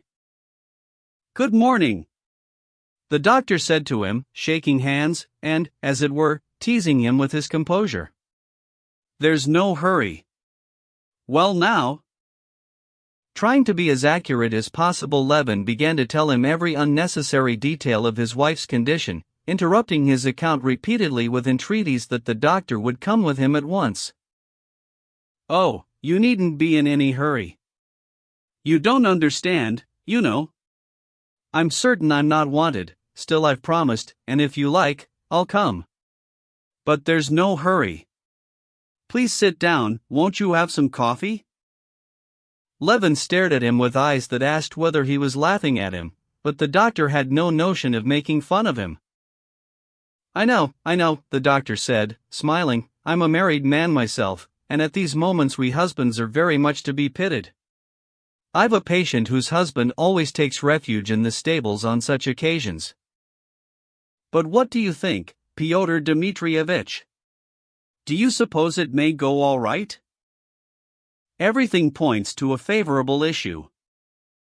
So you'll come immediately? Said Levin, looking wrathfully at the servant who was bringing in the coffee. In an hour's time. Oh, for mercy's sake. Well, let me drink my coffee, anyway. The doctor started upon his coffee. Both were silent. The Turks are really getting beaten, though. Did you read yesterday's telegrams? Said the doctor, munching some roll. No, I can't stand it. Said Levin, jumping up. So you'll be with us in a quarter of an hour. In half an hour. On your honor? When Levin got home, he drove up at the same time as the princess, and they went up to the bedroom door together. The princess had tears in her eyes, and her hands were shaking. Seeing Levin, she embraced him, and burst into tears. Well, my dear Lizaveta Petrovna? She queried, clasping the hand of the midwife, who came out to meet them with a beaming and anxious face. She's going on well, she said, persuade her to lie down. She will be easier so. From the moment when he had waked up and understood what was going on, Levin had prepared his mind to bear resolutely what was before him, and without considering or anticipating anything, to avoid upsetting his wife, and on the contrary to soothe her and keep up her courage. Without allowing himself even to think of what was to come, of how it would end, judging from his inquiries as to the usual duration of these ordeals, Levin had in his imagination braced himself to bear up and to keep a tight rein on his feelings for 5 hours, and it had seemed to him he could do this. But when he came back from the doctor's and saw her sufferings again, he fell to repeating more and more frequently, "Lord, have mercy on us, and succor us." He sighed, and flung his head up, and began to feel afraid he could not bear it, that he would burst into tears or run away. Such agony it was to him. And only 1 hour had passed. But after that hour there passed another hour, 2 hours, 3, the full 5 hours he had fixed as the furthest limit of his sufferings, and the position was still unchanged, and he was still bearing it because there was nothing to be done but bear it, every instant feeling that he had reached the utmost limits of his endurance, and that his heart would break with sympathy and pain. But still the minutes passed by and the hours, and still hours more, and his misery and horror grew and were more and more intense. All the ordinary conditions of life, without which one can form no conception of anything, had ceased to exist for Levin. He lost all sense of time.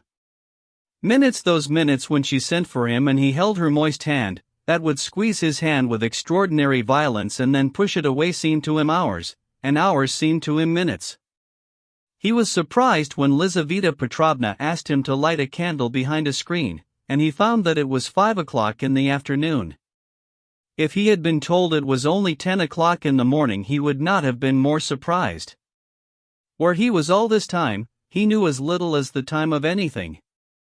He saw her swollen face, sometimes bewildered and in agony, sometimes smiling and trying to reassure him.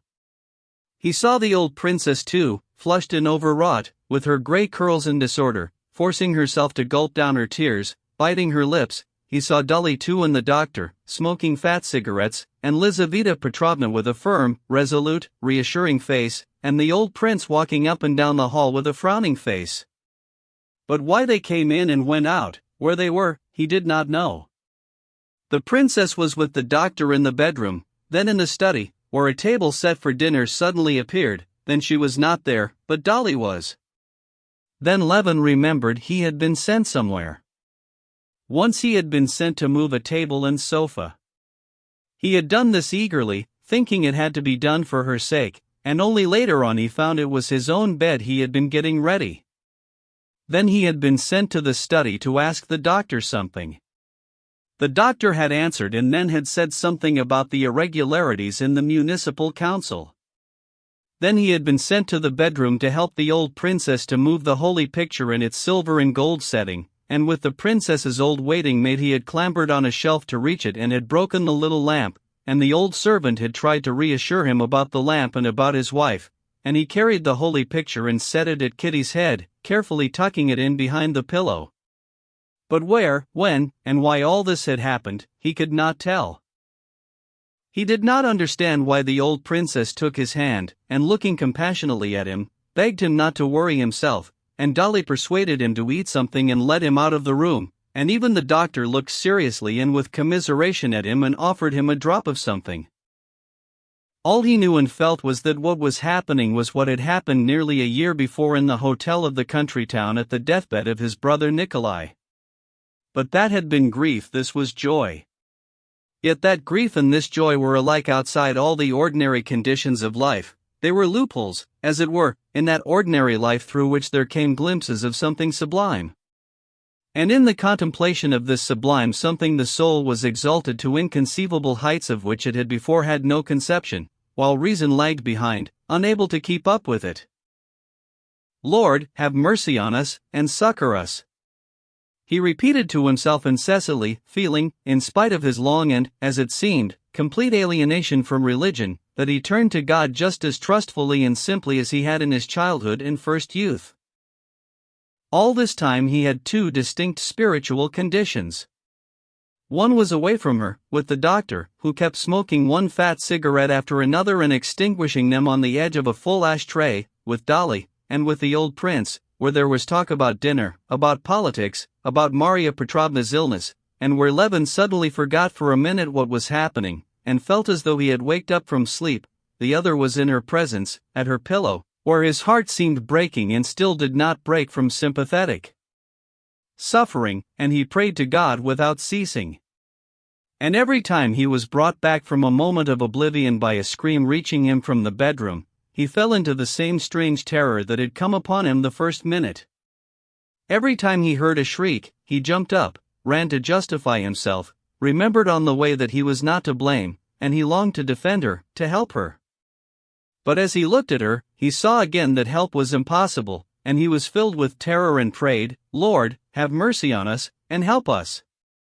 And as time went on, both these conditions became more intense. The calmer he became away from her, completely forgetting her, the more agonizing became both her sufferings and his feeling of helplessness before them. He jumped up, would have liked to run away, but ran to her. Sometimes, when again and again she called upon him, he blamed her, but seeing her patient, smiling face, and hearing the words, "I am worrying you," he threw the blame on God, but thinking of God, at once he fell to beseeching God to forgive him and have mercy. Chapter 15. He did not know whether it was late or early. The candles had all burned out. Dolly had just been in the study and had suggested to the doctor that he should lie down. Levin sat listening to the doctor's stories of a quack mesmerizer and looking at the ashes of his cigarette. There had been a period of repose, and he had sunk into oblivion. He had completely forgotten what was going on now. He heard the doctor's chat and understood it. Suddenly there came an unearthly shriek. The shriek was so awful that Levin did not even jump up, but holding his breath, gazed in terrified inquiry at the doctor. The doctor put his head on one side, listened, and smiled approvingly. Everything was so extraordinary that nothing could strike Levin as strange. I suppose it must be so, he thought, and still sat where he was. Whose scream was this? He jumped up, ran on tiptoe to the bedroom, edged round Lizaveta Petrovna and the princess, and took up his position at Kitty's pillow. The scream had subsided, but there was some change now. What it was he did not see and did not comprehend, and he had no wish to see or comprehend. But he saw it by the face of Lizaveta Petrovna. Lizaveta Petrovna's face was stern and pale, and still as resolute, though her jaws were twitching, and her eyes were fixed intently on Kitty. Kitty's swollen and agonized face, a tress of hair clinging to her moist brow, was turned to him and sought his eyes. Her lifted hands asked for his hands. Clutching his chill hands in her moist ones, she began squeezing them to her face. "Don't go, don't go. I'm not afraid, I'm not afraid," she said rapidly. "Mama, take my earrings. They bother me." "You're not afraid? Quick, quick, Lizaveta Petrovna." She spoke quickly, very quickly, and tried to smile. But suddenly her face was drawn, she pushed him away. "Oh, this is awful. I'm dying, I'm dying. Go away," she shrieked, and again he heard that unearthly scream. Levin clutched at his head and ran out of the room. "It's nothing, it's nothing, it's all right," Dolly called after him. But they might say what they liked, he knew now that all was over. He stood in the next room, his head leaning against the doorpost, and heard shrieks, howls such as he had never heard before, and he knew that what had been Kitty was uttering these shrieks. He had long ago ceased to wish for the child. By now he loathed this child. He did not even wish for her life now, all he longed for was the end of this awful anguish. "Doctor! What is it? What is it? By God!" he said, snatching at the doctor's hand as he came up. "It's the end," said the doctor. And the doctor's face was so grave as he said it that Levin took the end as meaning her death. Beside himself, he ran into the bedroom. The first thing he saw was the face of Lizaveta Petrovna. It was even more frowning and stern. Kitty's face he did not know. In the place where it had been was something that was fearful in its strained distortion and in the sounds that came from it. He fell down with his head on the wooden framework of the bed, feeling that his heart was bursting. The awful scream never paused, it became still more awful, and as though it had reached the utmost limit of terror, suddenly it ceased. Levin could not believe his ears, but there could be no doubt, the scream had ceased and he heard a subdued stir and bustle, and hurried breathing, and her voice, gasping, alive, tender, and blissful, uttered softly, "It's over." He lifted his head. With her hands hanging exhausted on the quilt, looking extraordinarily lovely and serene, she looked at him in silence and tried to smile, and could not. And suddenly, from the mysterious and awful faraway world in which he had been living for the last 22 hours, Levin felt himself all in an instant borne back to the old everyday world, glorified though now, by such a radiance of happiness that he could not bear it. The strained chords snapped, sobs and tears of joy which he had never foreseen rose up with such violence that his whole body shook, that for long they prevented him from speaking. Falling on his knees before the bed, he held his wife's hand before his lips and kissed it, and the hand, with a weak movement of the fingers, responded to his kiss. And meanwhile, there at the foot of the bed, in the deft hands of Lizaveta Petrovna, like a flickering light in a lamp, lay the life of the human creature, which had never existed before, and which would now with the same right, with the same importance to itself, live and create in its own image. Alive! Alive! And a boy too. Set your mind at rest. Levin heard Lizaveta Petrovna saying, as she slapped the baby's back with a shaking hand. "Mama, is it true?" said Kitty's voice. The princess's sobs were all the answers she could make. And in the midst of the silence there came an unmistakable reply to the mother's question, a voice quite unlike the subdued voices speaking in the room. It was the bold, clamorous, self-assertive squall of the new human being, who had so incomprehensibly appeared. If Levin had been told before that Kitty was dead, and that he had died with her, and that their children were angels, and that God was standing before him, he would have been surprised at nothing. But now, coming back to the world of reality, he had to make great mental efforts to take in that she was alive and well, and that the creature squalling so desperately was his son. Kitty was alive, her agony was over. And he was unutterably happy. That he understood, he was completely happy in it. But the baby? Whence, why, who was he? He could not get used to the idea. It seemed to him something extraneous, superfluous, to which he could not accustom himself. Chapter 16. At 10 o'clock the old prince, Sergei Ivanovitch, and Stepan Arkadyevitch were sitting at Levin's. Having inquired after Kitty, they had dropped into conversation upon other subjects. Levin heard them, and unconsciously, as they talked, going over the past, over what had been up to that morning, he thought of himself as he had been yesterday till that point. It was as though 100 years had passed since then.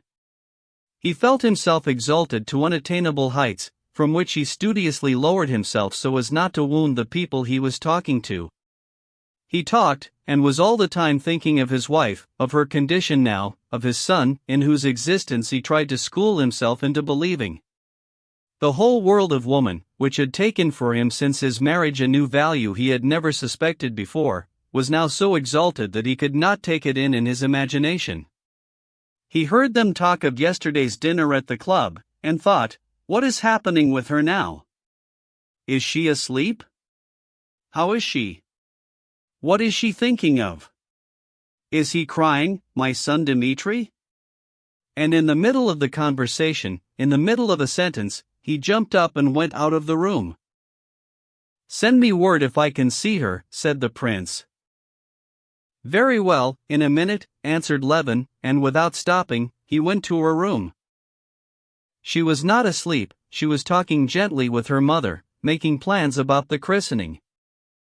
Carefully set to rights, with hair well brushed, in a smart little cap with some blue in it, her arms out on the quilt, she was lying on her back. Meeting his eyes, her eyes drew him to her. Her face, bright before, brightened still more as he drew near her. There was the same change in it from earthly to unearthly that is seen in the face of the dead. But then it means farewell, here it meant welcome. Again a rush of emotion, such as he had felt at the moment of the child's birth, flooded his heart. She took his hand and asked him if he had slept. He could not answer, and turned away, struggling with his weakness. "I have had a nap, Kostya," she said to him, "and I am so comfortable now." She looked at him, but suddenly her expression changed. "Give him to me," she said, hearing the baby's cry. "Give him to me, Lizaveta Petrovna, and he shall look at him." "To be sure, his papa shall look at him," said Lizaveta Petrovna, getting up and bringing something red, and queer, and wriggling. "Wait a minute, we'll make him tidy first," and Lizaveta Petrovna laid the red wobbling thing on the bed, began untrussing and trussing up the baby, lifting it up and turning it over with one finger and powdering it with something. Levin, looking at the tiny, pitiful creature, made strenuous efforts to discover in his heart some traces of fatherly feeling for it. He felt nothing towards it but disgust. But when it was undressed and he caught a glimpse of wee, little hands, little feet, saffron-colored, with little toes, too, and positively with a little big toe different from the rest, and when he saw Lizaveta Petrovna closing the wide-open little hands, as though they were soft springs, and putting them into linen garments, such pity for the little creature came upon him, and such terror that she would hurt it, that he held her hand back. Lizaveta Petrovna laughed. "Don't be frightened, don't be frightened." When the baby had been put to rights and transformed into a firm doll, Lizaveta Petrovna dandled it as though proud of her handiwork, and stood a little away so that Levin might see his son in all his glory. Kitty looked sideways in the same direction, never taking her eyes off the baby. "Give him to me. Give him to me," she said, and even made as though she would sit up. "What are you thinking of, Katerina Alexandrovna? You mustn't move like that." "Wait a minute. I'll give him to you. Here we're showing Papa what a fine fellow we are." And Lizaveta Petrovna, with one hand supporting the wobbling head, lifted up on the other arm the strange, limp, red creature, whose head was lost in its swaddling clothes. But it had a nose, too, and slanting eyes and smacking lips. "A splendid baby," said Lizaveta Petrovna. Levin sighed with mortification. This splendid baby excited in him no feeling but disgust and compassion. It was not at all the feeling he had looked forward to. He turned away while Lizaveta Petrovna put the baby to the unaccustomed breast. Suddenly laughter made him look round. The baby had taken the breast. "Come, that's enough, said Lizaveta Petrovna, but Kitty would not let the baby go. He fell asleep in her arms. "Look, now," said Kitty, turning the baby so that he could see it. The aged-looking little face suddenly puckered up still more and the baby sneezed. Smiling, hardly able to restrain his tears, Levin kissed his wife and went out of the dark room. What he felt towards this little creature was utterly unlike what he had expected. There was nothing cheerful and joyous in the feeling, on the contrary, it was a new torture of apprehension. It was the consciousness of a new sphere of liability to pain. And this sense was so painful at first, the apprehension lest this helpless creature should suffer was so intense, that it prevented him from noticing the strange thrill of senseless joy and even pride that he had felt when the baby sneezed. Chapter 17. Stepan Arkadyevich's affairs were in a very bad way. The money for 2/3 of the forest had all been spent already, and he had borrowed from the merchant in advance at 10% discount, almost all the remaining third. The merchant would not give more, especially as Darya Alexandrovna, for the first time that winter insisting on her right to her own property, had refused to sign the receipt for the payment of the last third of the forest.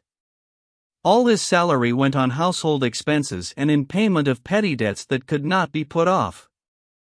There was positively no money. This was unpleasant and awkward, and in Stepan Arkadyevich's opinion things could not go on like this. The explanation of the position was, in his view, to be found in the fact that his salary was too small. The post he filled had been unmistakably very good 5 years ago, but it was so no longer. Petrov, the bank director, had 12,000, Sventitsky, a company director, had 17,000, Mighton, who had founded a bank, received 50,000. Clearly I've been napping, and they've overlooked me, Stepan Arkadyevich thought about himself. And he began keeping his eyes and ears open, and towards the end of the winter he had discovered a very good berth and had formed a plan of attack upon it, at first from Moscow through aunts, uncles, and friends, and then, when the matter was well advanced, in the spring, he went himself to Petersburg. It was one of those snug, lucrative berths of which there are so many more nowadays than there used to be, with incomes ranging from 1,000 to 50,000 rubles. It was the post of secretary of the committee of the Amalgamated Agency of the Southern Railways, and of certain banking companies. This position, like all such appointments, called for such immense energy and such varied qualifications, that it was difficult for them to be found united in any one man. And since a man combining all the qualifications was not to be found, it was at least better that the post be filled by an honest than by a dishonest man. And Stepan Arkadyevich was not merely an honest man unemphatically in the common acceptation of the words, he was an honest man emphatically in that special sense which the word has in Moscow, when they talk of an honest politician, an honest writer, an honest newspaper, an honest institution, an honest tendency, meaning not simply that the man or the institution is not dishonest, but that they are capable on occasion of taking a line of their own in opposition to the authorities. Stepan Arkadyevich moved in those circles in Moscow in which that expression had come into use, was regarded there as an honest man, and so had more right to this appointment than others. The appointment yielded an income of from 7 to 10,000 a year, and Oblonsky could fill it without giving up his government position. It was in the hands of 2 ministers, 1 lady, and 2 Jews, and all these people, though the way had been paved already with them, Stepan Arkadyevich had to see in Petersburg.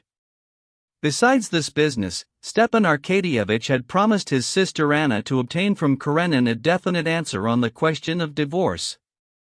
And begging 50 rubles from Dolly, he set off for Petersburg.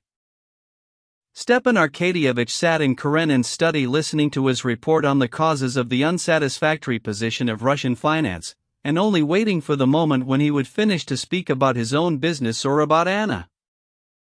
"Yes, that's very true," he said, when Alexey Alexandrovich took off the pince-nez, without which he could not read now, and looked inquiringly at his former brother-in-law. "That's very true in particular cases, but still the principle of our day is freedom."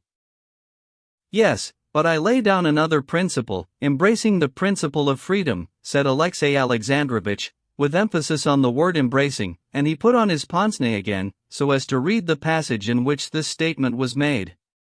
And turning over the beautifully written, wide-margined manuscript, Alexey Alexandrovich read aloud over again the conclusive passage.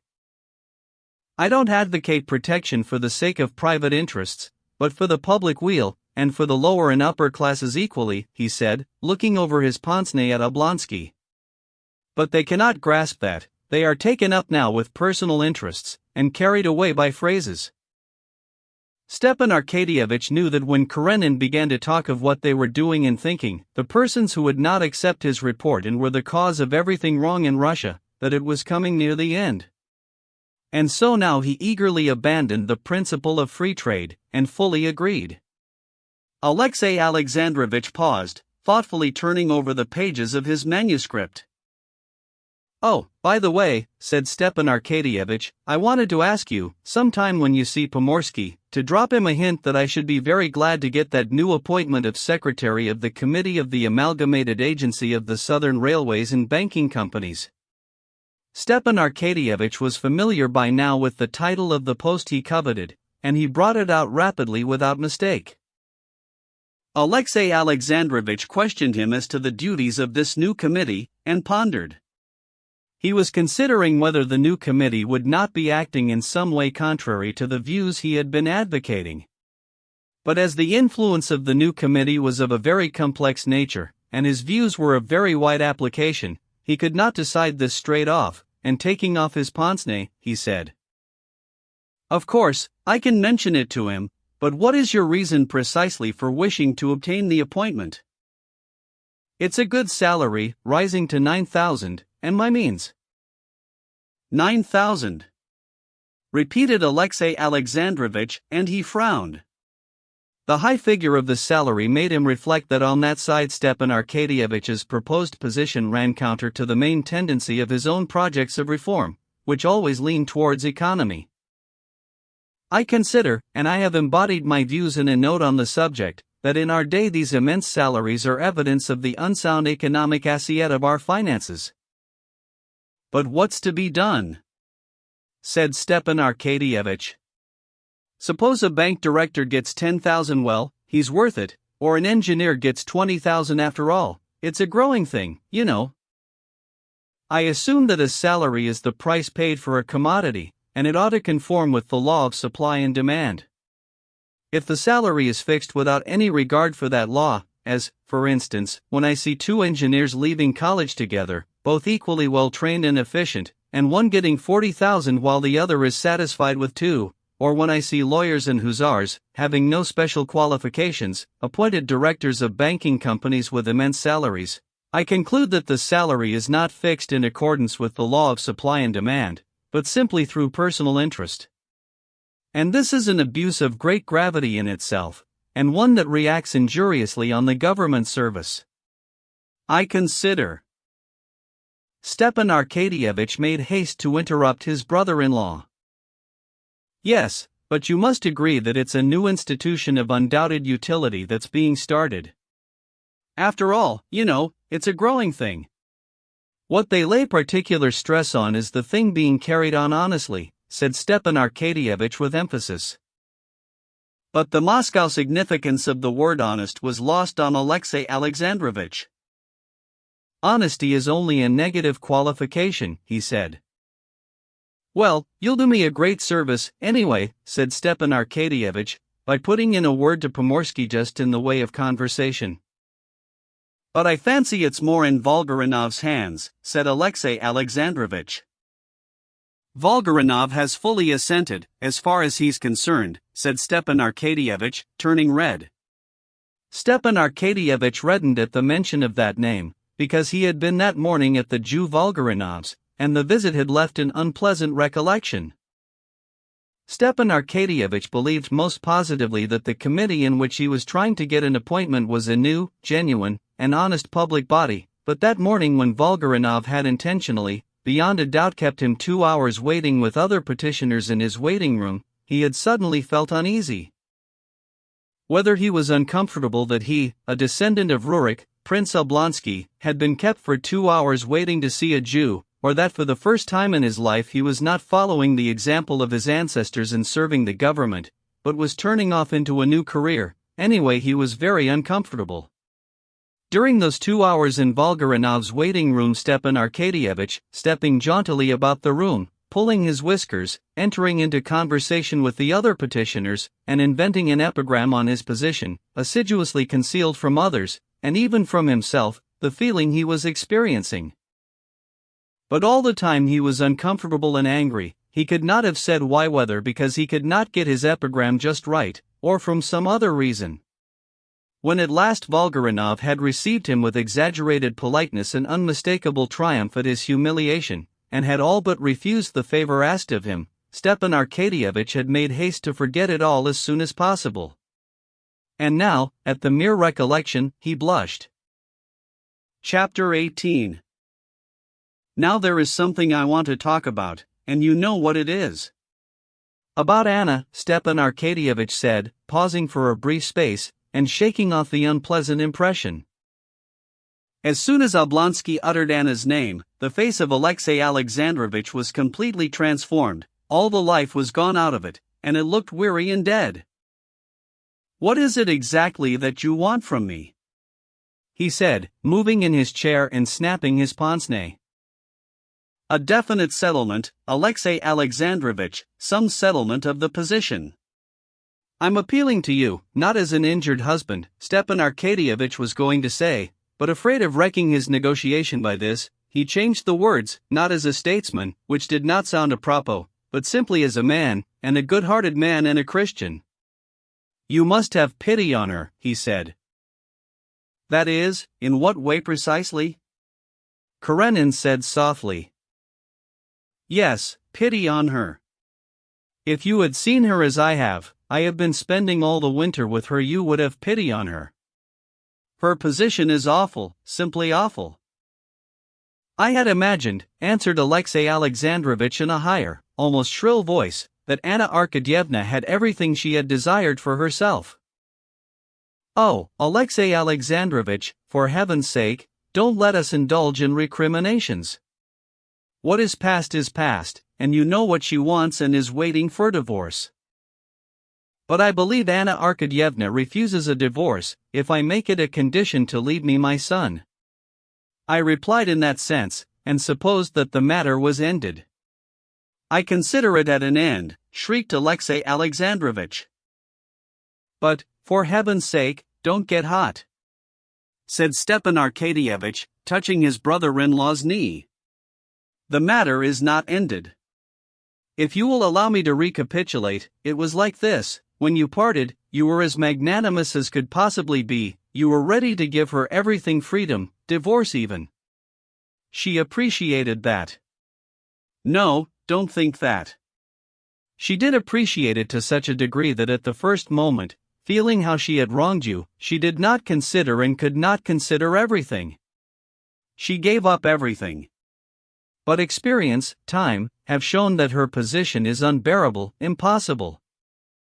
The life of Anna Arkadyevna can have no interest for me, Alexey Alexandrovich put in, lifting his eyebrows. Allow me to disbelieve that, Stepan Arkadyevich replied gently. Her position is intolerable for her, and of no benefit to anyone whatever. She has deserved it, you will say. She knows that and asks you for nothing. She says plainly that she dare not ask you. But all of us, her relatives, all who love her, beg you, entreat you. Why should she suffer? Who is any the better for it? Excuse me, you seem to put me in the position of the guilty party, observed Alexey Alexandrovich. Oh no, not at all. Please understand me, said Stepan Arkadyevich, touching his hand again, as though feeling sure this physical contact would soften his brother-in-law. All I say is this: her position is intolerable, and it might be alleviated by you, and you will lose nothing by it. I will arrange it all for you, so that you'll not notice it. You did promise it, you know. The promise was given before. And I had supposed that the question of my son had settled the matter. Besides, I had hoped that Anna Arkadyevna had enough generosity. Alexey Alexandrovich articulated with difficulty, his lips twitching and his face white. She leaves it all to your generosity. She begs, she implores one thing of you: to extricate her from the impossible position in which she is placed. She does not ask for her son now. Alexey Alexandrovich, you are a good man.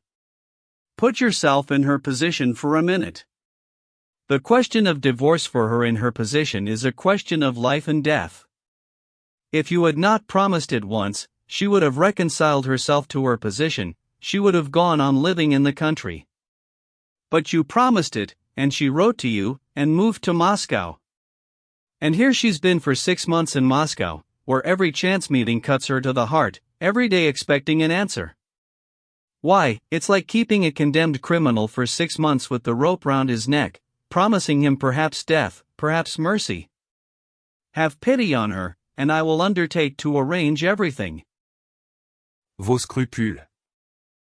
I am not talking about that. Alexey Alexandrovich interrupted with disgust.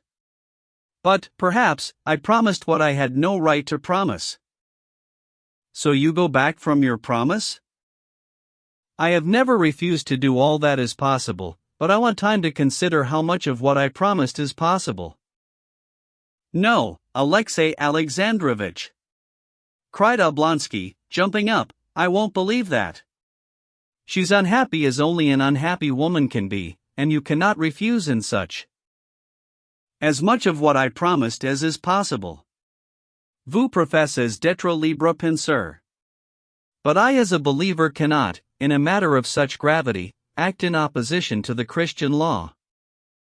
But in Christian societies and among us, as far as I'm aware, divorce is allowed, said Stepan Arkadyevitch. Divorce is sanctioned even by our church. And we see. It is allowed, but not in the sense. Alexey Alexandrovitch, you are not like yourself, said Oblonsky, after a brief pause. Wasn't it you, and didn't we all appreciate it in you, who forgave everything, and moved simply by Christian feeling was ready to make any sacrifice? You said yourself, if a man take thy coat, give him thy cloak also, and now. I beg, said Alexey Alexandrovitch shrilly, getting suddenly onto his feet, his face white and his jaws twitching, I beg you to drop this subject. Oh, no. Oh, forgive me if I have wounded you, said Stepan Arkadyevitch, holding out his hand with a smile of embarrassment, but like a messenger I have simply performed the commission given me. Alexey Alexandrovitch gave him his hand, pondered a little, and said, I must think it over and seek for guidance. The day after tomorrow I will give you a final answer, he said, after considering a moment. Chapter 19. Stepan Arkadyevitch was about to go away when Korny came in to announce. Sergei Alexeyevich. Who's Sergei Alexeyevich? Stepan Arkadyevitch was beginning, but he remembered immediately. Ah, Seryoza, he said aloud. Sergei Alexeyevich. I thought it was the director of a department. Anna asked me to see him too, he thought. And he recalled the timid, piteous expression with which Anna had said to him at parting, anyway, you will see him. Find out exactly where he is, who is looking after him. And Stiva, if it were possible. Could it be possible? Stepan Arkadyevitch knew what was meant by that if it were possible to arrange the divorce so as to let her have her son. Stepan Arkadyevitch saw now that it was no good to dream of that, but still he was glad to see his nephew. Alexey Alexandrovitch reminded his brother-in-law that they never spoke to the boy of his mother, and he begged him not to mention a single word about her. He was very ill after that interview with his mother, which we had not foreseen, said Alexey Alexandrovitch. Indeed, we feared for his life. But with rational treatment, and sea-bathing in the summer, he regained his strength, and now, by the doctor's advice, I have let him go to school. And certainly the companionship of school has had a good effect on him, and he is perfectly well, and making good progress. What a fine fellow he's grown! He's not Seryoza now, but quite full-fledged Sergei Alexeyevich, said Stepan Arkadyevitch, smiling, as he looked at the handsome, broad-shouldered lad in blue coat and long trousers, who walked in alertly and confidently. The boy looked healthy and good-humored. He bowed to his uncle as to a stranger, but recognizing him, he blushed and turned hurriedly away from him, as though offended and irritated at something. The boy went up to his father and handed him a note of the marks he had gained in school. Well, that's very fair, said his father, you can go. He's thinner and taller, and has grown out of being a child into a boy, I like that, said Stepan Arkadyevitch. Do you remember me? The boy looked back quickly at his uncle. Yes, mon uncle, he answered, glancing at his father, and again he looked downcast. His uncle called him to him, and took his hand. Well, and how are you getting on? He said, wanting to talk to him, and not knowing what to say. The boy, blushing and making no answer, cautiously drew his hand away. As soon as Stepan Arkadyevitch let go his hand, he glanced doubtfully at his father, and like a bird set free, he darted out of the room. A year had passed since the last time Seryoza had seen his mother. Since then he had heard nothing more of her. And in the course of that year he had gone to school, and made friends among his schoolfellows. The dreams and memories of his mother, which had made him ill after seeing her, did not occupy his thoughts now. When they came back to him, he studiously drove them away, regarding them as shameful and girlish, below the dignity of a boy and a schoolboy. He knew that his father and mother were separated by some quarrel. He knew that he had to remain with his father, and he tried to get used to that idea. He disliked seeing his uncle, so like his mother, for it called up those memories of which he was ashamed. He disliked it all the more as from some words he had caught as he waited at the study door, and still more from the faces of his father and uncle, he guessed that they must have been talking of his mother. And to avoid condemning the father with whom he lived and on whom he was dependent, and, above all, to avoid giving way to sentimentality, which he considered so degrading, Serioza tried not to look at his uncle who had come to disturb his peace of mind, and not to think of what he recalled to him. But when Stepan Arkadyevitch, going out after him, saw him on the stairs, and calling to him, asked him how he spent his playtime at school, Serioza talked more freely to him away from his father's presence. "We have a railway now," he said in answer to his uncle's question. "It's like this, do you see, two sit on a bench there, the passengers, and one stands up straight on the bench.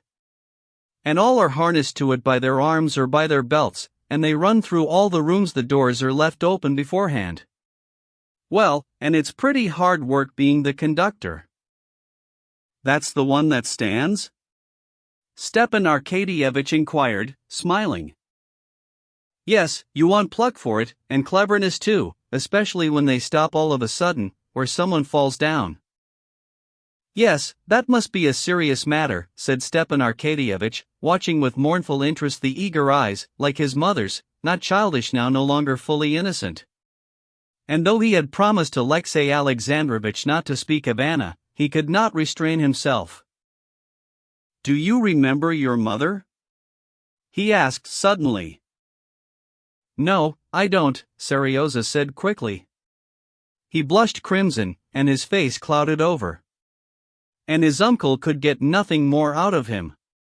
His tutor found his pupil on the staircase half an hour later, and for a long while he could not make out whether he was ill-tempered or crying.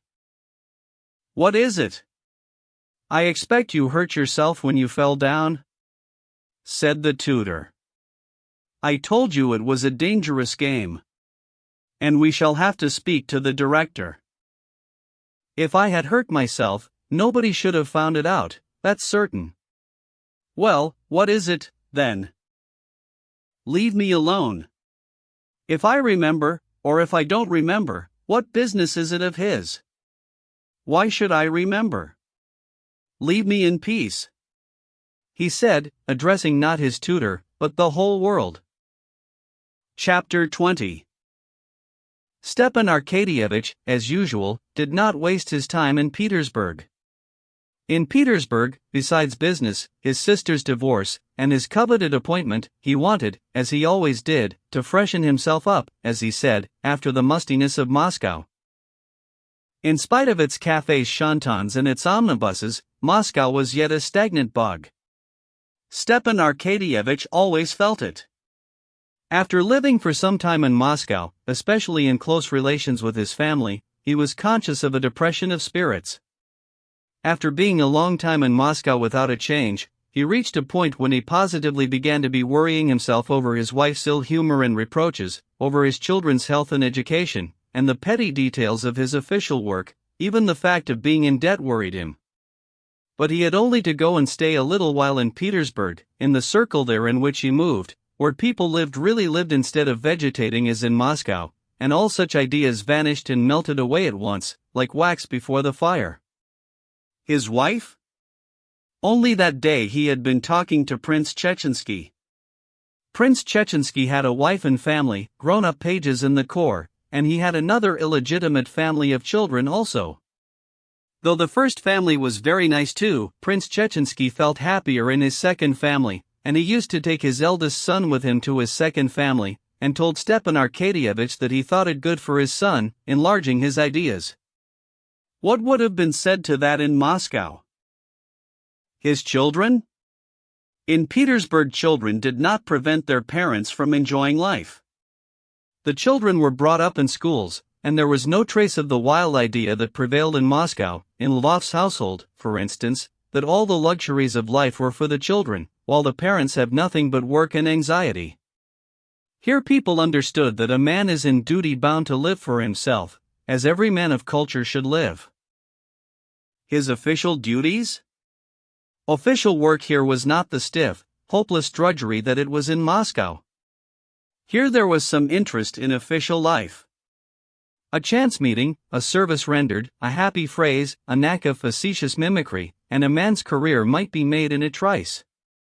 So it had been with Bryantsev, whom Stepan Arkadyevitch had met the previous day, and who was one of the highest functionaries in government now.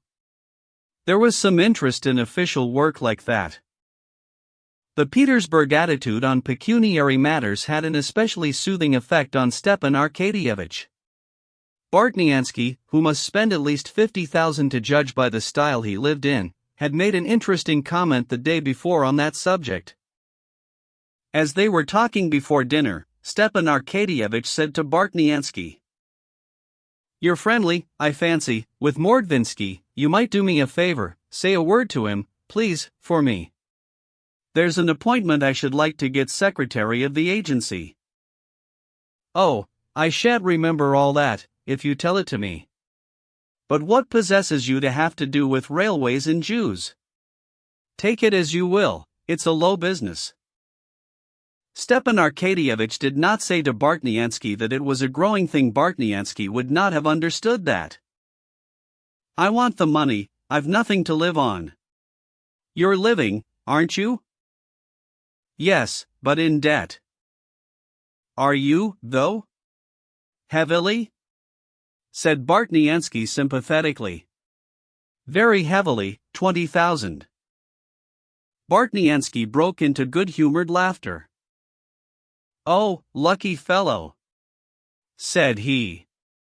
"My debts mount up to 1.5 million, and I've nothing, and still I can live, as you see." And Stepan Arkadyevitch saw the correctness of this view not in words only but in actual fact.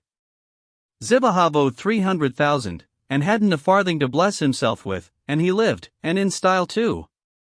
Count Krivtsov was considered a hopeless case by everyone, and yet he kept 2 mistresses. Petrovsky had run through 5 millions, and still lived in just the same style, and was even a manager in the financial department with a salary of 20,000. But besides this, Petersburg had physically an agreeable effect on Stepan Arkadyevitch. It made him younger.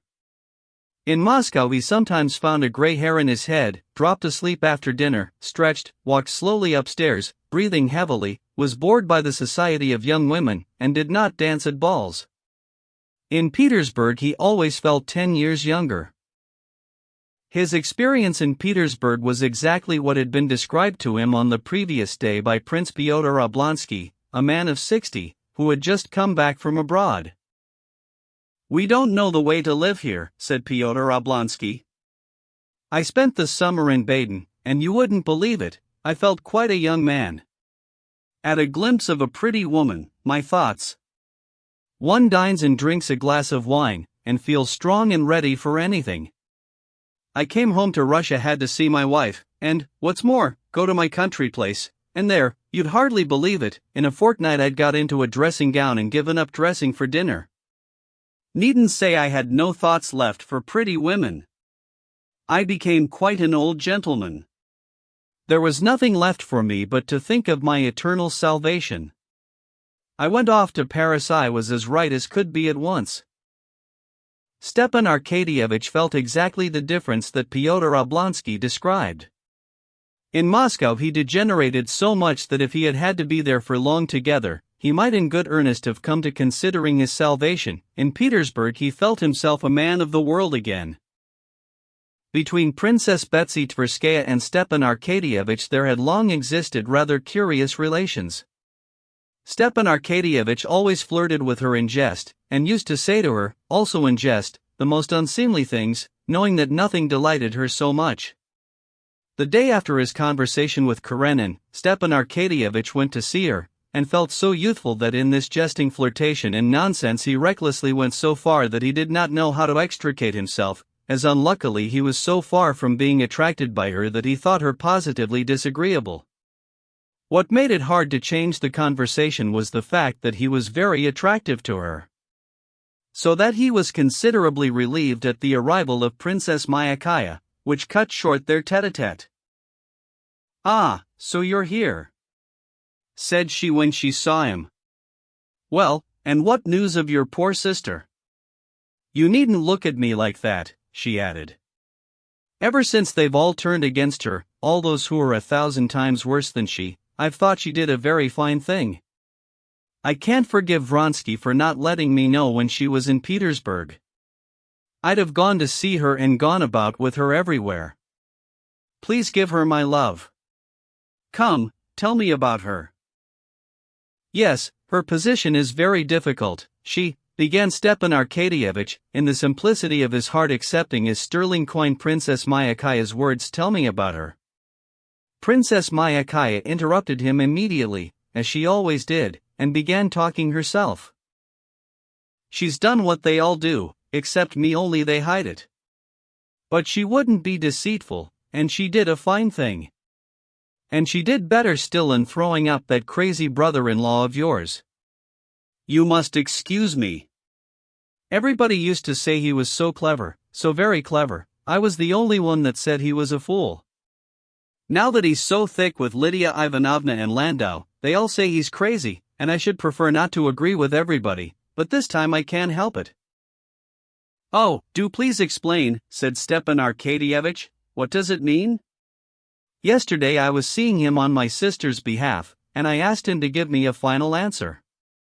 He gave me no answer, and said he would think it over. But this morning, instead of an answer, I received an invitation from Countess Lydia Ivanovna for this evening."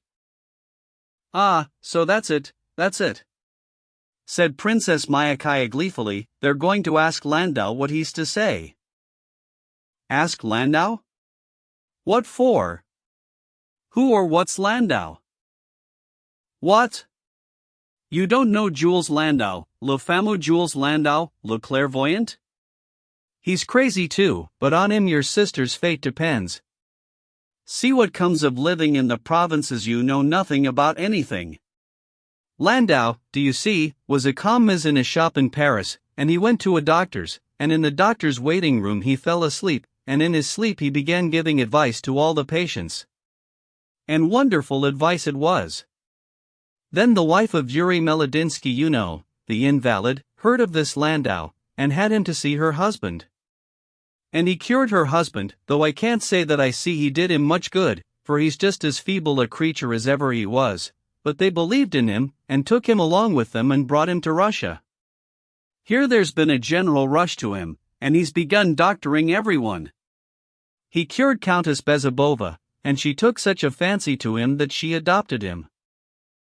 "Adopted him?" "Yes, as her son.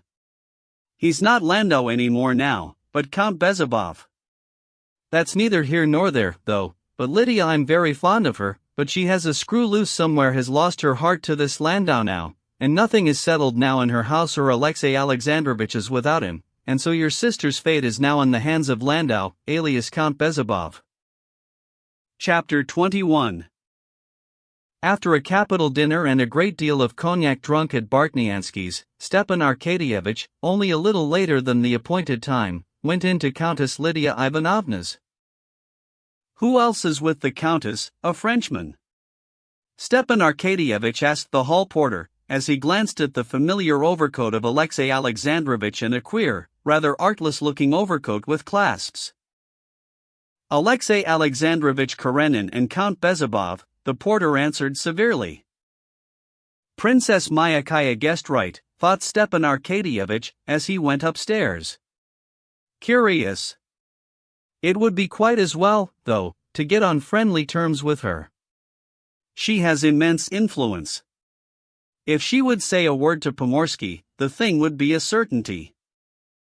It was still quite light out of doors, but in Countess Lydia Ivanovna's little drawing-room the blinds were drawn and the lamps lighted.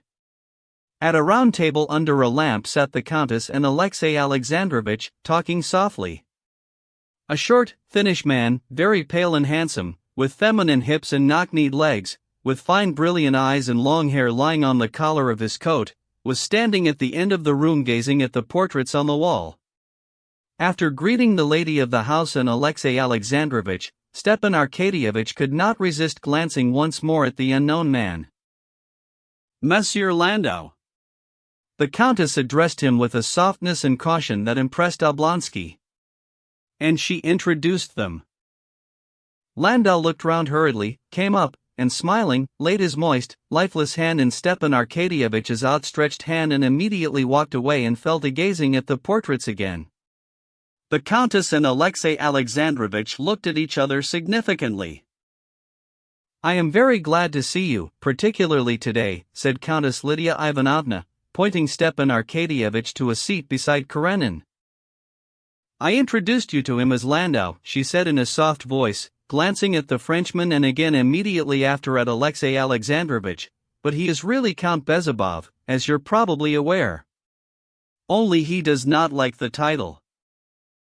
"Yes, I heard so," answered Stepan Arkadyevitch. "They say he completely cured Countess Bezubova. She was here today, poor thing," the Countess said, turning to Alexey Alexandrovich. "This separation is awful for her. It's such a blow to her." "And he positively is going?" queried Alexey Alexandrovich. "Yes, he's going to Paris. He heard a voice yesterday," said Countess Lydia Ivanovna, looking at Stepan Arkadyevitch. "Ah, a voice," repeated Oblonsky, feeling that he must be as circumspect as he possibly could in this society, where something peculiar was going on, or was to go on, to which he had not the key.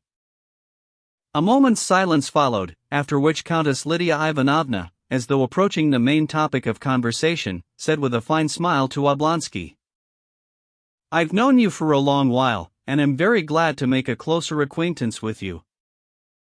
Les amis de nos amis sont nos amis. But to be a true friend, one must enter into the spiritual state of one's friend, and I fear that you are not doing so in the case of Alexey Alexandrovich. You understand what I mean," she said, lifting her fine pensive eyes. "In part, Countess, I understand the position of Alexey Alexandrovich," said Oblonsky. Having no clear idea what they were talking about, he wanted to confine himself to generalities. "The change is not in his external position," Countess Lydia Ivanovna said sternly, following with eyes of love the figure of Alexey Alexandrovich as he got up and crossed over to Landau. "His heart is changed, a new heart has been vouchsafed him, and I fear you don't fully apprehend the change that has taken place in him." "Oh, well, in general outlines I can conceive the change. We have always been friendly, and now," said Stepan Arkadyevitch, responding with a sympathetic glance to the expression of the Countess, and mentally balancing the question with which of the two ministers she was most intimate, so as to know about which to ask her to speak for him. "The change that has taken place in him cannot lessen his love for his neighbors. On the contrary, that change can only intensify love in his heart." "But I am afraid you do not understand me. Won't you have some tea?" she said, with her eyes indicating the footman, who was handing round tea on a tray. "Not quite, Countess. Of course, his misfortune." "Yes, a misfortune which has proved the highest happiness, when his heart was made new, was filled full of it," she said, gazing with eyes full of love at Stepan Arkadyevitch. "I do believe I might ask her to speak to both of them," thought Stepan Arkadyevitch. "Oh, of course, Countess," he said, "but I imagine such changes are a matter so private that no one, even the most intimate friend, would care to speak of them." "On the contrary, we ought to speak freely and help one another." "Yes, undoubtedly so, but there is such a difference of convictions, and besides," said Oblonsky with a soft smile, "there can be no difference where it is a question of holy truth." "Oh, no, of course, but," and Stepan Arkadyevitch paused in confusion.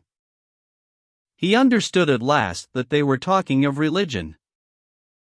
"I fancy he will fall asleep immediately," said Alexey Alexandrovich in a whisper full of meaning, going up to Lydia Ivanovna. Stepan Arkadyevitch looked round. Landau was sitting at the window, leaning on his elbow and the back of his chair, his head drooping. Noticing that all eyes were turned on him, he raised his head and smiled a smile of childlike artlessness. "Don't take any notice," said Lydia Ivanovna, and she lightly moved a chair up for Alexey Alexandrovitch. "I have observed," she was beginning, when a footman came into the room with a letter. Lydia Ivanovna rapidly ran her eyes over the note, and excusing herself, wrote an answer with extraordinary rapidity, handed it to the man, and came back to the table. "I have observed," she went on, "that Moscow people, especially the men, are more indifferent to religion than anyone." "Oh, no, Countess, I thought Moscow people had the reputation of being the firmest in the faith," answered Stepan Arkadyevitch. "But as far as I can make out, you are unfortunately one of the indifferent ones," said Alexey Alexandrovitch, turning to him with a weary smile. "How anyone can be indifferent," said Lydia Ivanovna. "I am not so much indifferent on that subject as I am waiting in suspense," said Stepan Arkadyevitch, with his most deprecating smile. "I hardly think that the time for such questions has come yet for me." Alexey Alexandrovitch and Lydia Ivanovna looked at each other.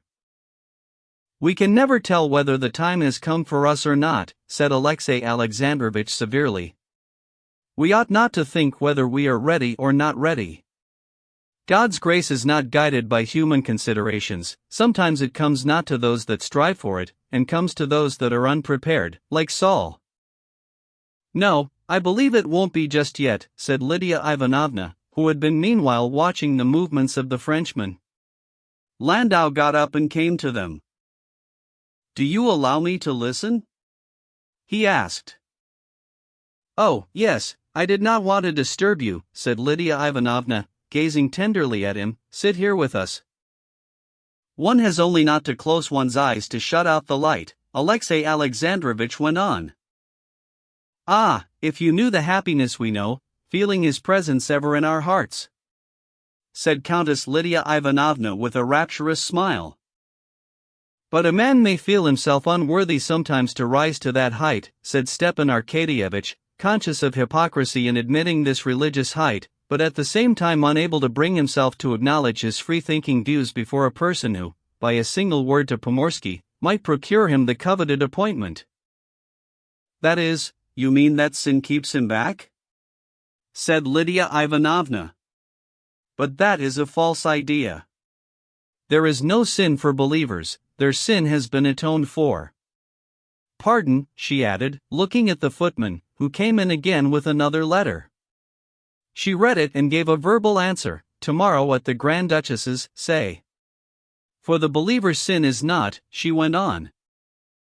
"Yes, but faith without works is dead," said Stepan Arkadyevitch, recalling the phrase from the Catechism, and only by his smile clinging to his independence. "There you have it from the Epistle of St. James," said Alexey Alexandrovitch, addressing Lydia Ivanovna, with a certain reproachfulness in his tone. It was unmistakably a subject they had discussed more than once before. "What harm has been done by the false interpretation of that passage? Nothing holds men back from belief like that misinterpretation. I have not works, so I cannot believe, though all the while that is not said. But the very opposite is said. Striving for God, saving the soul by fasting," said Countess Lydia Ivanovna, with disgusted contempt, "those are the crude ideas of our monks. Yet that is nowhere said. It is far simpler and easier," she added, looking at Oblonsky with the same encouraging smile with which at court she encouraged youthful maids of honor, disconcerted by the new surroundings of the court. "We are saved by Christ who suffered for us. We are saved by faith," Alexey Alexandrovitch chimed in, with a glance of approval at her words. Vous comprenez l'anglais? asked Lydia Ivanovna, and receiving a reply in the affirmative, she got up and began looking through a shelf of books. "I want to read him Safe and Happy, or Under the Wing," she said, looking inquiringly at Karenin. And finding the book, and sitting down again in her place, she opened it. It's very short. In it is described the way by which faith can be reached, and the happiness, above all earthly bliss, with which it fills the soul. The believer cannot be unhappy because he is not alone. But you will see. She was just settling herself to read when the footman came in again. Madame Borozdina? Tell her, tomorrow at 2 o'clock. Yes, she said, putting her finger in the place in the book, and gazing before her with her fine pensive eyes. That is how true faith acts. You know Marie Sanina? You know about her trouble? She lost her only child. She was in despair. And what happened? She found this comforter, and she thanks God now for the death of her child. Such is the happiness faith brings. Oh, yes, that is most, said Stepan Arkadyevitch, glad they were going to read, and let him have a chance to collect his faculties. No, I see I'd better not ask her about anything today, he thought. If only I can get out of this without putting my foot in it. It will be dull for you, said Countess Lydia Ivanovna, addressing Landau. You don't know English, but it's short.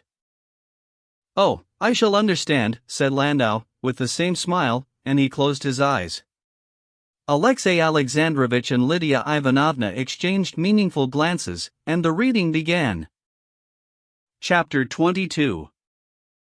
Stepan Arkadyevitch felt completely nonplussed by the strange talk which he was hearing for the first time. The complexity of Petersburg, as a rule, had a stimulating effect on him, rousing him out of his Moscow stagnation. But he liked these complications, and understood them only in the circles he knew and was at home in. In these unfamiliar surroundings he was puzzled and disconcerted, and could not get his bearings. As he listened to Countess Lydia Ivanovna, aware of the beautiful, artless or perhaps artful, he could not decide which eyes of Landau fixed upon him. Stepan Arkadyevitch began to be conscious of a peculiar heaviness in his head.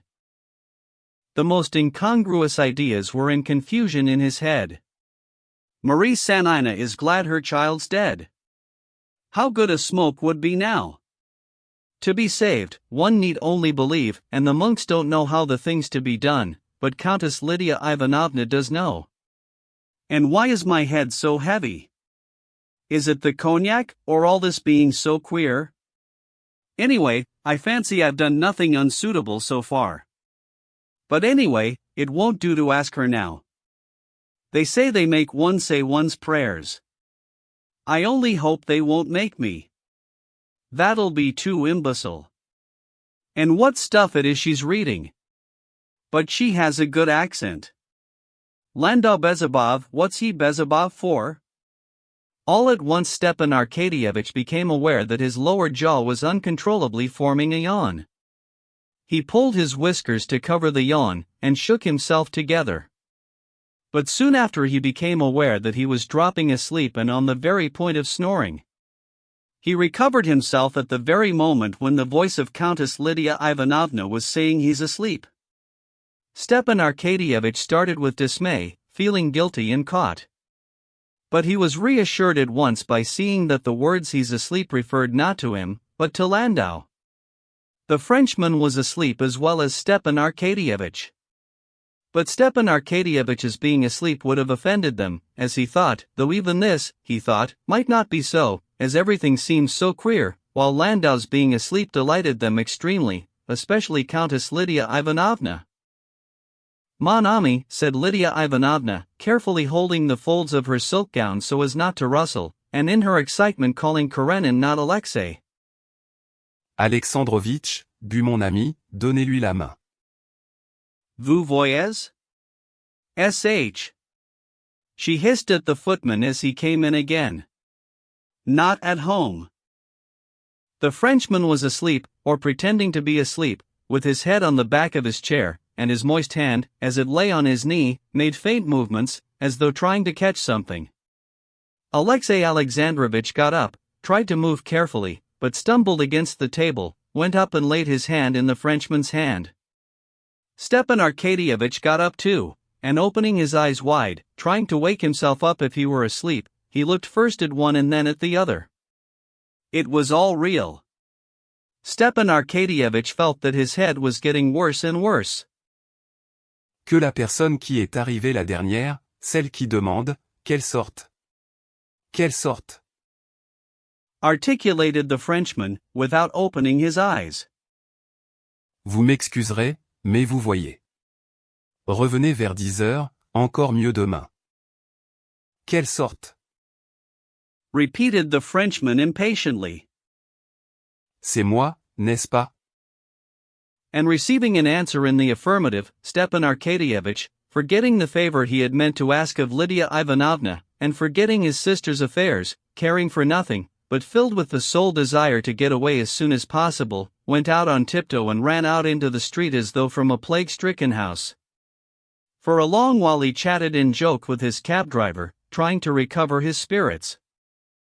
At the French theater where he arrived for the last act, and afterwards at the Tatar restaurant after his champagne, Stepan Arkadyevitch felt a little refreshed in the atmosphere he was used to. But still he felt quite unlike himself all that evening. On getting home to Pyotr Oblonsky's, where he was staying, Stepan Arkadyevitch found a note from Betsy. She wrote to him that she was very anxious to finish their interrupted conversation, and begged him to come next day. He had scarcely read this note, and frowned at its contents, when he heard below the ponderous tramp of the servants, carrying something heavy. Stepan Arkadyevitch went out to look. It was the rejuvenated Pyotr Oblonsky. He was so drunk that he could not walk upstairs, but he told them to set him on his legs when he saw Stepan Arkadyevitch, and clinging to him, walked with him into his room and there began telling him how he had spent the evening, and fell asleep doing so. Stepan Arkadyevitch was in very low spirits, which happened rarely with him, and for a long while he could not go to sleep. Everything he could recall to his mind, everything was disgusting, but most disgusting of all, as if it were something shameful, was the memory of the evening he had spent at Countess Lydia Ivanovna's. Next day he received from Alexey Alexandrovitch a final answer, refusing to grant Anna's divorce, and he understood that this decision was based on what the Frenchman had said in his real or pretended trance. Chapter 23. In order to carry through any undertaking in family life, there must necessarily be either complete division between the husband and wife, or loving agreement. When the relations of a couple are vacillating in neither one thing nor the other, no sort of enterprise can be undertaken. Many families remain for years in the same place, though both husband and wife are sick of it, simply because there is neither complete division nor agreement between them. Both Vronsky and Anna felt life in Moscow insupportable in the heat and dust, when the spring sunshine was followed by the glare of summer, and all the trees in the boulevards had long since been in full leaf, and the leaves were covered with dust. But they did not go back to Vozdvizhensko, as they had arranged to do long before. They went on staying in Moscow, though they both loathed it, because of late there had been no agreement between them. The irritability that kept them apart had no external cause, and all efforts to come to an understanding intensified it, instead of removing it. It was an inner irritation, grounded in her mind on the conviction that his love had grown less, in his, on regret that he had put himself for her sake in a difficult position, which she, instead of lightening, made still more difficult. Neither of them gave full utterance to their sense of grievance, but they considered each other in the wrong, and tried on every pretext to prove this to one another. In her eyes the whole of him, with all his habits, ideas, desires, with all his spiritual and physical temperament, was one thing: love for women, and that love, she felt, ought to be entirely concentrated on her alone. That love was less, consequently, as she reasoned, he must have transferred part of his love to other women or to another woman, and she was jealous. She was jealous not of any particular woman but of the decrease of his love. Not having got an object for her jealousy, she was on the lookout for it. At the slightest hint she transferred her jealousy from one object to another. At one time she was jealous of those low women with whom he might so easily renew his old bachelor ties, then she was jealous of the society women he might meet, then she was jealous of the imaginary girl whom he might want to marry, for whose sake he would break with her. And this last form of jealousy tortured her most of all, especially as he had unwarily told her, in a moment of frankness, that his mother knew him so little that she had had the audacity to try and persuade him to marry the young Princess Sorokina. And being jealous of him, Anna was indignant against him and found grounds for indignation in everything. For everything that was difficult in her position she blamed him. The agonizing condition of suspense she had passed in Moscow, the tardiness and indecision of Alexey Alexandrovitch, her solitude, she put it all down to him. If he had loved her he would have seen all the bitterness of her position, and would have rescued her from it. For her being in Moscow and not in the country, he was to blame too. He could not live buried in the country as she would have liked to do. He must have society, and he had put her in this awful position, the bitterness of which he would not see. And again, it was his fault that she was forever separated from her son. Even the rare moments of tenderness that came from time to time did not soothe her. In his tenderness now she saw a shade of complacency, of self-confidence, which had not been of old and which exasperated her. It was dusk. Anna was alone, and waiting for him to come back from a bachelor dinner. She walked up and down in his study, the room where the noise from the street was least heard, and thought over every detail of their yesterday's quarrel. Going back from the well-remembered, offensive words of the quarrel to what had been the ground of it, she arrived at last at its origin. For a long while she could hardly believe that their dissension had arisen from a conversation so inoffensive, of so little moment to either. But so it actually had been. It all arose from his laughing at the girls' high schools, declaring they were useless, while she defended them. He had spoken slightingly of women's education in general, and had said that Anna's English protégée, had not the slightest need to know anything of physics. This irritated Anna. She saw in this a contemptuous reference to her occupations. And she bethought her of a phrase to pay him back for the pain he had given her. "I don't expect you to understand me, my feelings, as anyone who loved me might, but simple delicacy I did expect," she said. And he had actually flushed with vexation, and had said something unpleasant. She could not recall her answer, but at that point, with an unmistakable desire to wound her too, he had said, "I feel no interest in your infatuation over this girl, that's true, because I see it's unnatural." The cruelty with which he shattered the world she had built up for herself so laboriously to enable her to endure her hard life, the injustice with which he had accused her of affectation, of artificiality, aroused her. "I am very sorry that nothing but what's coarse and material is comprehensible and natural to you," she said, and walked out of the room. When he had come in to her yesterday evening, they had not referred to the quarrel, but both felt that the quarrel had been smoothed over, but was not at an end.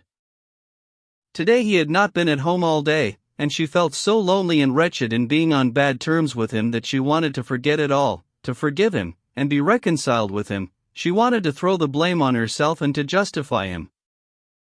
"I am myself to blame. I'm irritable, I'm insanely jealous. I will make it up with him, and will go away to the country, there I shall be more at peace." Unnatural. She suddenly recalled the word that had stung her most of all, not so much the word itself as the intent to wound her with which it was said. "I know what he meant unnatural, not loving my own daughter, to love another person's child. What does he know of love for children, of my love for Serioza, whom I've sacrificed for him? But that wish to wound me. No, he loves another woman, it must be so." And perceiving that, while trying to regain her peace of mind, she had gone round the same circle that she had been round so often before, and had come back to her former state of exasperation, she was horrified at herself. Can it be impossible? Can it be beyond me to control myself? She said to herself, and began again from the beginning. He's truthful, he's honest, he loves me. I love him, and in a few days the divorce will come. What more do I want? I want peace of mind and trust, and I will take the blame on myself. Yes, now when he comes in, I will tell him I was wrong, though I was not wrong, and we will go away tomorrow.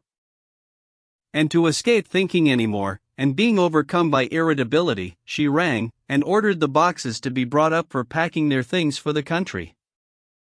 At 10 o'clock Vronsky came in. Chapter 24. Well, was it nice? She asked, coming out to meet him with a penitent and meek expression. Just as usual, he answered, seeing at a glance that she was in one of her good moods. He was used by now to these transitions, and he was particularly glad to see it today, as he was in especially good humor himself. What do I see? Come, that's good, he said, pointing to the boxes in the passage. Yes, we must go. I went out for a drive, and it was so fine I longed to be in the country. There's nothing to keep you, is there? It's the one thing I desire. I'll be back directly, and we'll talk it over. I only want to change my coat. Order some tea. And he went into his room. There was something mortifying in the way he had said "come, that's good," as one says to a child when it leaves off being naughty, and still more mortifying was the contrast between her penitent and his self-confident tone, and for one instant she felt the lust of strife rising up in her again, but making an effort she conquered it, and met Vronsky as good-humoredly as before. When he came in she told him, partly repeating phrases she had prepared beforehand, how she had spent the day, and her plans for going away. You know, it came to me almost like an inspiration, she said. Why wait here for the divorce? Won't it be just the same in the country? I can't wait any longer. I don't want to go on hoping. I don't want to hear anything about the divorce. I have made up my mind it shall not have any more influence on my life. Do you agree? Oh, yes, he said, glancing uneasily at her excited face. What did you do? Who was there? She said, after a pause.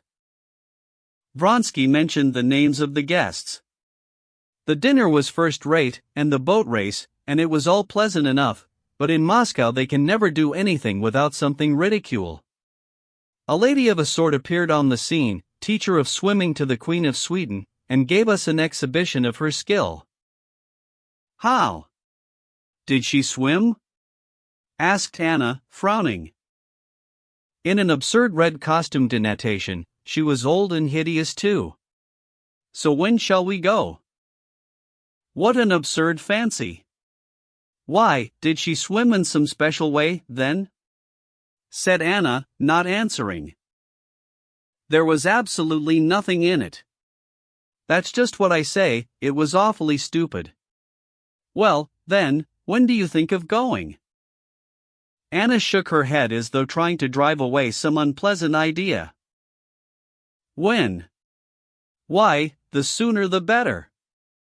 By tomorrow we shan't be ready. The day after tomorrow. Yes, oh, no, wait a minute. The day after tomorrow's Sunday, I have to be at Maman's, said Vronsky, embarrassed, because as soon as he uttered his mother's name he was aware of her intent, suspicious eyes. His embarrassment confirmed her suspicion. She flushed hotly and drew away from him. It was now not the Queen of Sweden's swimming mistress who filled Anna's imagination, but the young Princess Sorokina. She was staying in a village near Moscow with Countess Vronskaya. Can't you go tomorrow? She said. Well, no. The deeds and the money for the business I'm going there for I can't get by tomorrow, he answered. If so, we won't go at all. But why so? I shall not go later. Monday or never. What for? Said Vronsky, as though in amazement. Why, there's no meaning in it. There's no meaning in it to you, because you care nothing for me. You don't care to understand my life.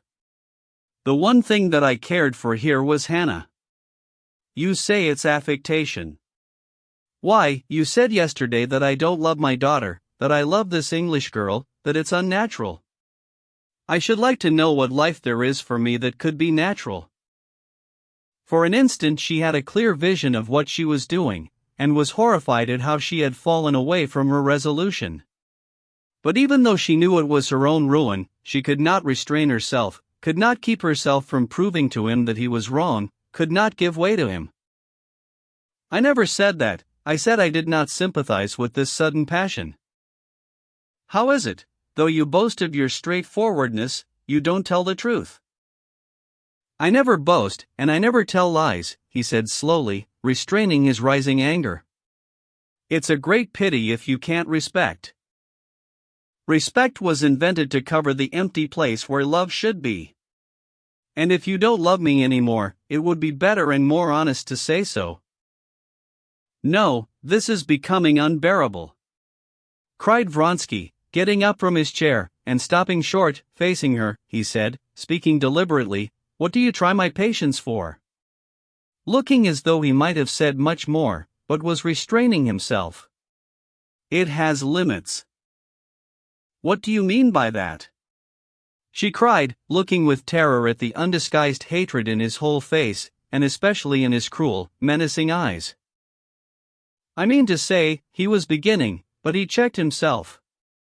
I must ask what it is you want of me. What can I want? All I can want is that you should not desert me, as you think of doing, she said, understanding all he had not uttered. But that I don't want, that's secondary. I want love, and there is none. So then all is over. She turned towards the door. Stop. Что? Said Vronsky, with no change in the gloomy lines of his brows, though he held her by the hand. What is it all about? I said that we must put off going for 3 days, and on that you told me I was lying, that I was not an honorable man. Yes, and I repeat that the man who reproaches me with having sacrificed everything for me, she said, recalling the words of a still earlier quarrel, that he's worse than a dishonorable man, he's a heartless man. Oh, there are limits to endurance, he cried, and hastily let go her hand. He hates me, that's clear, she thought, and in silence, without looking round, she walked with faltering steps out of the room. He loves another woman, that's even clearer, she said to herself as she went into her own room. I want love, and there is none. So, then, all is over. She repeated the words she had said, and it must be ended. But how? She asked herself, and she sat down in a low chair before the looking-glass. Thoughts of where she would go now, whether to the aunt who had brought her up, to Dolly, or simply alone abroad, and of what he was doing now alone in his study, whether this was the final quarrel, or whether reconciliation were still possible, and of what all her old friends at Petersburg would say of her now, and of how Alexey Alexandrovitch would look at it, and many other ideas of what would happen now after this rupture, came into her head, but she did not give herself up to them with all her heart. At the bottom of her heart was some obscure idea that alone interested her, but she could not get clear sight of it. Thinking once more of Alexey Alexandrovitch, she recalled the time of her illness after her confinement, and the feeling which never left her at that time. Why didn't I die? And the words and the feeling of that time came back to her. And all at once she knew what was in her soul. Yes, it was that idea which alone solved all. Yes, to die. And the shame and disgrace of Alexey Alexandrovitch and of Seryoza, and my awful shame, it will all be saved by death. To die. And he will feel remorse, will be sorry, will love me, he will suffer on my account. With the trace of a smile of commiseration for herself, she sat down in the armchair, taking off and putting on the rings on her left hand, vividly picturing from different sides his feelings after her death. Approaching footsteps, his steps distracted her attention. As though absorbed in the arrangement of her rings, she did not even turn to him. He went up to her, and taking her by the hand, said softly, Anna, we'll go the day after tomorrow, if you like. I agree to everything.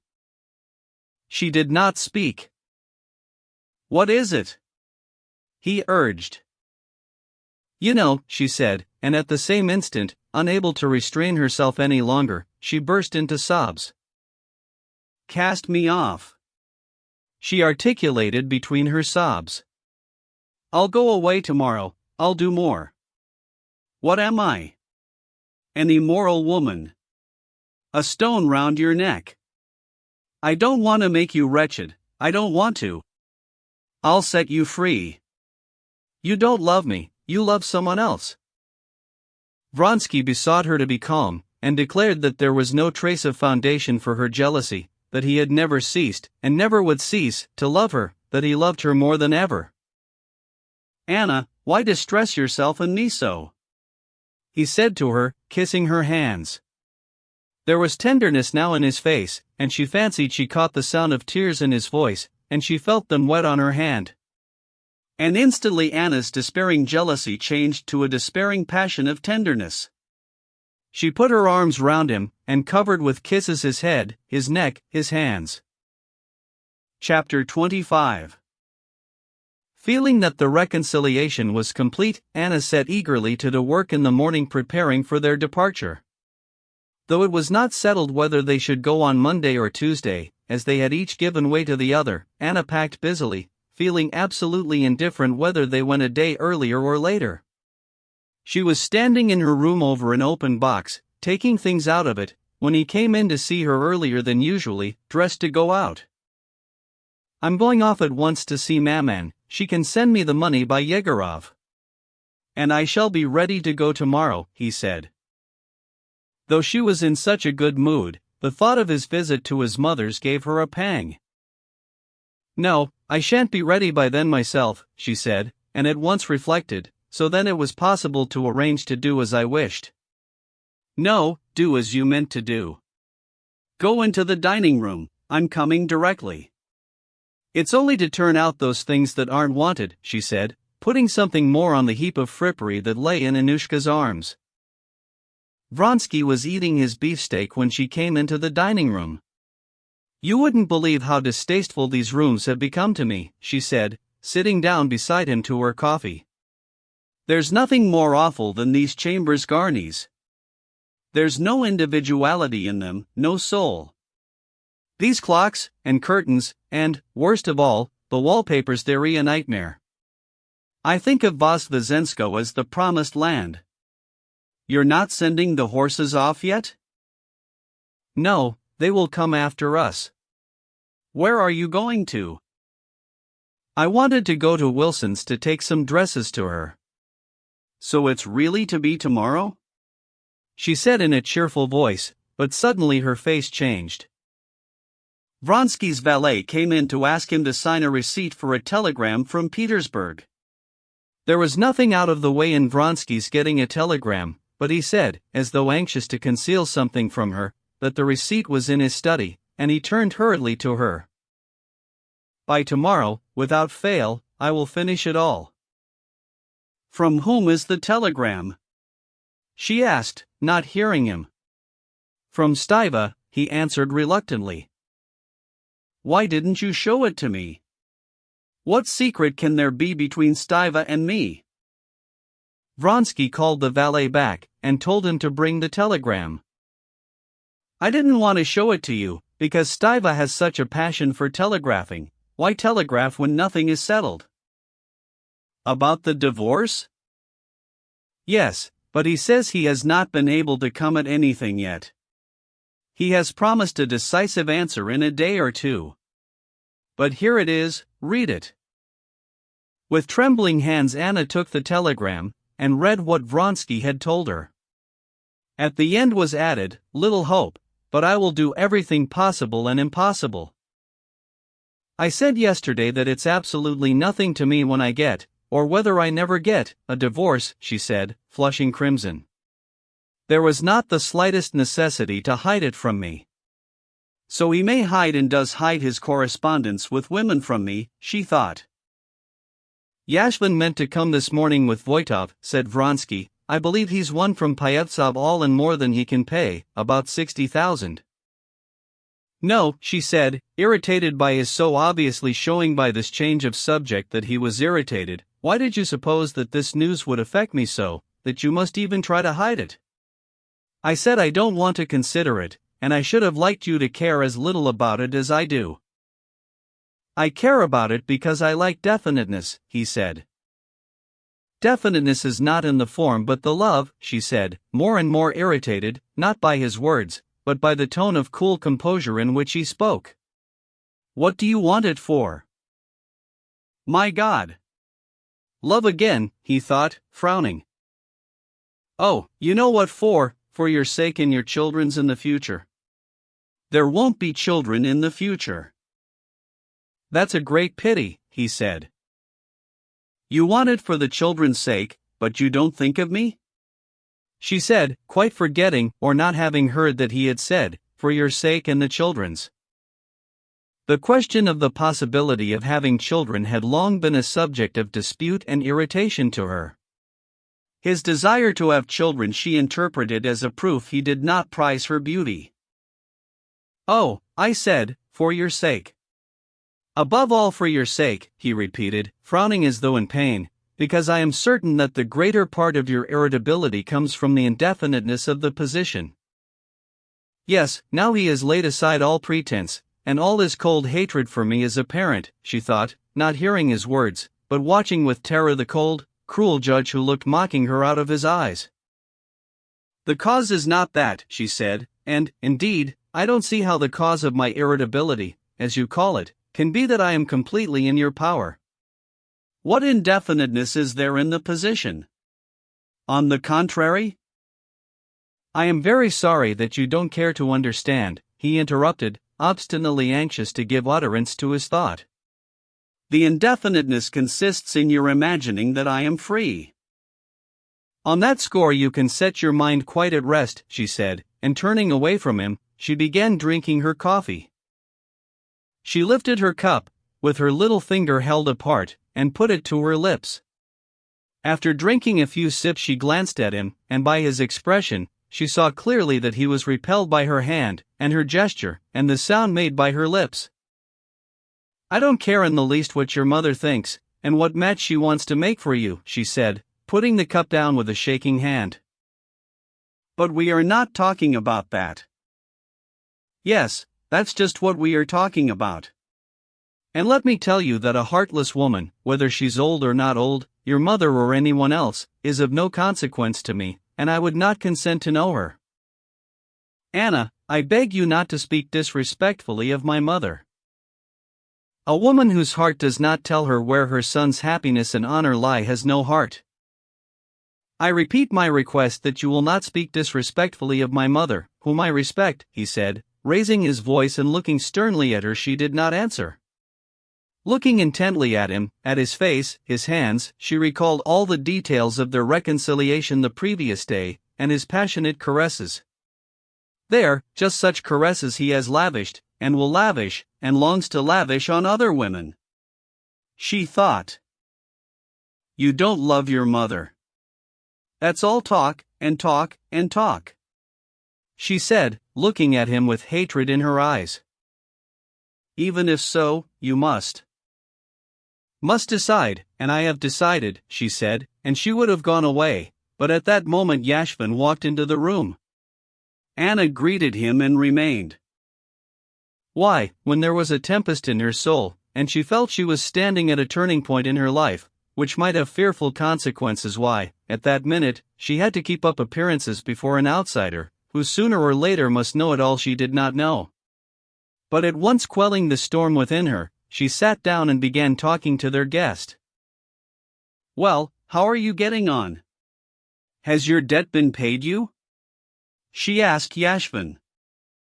"Oh, pretty fair. I fancy I shan't get it all, but I shall get a good half." "And when are you off?" said Yashvin, looking at Vronsky, and unmistakably guessing at a quarrel. "The day after tomorrow, I think," said Vronsky. "You've been meaning to go so long, though." "But now it's quite decided," said Anna, looking Vronsky straight in the face with a look which told him not to dream of the possibility of reconciliation. "Don't you feel sorry for that unlucky Pyevtsov?" she went on, talking to Yashvin. "I've never asked myself the question, Anna Arkadyevna, whether I'm sorry for him or not. You see, all my fortune's here." He touched his breast pocket, "and just now I'm a wealthy man. But today I'm going to the club, and I may come out a beggar. You see, whoever sits down to play with me, he wants to leave me without a shirt to my back, and so do I him. And so we fight it out, and that's the pleasure of it. Well, but suppose you were married, said Anna, how would it be for your wife? Yashvin laughed. That's why I'm not married, and never mean to be. And Helsingfors? Said Vronsky, entering into the conversation and glancing at Anna's smiling face. Meeting his eyes, Anna's face instantly took a coldly severe expression, as though she were saying to him, "It's not forgotten. It's all the same." "Were you really in love?" she said to Yashvin. "Oh heavens! Ever so many times. But you see, some men can play, but only so that they can always lay down their cards when the hour of a rendezvous comes, while I can take up love, but only so as not to be late for my cards in the evening. That's how I manage things." "No, I didn't mean that, but the real thing." She would have said Helsingfors, but would not repeat the word used by Vronsky.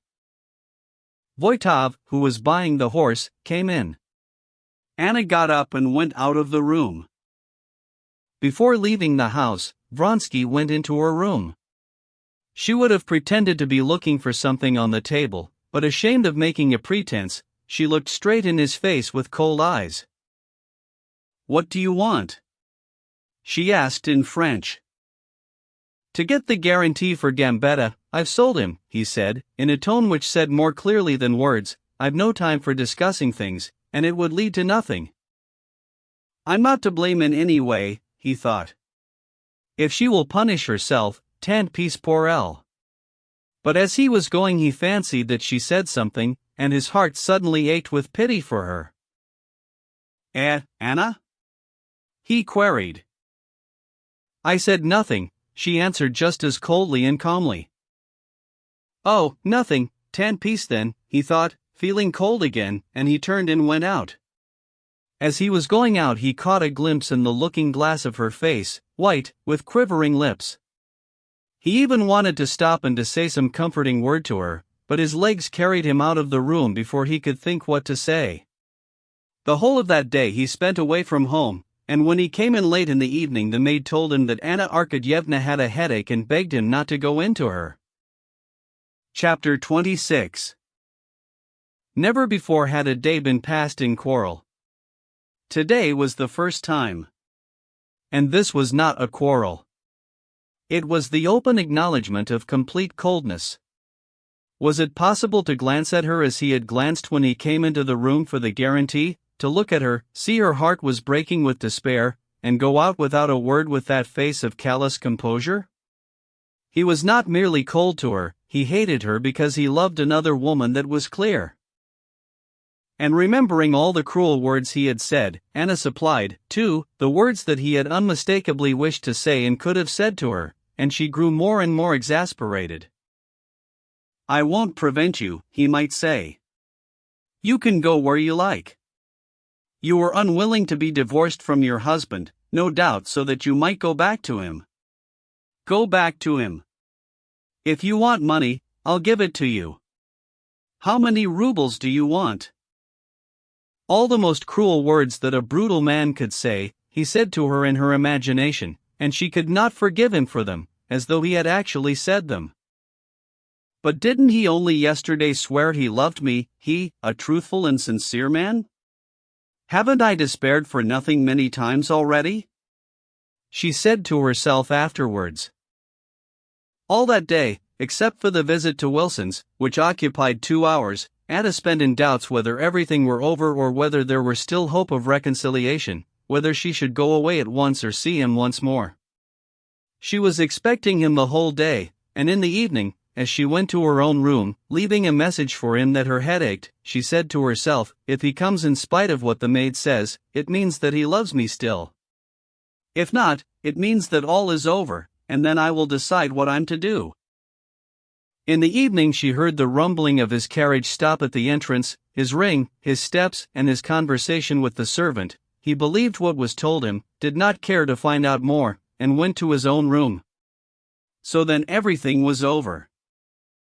And death rose clearly and vividly before her mind as the sole means of bringing back love for her in his heart, of punishing him and of gaining the victory in that strife which the evil spirit in possession of her heart was waging with him.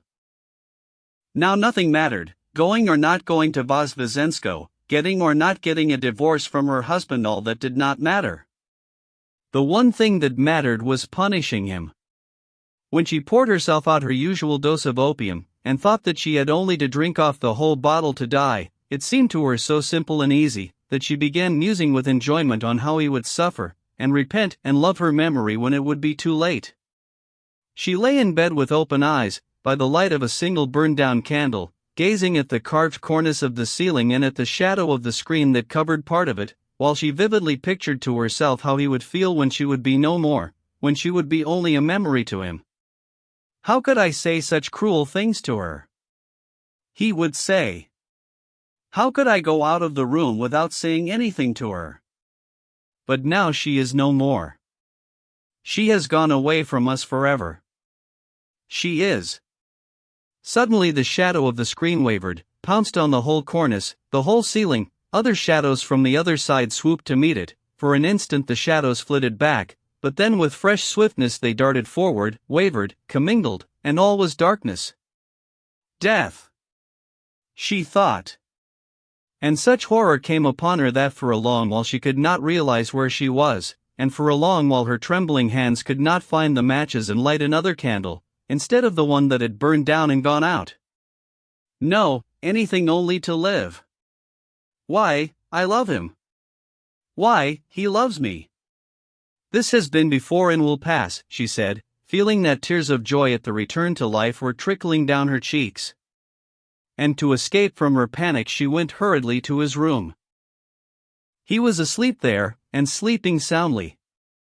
She went up to him, and holding the light above his face, she gazed a long while at him. Now when he was asleep, she loved him so that at the sight of him she could not keep back tears of tenderness. But she knew that if he waked up he would look at her with cold eyes, convinced that he was right, and that before telling him of her love, she would have to prove to him that he had been wrong in his treatment of her. Without waking him, she went back, and after a second dose of opium she fell towards morning into a heavy, incomplete sleep, during which she never quite lost consciousness. In the morning she was waked by a horrible nightmare, which had recurred several times in her dreams, even before her connection with Vronsky. A little old man with unkempt beard was doing something bent down over some iron, muttering meaningless French words, and she, as she always did in this nightmare, it was what made the horror of it, felt that this peasant was taking no notice of her, but was doing something horrible with the iron over her. And she waked up in a cold sweat. When she got up, the previous day came back to her as though veiled in mist. There was a quarrel. Just what has happened several times. I said I had a headache, and he did not come in to see me. Tomorrow we're going away, I must see him and get ready for the journey, she said to herself. And learning that he was in his study, she went down to him. As she passed through the drawing room she heard a carriage stop at the entrance, and looking out of the window she saw the carriage, from which a young girl in a lilac hat was leaning out giving some direction to the footman ringing the bell. After a parley in the hall, someone came upstairs, and Vronsky's steps could be heard passing the drawing room. He went rapidly downstairs. Anna went again to the window. She saw him come out onto the steps without his hat and go up to the carriage. The young girl in the lilac hat handed him a parcel. Vronsky, smiling, said something to her. The carriage drove away, he ran rapidly upstairs again. The mists that had shrouded everything in her soul parted suddenly. The feelings of yesterday pierced the sick heart with a fresh pang. She could not understand now how she could have lowered herself by spending a whole day with him in his house. She went into his room to announce her determination. That was Madame Sorokina and her daughter. They came and brought me the money and the deeds from Maman. I couldn't get them yesterday. How is your head? Better? He said quietly, not wishing to see and to understand the gloomy and solemn expression of her face. She looked silently, intently at him, standing in the middle of the room. He glanced at her, frowned for a moment, and went on reading a letter. She turned, and went deliberately out of the room. He still might have turned her back, but she had reached the door. He was still silent, and the only sound audible was the rustling of the note paper as he turned it. "Oh, by the way," he said at the very moment she was in the doorway, "we're going tomorrow for certain, aren't we?" "You, but not I," she said, turning round to him. "Anna, we can't go on like this." "You, but not I," she repeated. "This is getting unbearable." You will be sorry for this," she said, and went out. Frightened by the desperate expression with which these words were uttered, he jumped up and would have run after her, but on second thoughts he sat down and scowled, setting his teeth. This vulgar as he thought it threat of something vague exasperated him. "I've tried everything," he thought, "the only thing left is not to pay attention," and he began to get ready to drive into town, and again to his mother's to get her signature to the deeds. She heard the sound of his steps about the study and the dining room. At the drawing room he stood still. But he did not turn in to see her, he merely gave an order that the horse should be given to Voitov if he came while he was away. Then she heard the carriage brought round, the door opened, and he came out again. But he went back into the porch again, and someone was running upstairs. It was the valet running up for his gloves that had been forgotten. She went to the window and saw him take the gloves without looking, and touching the coachman on the back he said something to him. Then without looking up at the window he settled himself in his usual attitude in the carriage, with his legs crossed, and drawing on his gloves he vanished round the corner. Chapter 27. He has gone. It is over. Anna said to herself, standing at the window, and in answer to this statement the impression of the darkness when the candle had flickered out, and of her fearful dream mingling into one, filled her heart with cold terror. "No, that cannot be," she cried, and crossing the room she rang the bell. She was so afraid now of being alone, that without waiting for the servant to come in, she went out to meet him. "Inquire where the Count has gone," she said. The servant answered that the Count had gone to the stable. His Honor left word that if you cared to drive out, the carriage would be back immediately. "Very good. Wait a minute. I'll write a note at once. Send Mikhail with the note to the stables.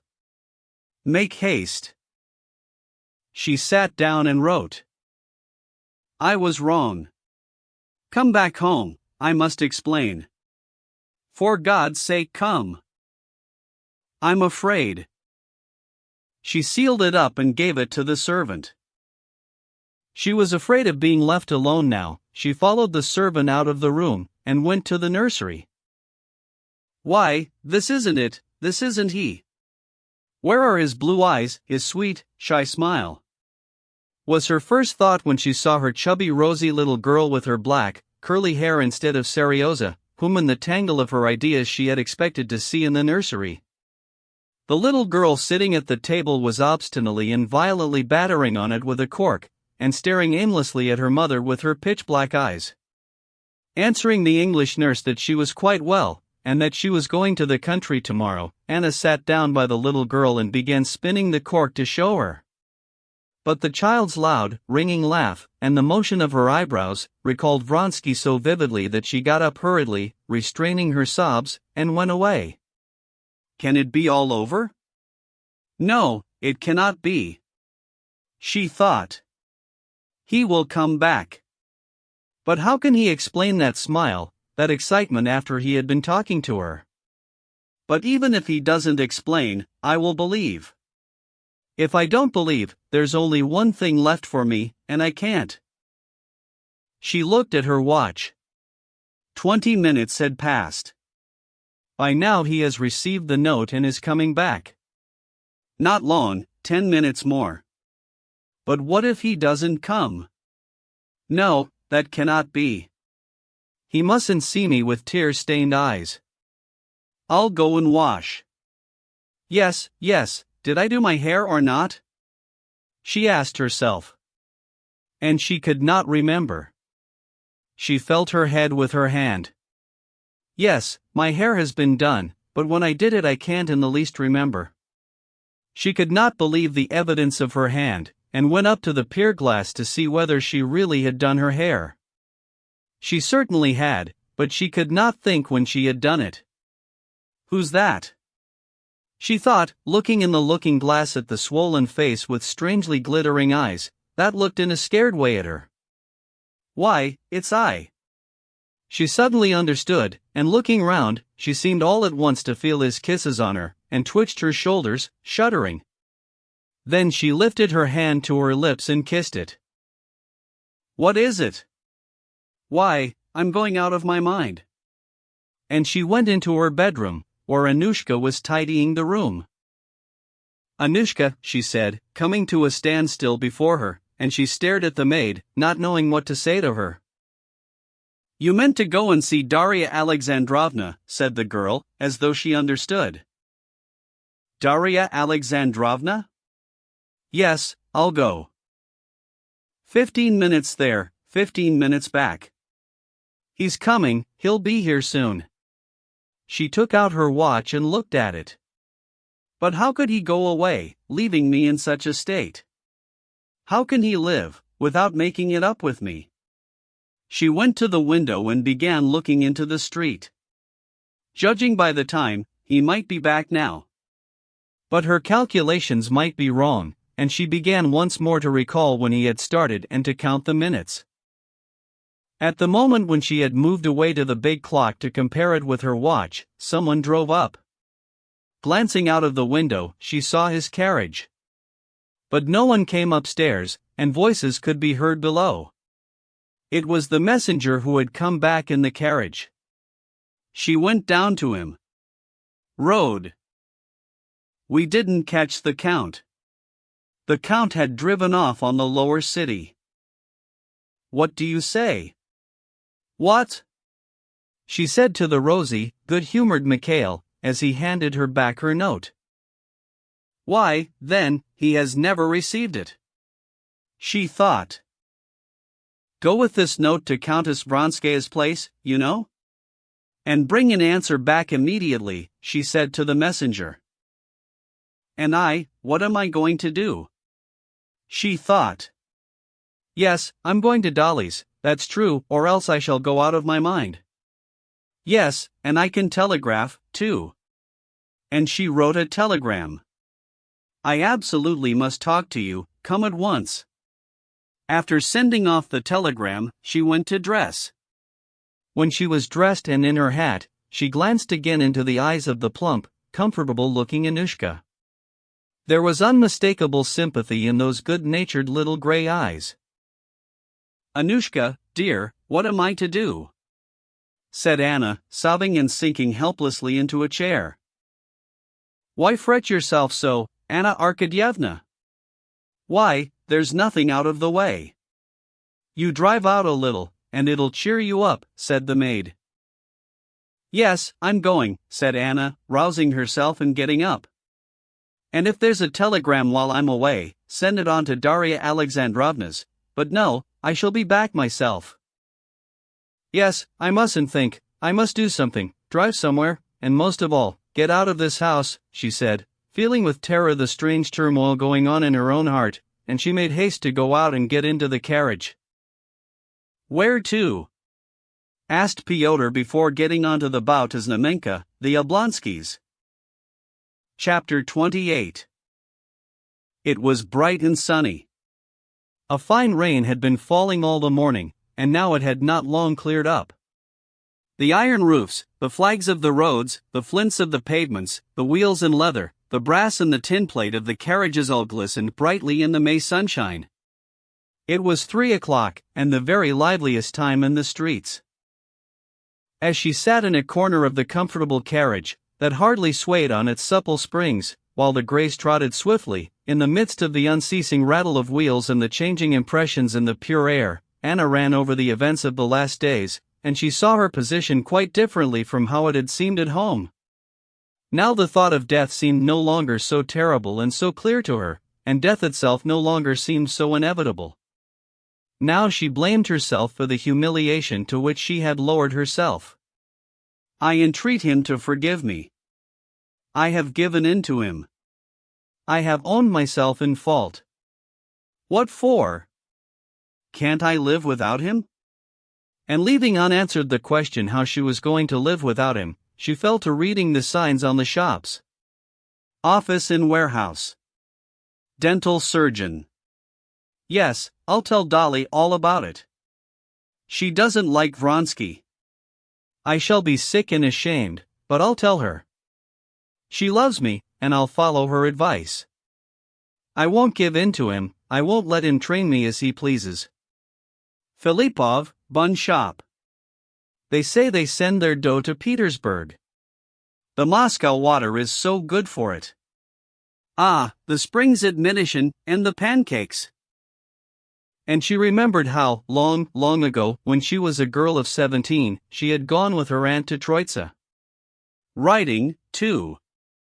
Was that really me, with red hands? How much that seemed to me then splendid and out of reach has become worthless, while what I had then has gone out of my reach forever. Could I ever have believed then that I could come to such humiliation? How conceited and self-satisfied he will be when he gets my note. But I will show him. How horrid that paint smells. Why is it they're always painting and building? Modziti robes, she read.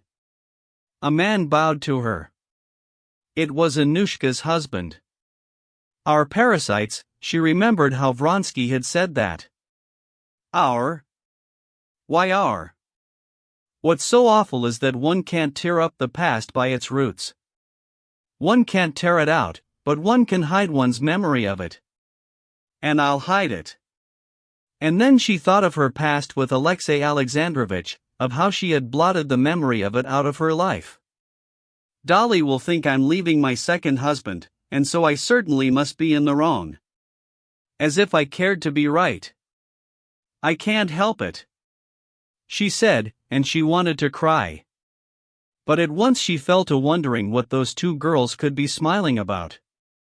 Love, most likely. They don't know how dreary it is, how low. The boulevard and the children.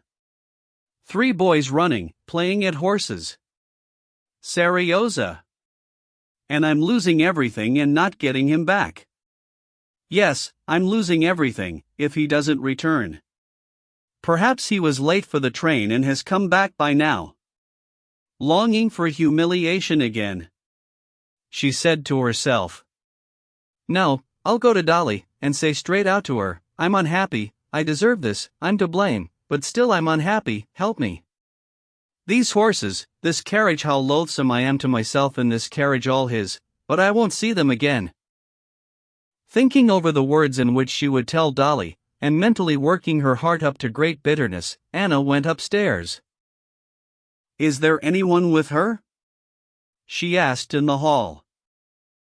Katerina Alexandrovna Levin, answered the footman. Kitty. Kitty, whom Vronsky was in love with. Thought Anna, the girl he thinks of with love. He's sorry he didn't marry her. But me he thinks of with hatred, and is sorry he had anything to do with me. The sisters were having a consultation about nursing when Anna called. Dolly went down alone to see the visitor who had interrupted their conversation. Well, so you've not gone away yet? I meant to have come to you, she said, I had a letter from Stiva today. We had a telegram too, answered Anna, looking round for Kitty. He writes that he can't make out quite what Alexei Alexandrovich wants, but he won't go away without a decisive answer. I thought you had someone with you. Can I see the letter? Yes, Kitty, said Dolly, embarrassed. She stayed in the nursery. She has been very ill. So I heard. May I see the letter? I'll get it directly. But he doesn't refuse, on the contrary, Stiva has hopes, said Dolly, stopping in the doorway. I haven't, and indeed I don't wish it, said Anna. What's this? Does Kitty consider it degrading to meet me? Thought Anna when she was alone. Perhaps she's right, too. But it's not for her, the girl who was in love with Vronsky, it's not for her to show me that, even if it is true. I know that in my position I can't be received by any decent woman. I knew that from the first moment I sacrificed everything to him. And this is my reward. Oh, how I hate him. And what did I come here for? I'm worse here, more miserable. She heard from the next room the sisters' voices in consultation. And what am I going to say to Dolly now? Amuse Kitty by the sight of my wretchedness, submit to her patronizing? No, and besides, Dolly wouldn't understand. And it would be no good my telling her. It would only be interesting to see Kitty, to show her how I despise everyone and everything, how nothing matters to me now. Dolly came in with the letter. Anna read it and handed it back in silence. I knew all that, she said, and it doesn't interest me in the least. Oh, why so? On the contrary, I have hopes, said Dolly, looking inquisitively at Anna. She had never seen her in such a strangely irritable condition. When are you going away? She asked. Anna, half closing her eyes, looked straight before her and did not answer. Why does Kitty shrink from me? She said, looking at the door and flushing red. Oh, what nonsense! She's nursing, and things aren't going right with her, and I've been advising her she's delighted. She'll be here in a minute, said Dolly awkwardly, not clever at lying. Yes, here she is. Hearing that Anna had called, Kitty had wanted not to appear, but Dolly persuaded her. Rallying her forces, Kitty went in, walked up to her, blushing, and shook hands. I am so glad to see you, she said with a trembling voice. Kitty had been thrown into confusion by the inward conflict between her antagonism to this bad woman and her desire to be nice to her. But as soon as she saw Anna's lovely and attractive face, all feeling of antagonism disappeared. I should not have been surprised if you had not cared to meet me. I'm used to everything. You have been ill? Yes, you are changed, said Anna. Kitty felt that Anna was looking at her with hostile eyes. She ascribed this hostility to the awkward position in which Anna, who had once patronized her, must feel with her now, and she felt sorry for her. They talked of Kitty's illness, of the baby, of Stiva, but it was obvious that nothing interested Anna. I came to say goodbye to you, she said, getting up. Oh, when are you going? But again not answering, Anna turned to Kitty. Yes, I am very glad to have seen you, she said with a smile. I have heard so much of you from everyone, even from your husband. He came to see me, and I liked him exceedingly, she said, unmistakably with malicious intent. Where is he? He has gone back to the country, said Kitty, blushing. Remember me to him, be sure you do. I'll be sure to. Kitty said naively, looking compassionately into her eyes. So goodbye, Dolly. And kissing Dolly and shaking hands with Kitty, Anna went out hurriedly. She's just the same and just as charming. She's very lovely, said Kitty, when she was alone with her sister. But there's something piteous about her. Awfully piteous. Yes, there's something unusual about her today, said Dolly. When I went with her into the hall, I fancied she was almost crying. Chapter 29. Anna got into the carriage again in an even worse frame of mind than when she set out from home. To her previous tortures was added now that sense of mortification and of being an outcast which she had felt so distinctly on meeting Kitty. Where to? Home? Asked Pyotr. Yes, home, she said, not even thinking now where she was going. How they looked at me as something dreadful, incomprehensible, and curious. What can he be telling the other with such warmth? She thought, staring at two men who walked by. Can one ever tell anyone what one is feeling?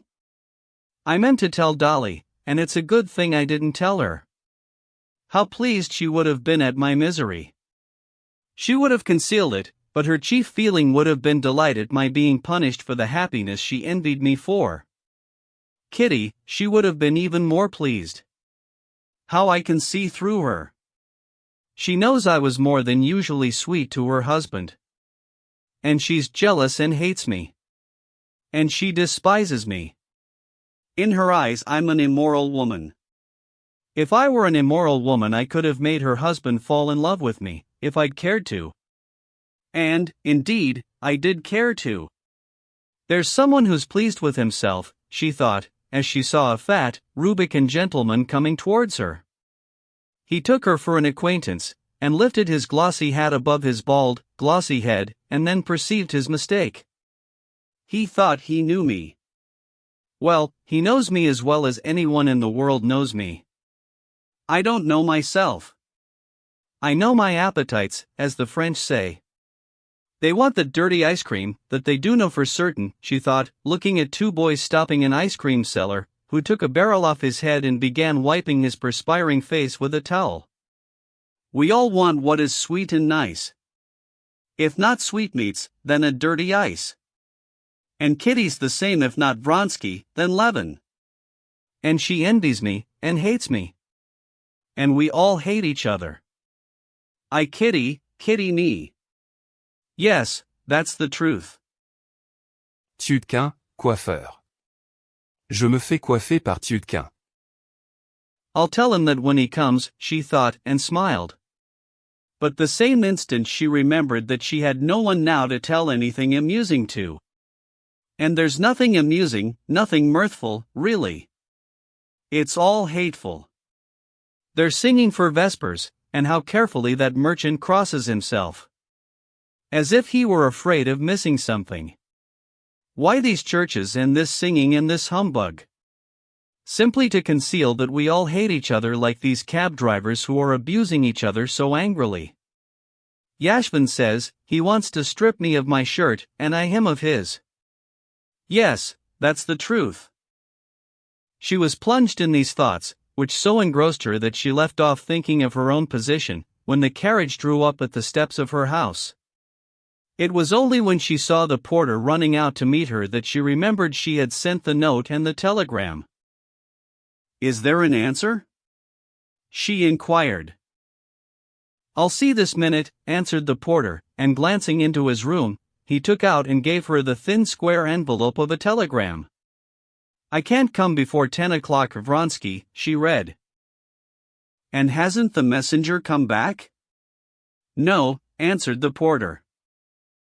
Then, since it's so, I know what I must do, she said, and feeling a vague fury and craving for revenge rising up within her, she ran upstairs.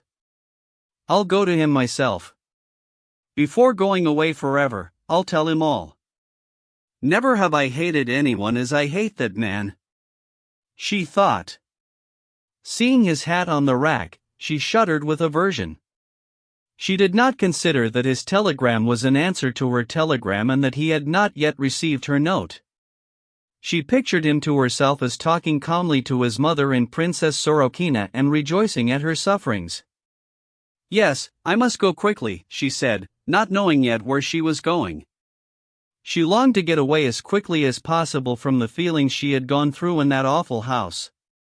The servants, the walls, the things in that house all aroused repulsion and hatred in her and lay like a weight upon her.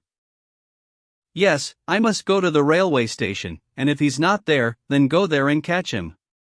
Anna looked at the railway timetable in the newspapers. An evening train went at 8:02.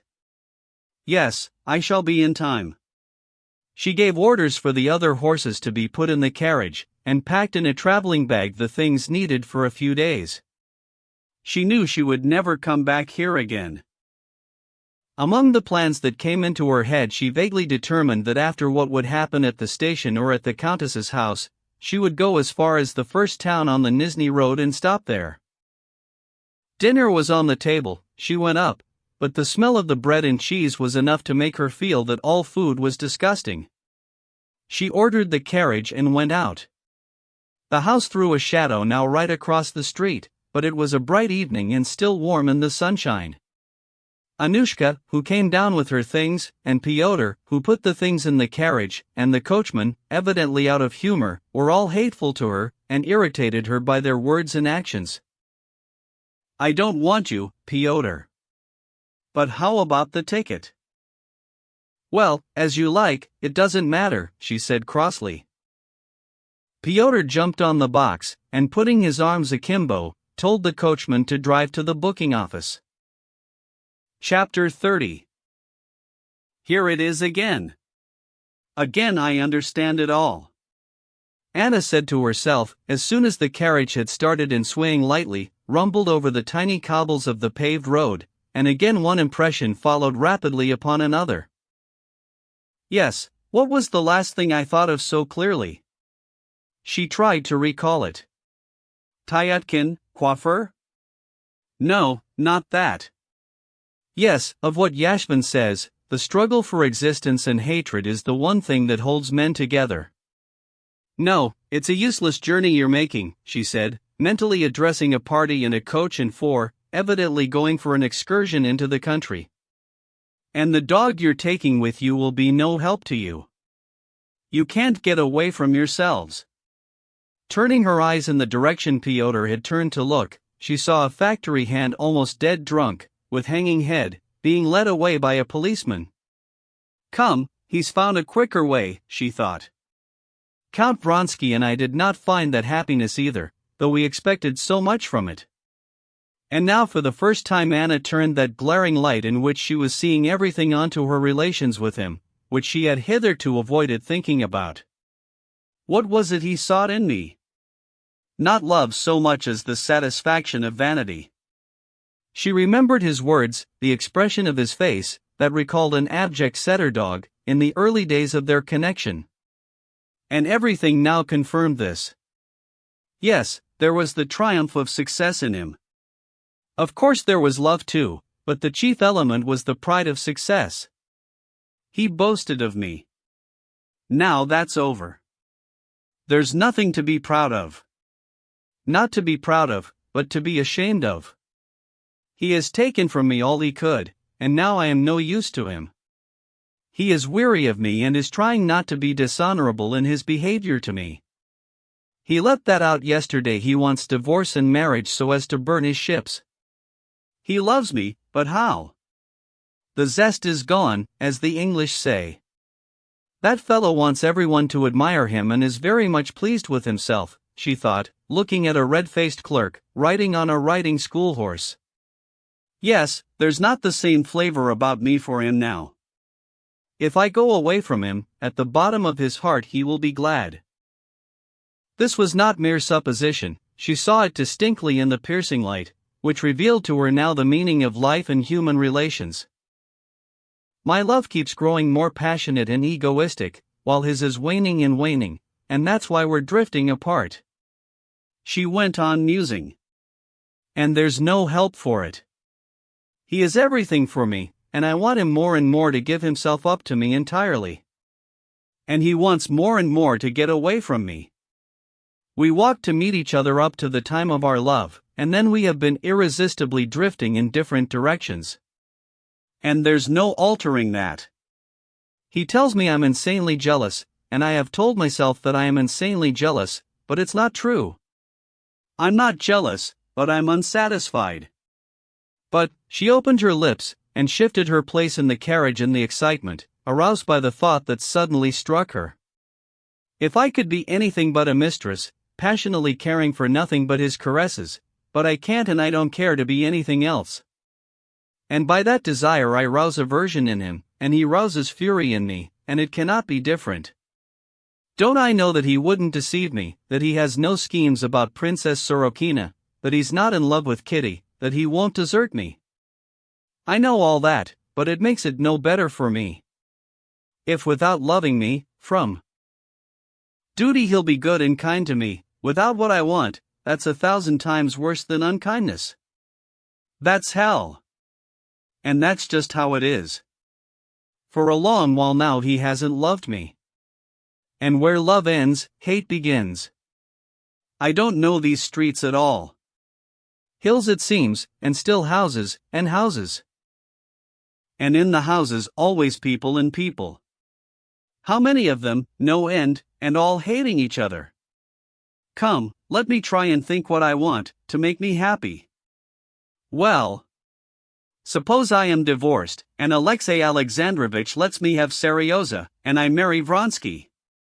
Thinking of Alexei Alexandrovich, she at once pictured him with extraordinary vividness as though he were alive before her, with his mild, lifeless, dull eyes, the blue veins in his white hands, his intonations and the cracking of his fingers, and remembering the feeling which had existed between them, and which was also called love, she shuddered with loathing.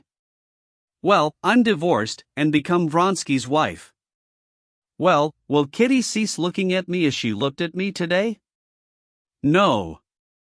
And will Seryoza leave off asking and wondering about my two husbands? And is there any new feeling I can awaken between Vronsky and me? Is there possible, if not happiness, some sort of ease from misery? No, no. She answered now without the slightest hesitation. Impossible. We are drawn apart by life, and I make his unhappiness, and he mine, and there's no altering him or me. Every attempt has been made, the screw has come unscrewed. Oh, a beggar woman with a baby. She thinks I'm sorry for her. Aren't we all flung into the world only to hate each other, and so to torture ourselves and each other? Schoolboys coming laughing Seryoza? She thought. I thought, too, that I loved him, and used to be touched by my own tenderness. But I have lived without him, I gave him up for another love, and did not regret the exchange till that love was satisfied. And with loathing she thought of what she meant by that love. And the clearness with which she saw life now, her own and all men's, was a pleasure to her. It's so with me and Pyotr, and the coachman, Fyodor, and that merchant, and all the people living along the Volga, where those placards invite one to go, and everywhere and always, she thought when she had driven under the low-pitched roof of the Nizhegorod station, and the porters ran to meet her. A ticket to Oborolovka? Said Pyotr. She had utterly forgotten where and why she was going, and only by a great effort she understood the question. Yes, she said, handing him her purse, and taking a little red bag in her hand, she got out of the carriage. Making her way through the crowd to the first-class waiting room, she gradually recollected all the details of her position, and the plans between which she was hesitating.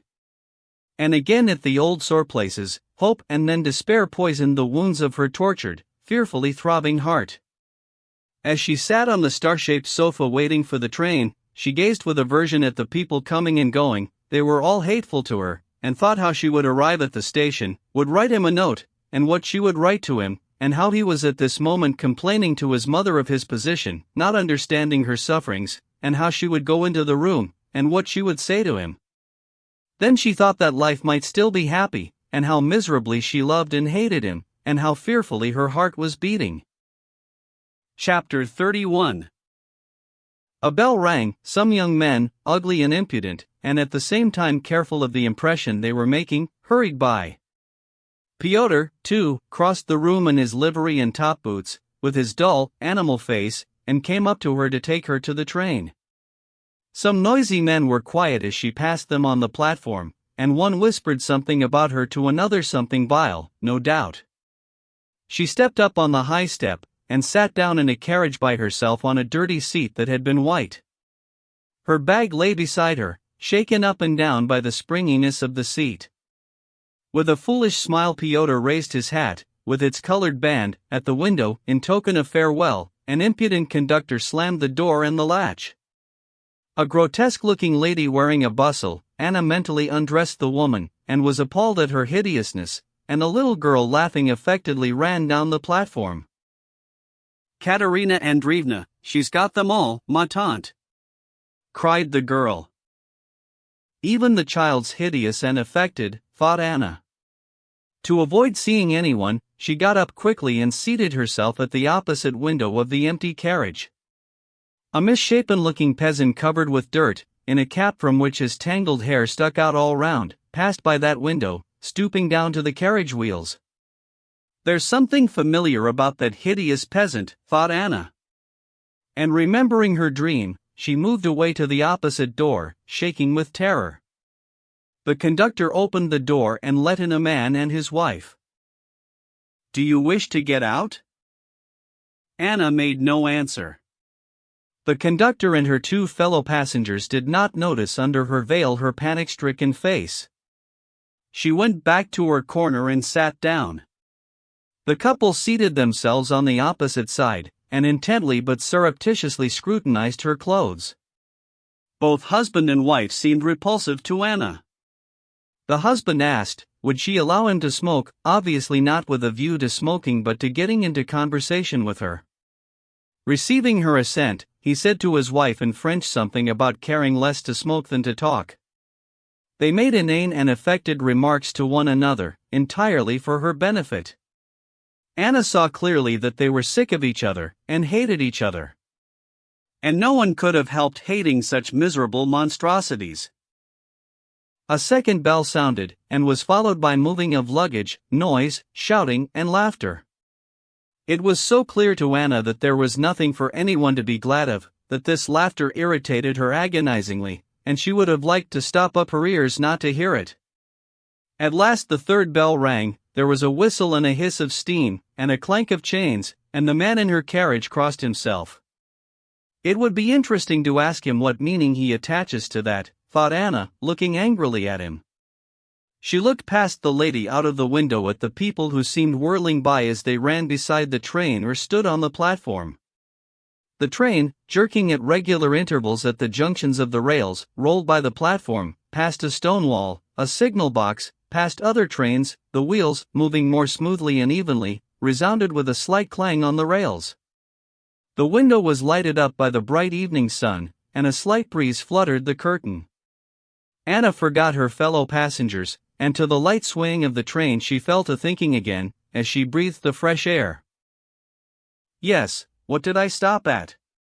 That I couldn't conceive a position in which life would not be a misery, that we are all created to be miserable, and that we all know it, and all invent means of deceiving each other. And when one sees the truth, what is one to do? That's what reason is given man for, to escape from what worries him, said the lady in French, lisping affectedly, and obviously pleased with her phrase. The words seemed an answer to Anna's thoughts. To escape from what worries him, repeated Anna. And glancing at the red-checked husband and the thin wife, she saw that the sickly wife considered herself misunderstood, and the husband deceived her and encouraged her in that idea of herself.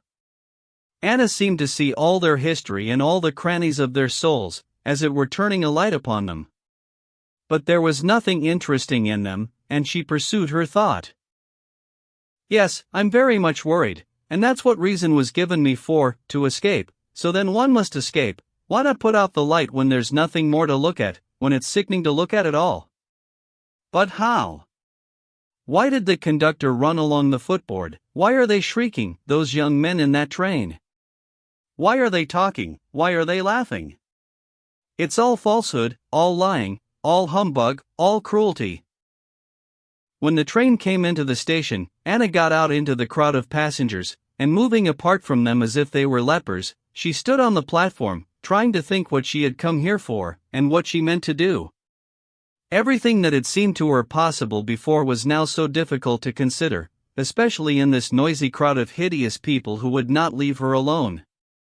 One moment porters ran up to her proffering their services, then young men, clacking their heels on the planks of the platform and talking loudly, stared at her. People meeting her dodged past on the wrong side. Remembering that she had meant to go on further if there were no answer, she stopped a porter and asked if her coachman were not here with a note from Count Vronsky. Count Vronsky? They sent up here from the Vronskys just this minute, to meet Princess Sorokina and her daughter. And what is the coachman like? Just as she was talking to the porter, the coachman Mikhail, red and cheerful in his smart blue coat and chain, evidently proud of having so successfully performed his commission, came up to her and gave her a letter. She broke it open, and her heart ached before she had read it. "I am very sorry your note did not reach me. I will be home at 10, Vronsky had written carelessly. "Yes, that's what I expected," she said to herself with an evil smile. "Very good, you can go home then," she said softly, addressing Mikhail. She spoke softly because the rapidity of her heart's beating hindered her breathing. "No, I won't let you make me miserable," she thought menacingly, addressing not him, not herself, but the power that made her suffer, and she walked along the platform. Two maidservants walking along the platform turned their heads, staring at her and making some remarks about her dress. Real, they said of the lace she was wearing. The young men would not leave her in peace. Again they passed by, peering into her face, and with a laugh shouting something in an unnatural voice. The station master coming up asked her whether she was going by train. A boy selling kvass never took his eyes off her. "My God! Where am I to go?" she thought, going farther and farther along the platform. At the end she stopped. Some ladies and children, who had come to meet a gentleman in spectacles, paused in their loud laughter and talking, and stared at her as she reached them. She quickened her pace and walked away from them to the edge of the platform. A luggage train was coming in. The platform began to sway, and she fancied she was in the train again. And all at once she thought of the man crushed by the train the day she had first met Vronsky, and she knew what she had to do. With a rapid, light step she went down the steps that led from the tank to the rails and stopped quite near the approaching train. She looked at the lower part of the carriages, at the screws and chains and the tall cast iron wheel of the first carriage slowly moving up, and trying to measure the middle between the front and back wheels, and the very minute when that middle point would be opposite her.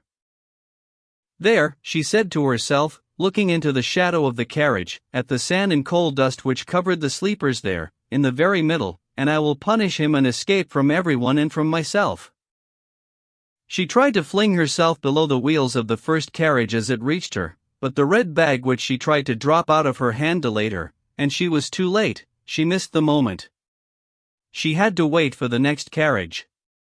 A feeling such as she had known when about to take the first plunge in bathing came upon her, and she crossed herself. That familiar gesture brought back into her soul a whole series of girlish and childish memories, and suddenly the darkness that had covered everything for her was torn apart, and life rose up before her for an instant with all its bright past joys. But she did not take her eyes from the wheels of the second carriage. And exactly at the moment when the space between the wheels came opposite her, she dropped the red bag, and drawing her head back into her shoulders, fell on her hands under the carriage, and lightly, as though she would rise again at once, dropped onto her knees. And at the same instant she was terror-stricken at what she was doing. "Where am I? What am I doing? What for?" She tried to get up, to drop backwards, but something huge and merciless struck her on the head and rolled her on her back.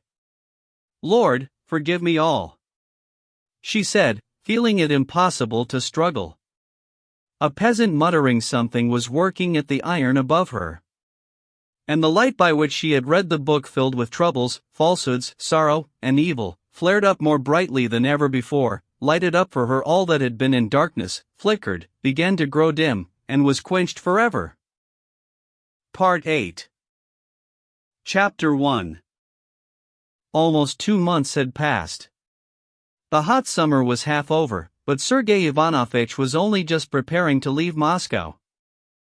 Sergei Ivanovitch's life had not been uneventful during this time.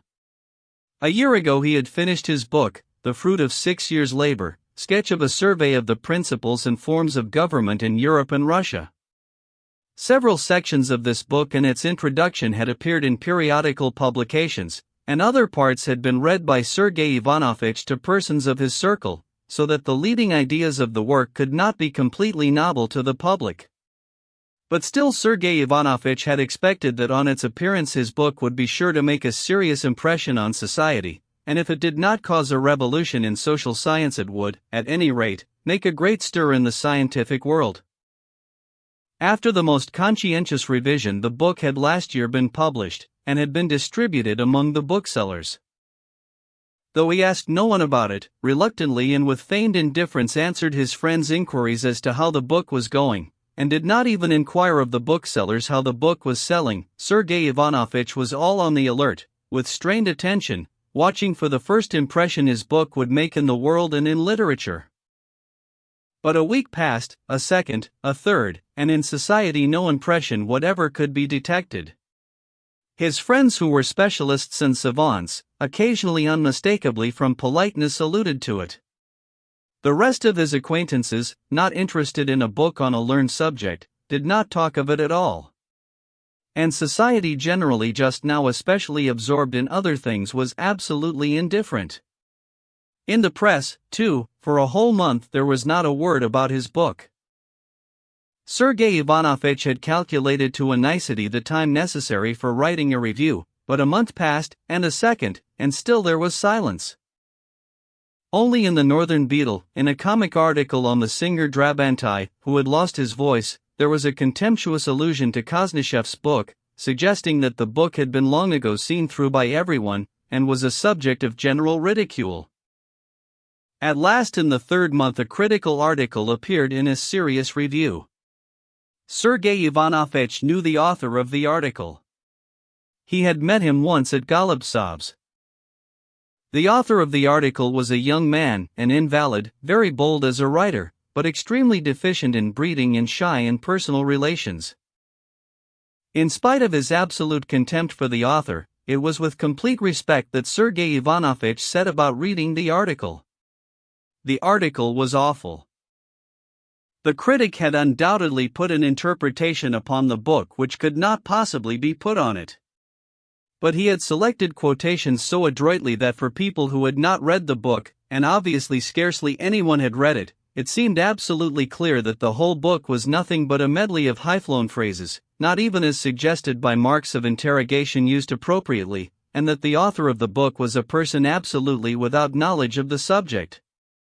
And all this was so wittingly done that Sergei Ivanovich would not have disowned such wit himself.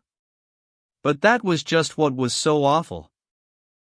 In spite of the scrupulous conscientiousness with which Sergei Ivanovich verified the correctness of the critic's arguments, he did not for a minute stop to ponder over the faults and mistakes which were ridiculed, but unconsciously he began immediately trying to recall every detail of his meeting and conversation with the author of the article. Didn't I offend him in some way? Sergei Ivanovich wondered. And remembering that when they met he had corrected the young man about something he had said that betrayed ignorance, Sergei Ivanovich found the clue to explain the article. This article was followed by a deadly silence about the book both in the press and in conversation, and Sergei Ivanovich saw that his 6 years' task, toiled with such love and labor, had gone, leaving no trace. Sergei Ivanovich's position was still more difficult from the fact that, since he had finished his book, he had had no more literary work to do, such as had hitherto occupied the greater part of his time. Sergei Ivanovich was clever, cultivated, healthy, and energetic, and he did not know what use to make of his energy. Conversations in drawing rooms, in meetings, assemblies, and committees everywhere where talk was possible took up part of his time. But being used for years to town life, he did not waste all his energies in talk, as his less experienced younger brother did, when he was in Moscow. He had a great deal of leisure and intellectual energy still to dispose of. Fortunately for him, at this period so difficult for him from the failure of his book, the various public questions of the dissenting sects, of the American alliance, of the Samara famine, of exhibitions, and of spiritualism, were definitely replaced in public interest by the Slavonic question, which had hitherto rather languidly interested society, and Sergei Ivanovich, who had been one of the first to raise this subject, threw himself into it heart and soul. In the circle to which Sergei Ivanovich belonged, nothing was talked of or written about just now but the Servian War. Everything that the idle crowd usually does to kill time was done now for the benefit of the Slavonic states. balls, concerts, dinners, matchboxes, ladies' dresses, beer, restaurants, everything testified to sympathy with the Slavonic peoples. From much of what was spoken and written on the subject, Sergei Ivanovich differed on various points. He saw that the Slavonic question had become one of those fashionable distractions which succeed one another in providing society with an object and an occupation. He saw, too, that a great many people were taking up the subject from motives of self-interest and self-advertisement. He recognized that the newspapers published a great deal that was superfluous and exaggerated, with the sole aim of attracting attention and outbidding one another. He saw that in this general movement those who thrust themselves most forward and shouted the loudest were men who had failed and were smarting under a sense of injury, generals without armies, ministers not in the ministry, journalists not on any paper, party leaders without followers. He saw that there was a great deal in it that was frivolous and absurd. But he saw and recognized an unmistakable growing enthusiasm, uniting all classes, with which it was impossible not to sympathize. The massacre of men who were fellow Christians, and of the same Slavonic race, excited sympathy for the sufferers and indignation against the oppressors. And the heroism of the Servians and Montenegrins struggling for a great cause begat in the whole people a longing to help their brothers not in word but in deed. But in this there was another aspect that rejoiced Sergei Ivanovich. That was the manifestation of public opinion. The public had definitely expressed its desire. The soul of the people had, as Sergei Ivanovich said, found expression.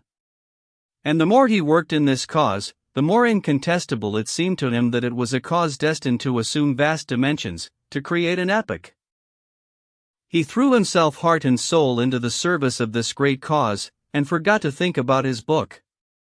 His whole time now was engrossed by it, so that he could scarcely manage to answer all the letters and appeals addressed to him. He worked the whole spring and part of the summer, and it was only in July that he prepared to go away to his brothers in the country. He was going both to rest for a fortnight, and in the very heart of the people, in the farthest wilds of the country, to enjoy the sight of that uplifting of the spirit of the people, of which, like all residents in the capital and big towns, he was fully persuaded. Katavasov had long been meaning to carry out his promise to stay with Levin, and so he was going with him. Chapter 2. Sergei Ivanovich and Katavasov had only just reached the station of the Kursk line, which was particularly busy and full of people that day, when, looking round for the groom who was following with their things, they saw a party of volunteers driving up in 4 cabs. Ladies met them with bouquets of flowers, and followed by the rushing crowd they went into the station. One of the ladies, who had met the volunteers, came out of the hall and addressed Sergei Ivanovich. "You too come to see them off?" she asked in French. "No, I'm going away myself, princess. To my brothers for a holiday." "Do you always see them off?" said Sergei Ivanovich with a hardly perceptible smile. "Oh, that would be impossible," answered the princess. "Is it true that 800 have been sent from us already? Melvinsky wouldn't believe me." "More than 800. If you reckon those who have been sent not directly from Moscow, over 1,000, answered Sergei Ivanovich. "There! That's just what I said!"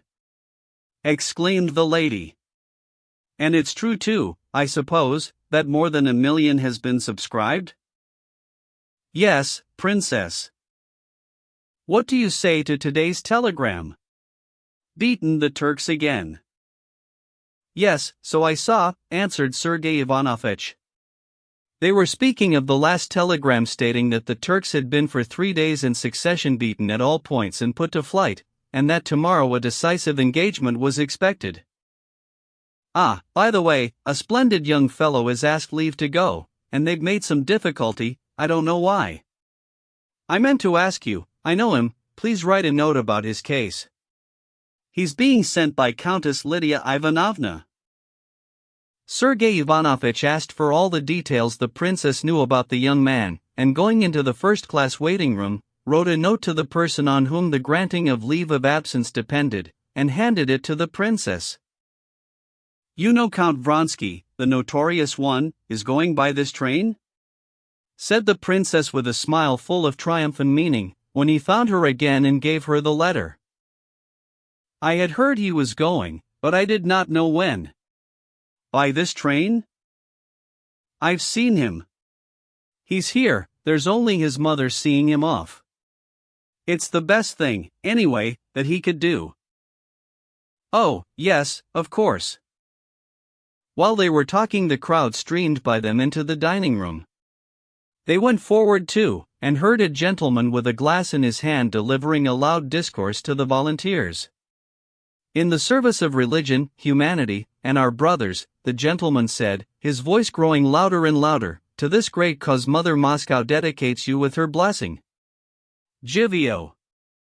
he concluded, loudly and tearfully. Everyone shouted Jivio. And a fresh crowd dashed into the hall, almost carrying the princess off her legs. "Ah, princess! That was something like," said Stepan Arkadyevitch, suddenly appearing in the middle of the crowd and beaming upon them with a delighted smile. "Capitally," warmly said, "wasn't it? Bravo! And Sergei Ivanovitch? Why, you ought to have said something, just a few words, to encourage them. You do that so well," he added with a soft, respectful, and discreet smile, moving Sergei Ivanovitch forward a little by the arm. "No, I'm just off." "Where to?" "To the country, to my brother's," answered Sergei Ivanovitch. "Then you'll see my wife." "I've written to her, but you'll see her first. Please tell her that they've seen me and that it's all right, as the English say. She'll understand. Oh, and be so good as to tell her I'm appointed secretary of the committee. But she'll understand. Les petites misères de la vie humaine," he said, as it were apologizing to the princess. "And Princess Maya cannot Liza, but Bibish is sending 1,000 guns and 12 nurses." "Did I tell you?" "Yes, I heard so," answered Koznishev indifferently. "It's a pity you're going away," said Stepan Arkadyevitch. "Tomorrow we're giving a dinner to two who are setting off Dimer Bartniansky from Petersburg and are Veslovsky, Grisha. They're both going. Veslovsky's only lately married. There's a fine fellow for you." Princess?" He turned to the lady. The princess looked at Koznishev without replying.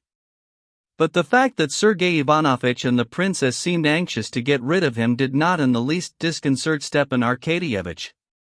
Smiling, he stared at the feather in the princess's hat, and then about him as though he were going to pick something up. Seeing a lady approaching with a collecting box, he beckoned her up and put in a 5-ruble note. "I can never see these collecting boxes unmoved while I've money in my pocket," he said. "And how about today's telegram? Fine chaps those Montenegrins." "You don't say so!" he cried, when the princess told him that Vronsky was going by this train. For an instant Stepan Arkadyevitch's face looked sad, but a minute later, when, stroking his mustaches and swinging as he walked, he went into the hall where Vronsky was, he had completely forgotten his own despairing sobs over his sister's corpse, and he saw in Vronsky only a hero and an old friend. "With all his faults one can't refuse to do him justice," said the princess to Sergei Ivanovitch as soon as Stepan Arkadyevitch had left them. "What a typically Russian, Slav nature! Only, I'm afraid it won't be pleasant for Vronsky to see him. Say what you will, I'm touched by that man's fate." "Do talk to him a little on the way," said the princess. "Yes, perhaps, if it happens so. I never liked him. But this atones for a great deal. He's not merely going himself, he's taking a squadron at his own expense." "Yes, so I heard." A bell sounded. Everyone crowded to the doors. "Here he is," said the princess, indicating Vronsky, who with his mother on his arm walked by, wearing a long overcoat and wide-brimmed black hat. Oblonsky was walking beside him, talking eagerly of something. Vronsky was frowning and looking straight before him, as though he did not hear what Stepan Arkadyevitch was saying. Probably on Oblonsky's pointing them out, he looked round in the direction where the princess and Sergei Ivanovitch were standing, and without speaking lifted his hat. His face, aged and worn by suffering, looked stony. Going onto the platform, Vronsky left his mother and disappeared into a compartment. On the platform there rang out "God save the Tsar," then shouts of hurrah and Jivio. One of the volunteers, a tall, very young man with a hollow chest, was particularly conspicuous, bowing and waving his felt hat and a nosegay over his head. Then two officers emerged, bowing too, and a stout man with a big beard, wearing a greasy forage cap. Chapter 3. Saying goodbye to the princess, Sergei Ivanovitch was joined by Katavasov. Together they got into a carriage full to overflowing, and the train started. At Tsaritsino station the train was met by a chorus of young men singing "Hail to Thee." Again the volunteers bowed and poked their heads out, but Sergei Ivanovitch paid no attention to them. He had had so much to do with the volunteers that the type was familiar to him and did not interest him. Katavasov, whose scientific work had prevented his having a chance of observing them hitherto, was very much interested in them and questioned Sergei Ivanovitch. Sergei Ivanovitch advised him to go into the second class and talk to them himself. At the next station Katavasov acted on this suggestion. At the first stop he moved into the second class and made the acquaintance of the volunteers. They were sitting in a corner of the carriage, talking loudly and obviously aware that the attention of the passengers and Katavasov as he got in was concentrated upon them. More loudly than all talked the tall, hollow-chested young man. He was unmistakably tipsy, and was relating some story that had occurred at his school. Facing him sat a middle-aged officer in the Austrian military jacket of the guard's uniform. He was listening with a smile to the hollow-chested youth, and occasionally pulling him up. The third, in an artillery uniform, was sitting on a box beside them. A fourth was asleep. Entering into conversation with the youth, Katavasov learned that he was a wealthy Moscow merchant who had run through a large fortune before he was 22. Katavasov did not like him, because he was unmanly and effeminate and sickly. He was obviously convinced, especially now after drinking, that he was performing a heroic action, and he bragged of it in the most unpleasant way. The second, the retired officer, made an unpleasant impression too upon Katavasov. He was, it seemed, a man who had tried everything. He had been on a railway, had been a land steward, and had started factories, and he talked, quite without necessity, of all he had done, and used learned expressions quite inappropriately. The third, the artilleryman, on the contrary, struck Katavasov very favorably. He was a quiet, modest fellow, unmistakably impressed by the knowledge of the officer and the heroic self-sacrifice of the merchant, and saying nothing about himself. When Katavasov asked him what had impelled him to go to Servia, he answered modestly, "Oh, well, everyone's going. The Servians want help, too. I'm sorry for them." "Yes, you artillerymen especially are scarce there," said Katavasov. "Oh, I wasn't long in the artillery, maybe they'll put me into the infantry or the cavalry." "Into the infantry when they need artillery more than anything?" said Katavasov, fancying from the artilleryman's apparent age that he must have reached a fairly high grade. "I wasn't long in the artillery, I'm a cadet retired," he said, and he began to explain how he had failed in his examination. All of this together made a disagreeable impression on Katavasov, and when the volunteers got out at a station for a drink, Katavasov would have liked to compare his unfavorable impression in conversation with someone. There was an old man in the carriage, wearing a military overcoat, who had been listening all the while to Katavasov's conversation with the volunteers. When they were left alone, Katavasov addressed him. What different positions they come from, all those fellows who are going off there, Katavasov said vaguely, not wishing to express his own opinion, and at the same time anxious to find out the old man's views. The old man was an officer who had served on 2 campaigns. He knew what makes a soldier, and judging by the appearance and the talk of those persons, by the swagger with which they had recourse to the bottle on the journey, he considered them poor soldiers. Moreover, he lived in a district town, and he was longing to tell how one soldier had volunteered from his town, a drunkard and a thief whom no one would employ as a laborer. But knowing by experience that in the present condition of the public temper it was dangerous to express an opinion opposed to the general one, and especially to criticize the volunteers unfavorably, he too watched Katavasov without committing himself. "Well, men are wanted there," he said, laughing with his eyes. And they fell to talking of the last war news, and each concealed from the other his perplexity as to the engagement expected next day, since the Turks had been beaten, according to the latest news, at all points. And so they parted, neither giving expression to his opinion. Katavasov went back to his own carriage, and with reluctant hypocrisy reported to Sergei Ivanovitch his observations of the volunteers, from which it would appear that they were capital fellows. At a big station at a town the volunteers were again greeted with shouts and singing, again men and women with collecting boxes appeared, and provincial ladies brought bouquets to the volunteers and followed them into the refreshment room, but all this was on a much smaller and feebler scale than in Moscow. Chapter 4. While the train was stopping at the provincial town, Sergei Ivanovitch did not go to the refreshment room, but walked up and down the platform. The first time he passed Vronsky's compartment he noticed that the curtain was drawn over the window, but as he passed it the second time he saw the old countess at the window. She beckoned to Koznishev. "I'm going, you see, taking him as far as Kursk," she said. "Yes, so I heard," said Sergei Ivanovitch, standing at her window and peeping in. "What a noble act on his part," he added, noticing that Vronsky was not in the compartment. "Yes, after his misfortune, what was there for him to do? What a terrible thing it was," said Sergei Ivanovitch. "Ah, what I have been through. But do get in. Ah, what I have been through," she repeated, when Sergei Ivanovitch had got in and sat down beside her. "You can't conceive it. For 6 weeks he did not speak to anyone, and would not touch food except when I implored him. And not for 1 minute could we leave him alone.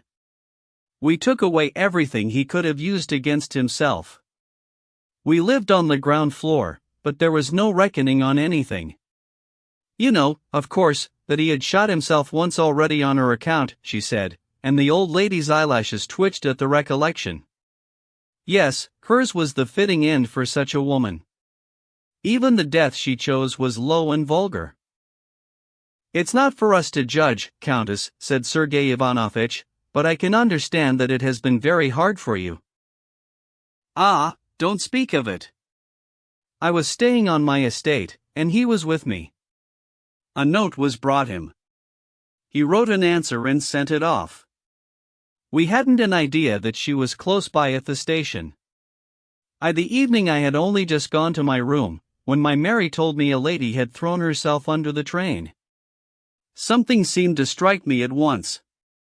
I knew it was she. The first thing I said was, he was not to be told. But they'd told him already. His coachman was there and saw it all.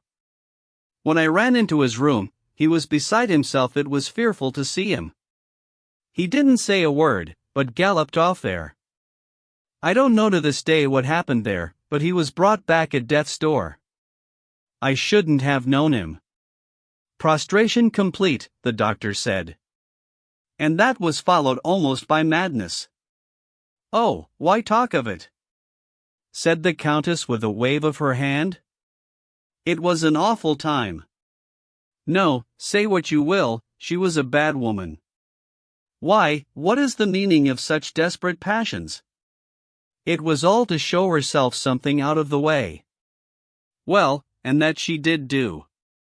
She brought herself to ruin and two good men, her husband and my unhappy son. And what did her husband do? Asked Sergei Ivanovich. He has taken her daughter. Alexei was ready to agree to anything at first. Now it worries him terribly that he should have given his own child away to another man. But he can't take back his word. Karenin came to the funeral. But we tried to prevent his meeting Alexei. For him, for her husband, it was easier, anyway. She had set him free. But my poor son was utterly given up to her. He had thrown up everything, his career, me, and even then she had no mercy on him, but of set purpose she made his ruin complete. No, say what you will, her very death was the death of a vile woman, of no religious feeling. God forgive me, but I can't help hating the memory of her, when I look at my son's misery. But how is he now? It was a blessing from Providence for us, this Servian war. I'm old, and I don't understand the rights and wrongs of it, but it's come as a providential blessing to him. Of course for me, as his mother, it's terrible, and what's worse, they say, ce n'est pas très bien vu à Petersburg. But it can't be helped. It was the one thing that could rouse him. Yashvin, a friend of his, he had lost all he had at cards and he was going to Servia. He came to see him and persuaded him to go. Now it's an interest for him. Do please talk to him a little. I want to distract his mind. He's so low-spirited. And as bad luck would have it, he has toothache too. But he'll be delighted to see you. Please do talk to him, he's walking up and down on that side. Sergei Ivanovich said he would be very glad to, and crossed over to the other side of the station. Chapter 5. In the slanting evening shadows cast by the baggage piled up on the platform, Vronsky in his long overcoat and slouch hat, with his hands in his pockets, strode up and down, like a wild beast in a cage, turning sharply after 20 paces. Sergei Ivanovich fancied, as he approached him, that Vronsky saw him but was pretending not to see. This did not affect Sergei Ivanovich in the slightest. He was above all personal considerations with Vronsky. At that moment Sergei Ivanovich looked upon Vronsky as a man taking an important part in a great cause, and Kosnichev thought it his duty to encourage him and express his approval. He went up to him. Vronsky stood still, looked intently at him, recognized him, and going a few steps forward to meet him, shook hands with him very warmly. Possibly you didn't wish to see me, said Sergei Ivanovich, but couldn't I be of use to you? There's no one I should less dislike seeing than you, said Vronsky. Excuse me, and there's nothing in life for me to like. I quite understand, and I merely meant to offer you my services, said Sergei Ivanovich, scanning Vronsky's face, full of unmistakable suffering. Wouldn't it be of use to you to have a letter to Ristich to Milan? Oh, no. Vronsky said, seeming to understand him with difficulty. If you don't mind, let's walk on. It's so stuffy among the carriages. A letter? No, thank you, to meet death one needs no letters of introduction. Nor for the Turks, he said, with a smile that was merely of the lips. His eyes still kept their look of angry suffering.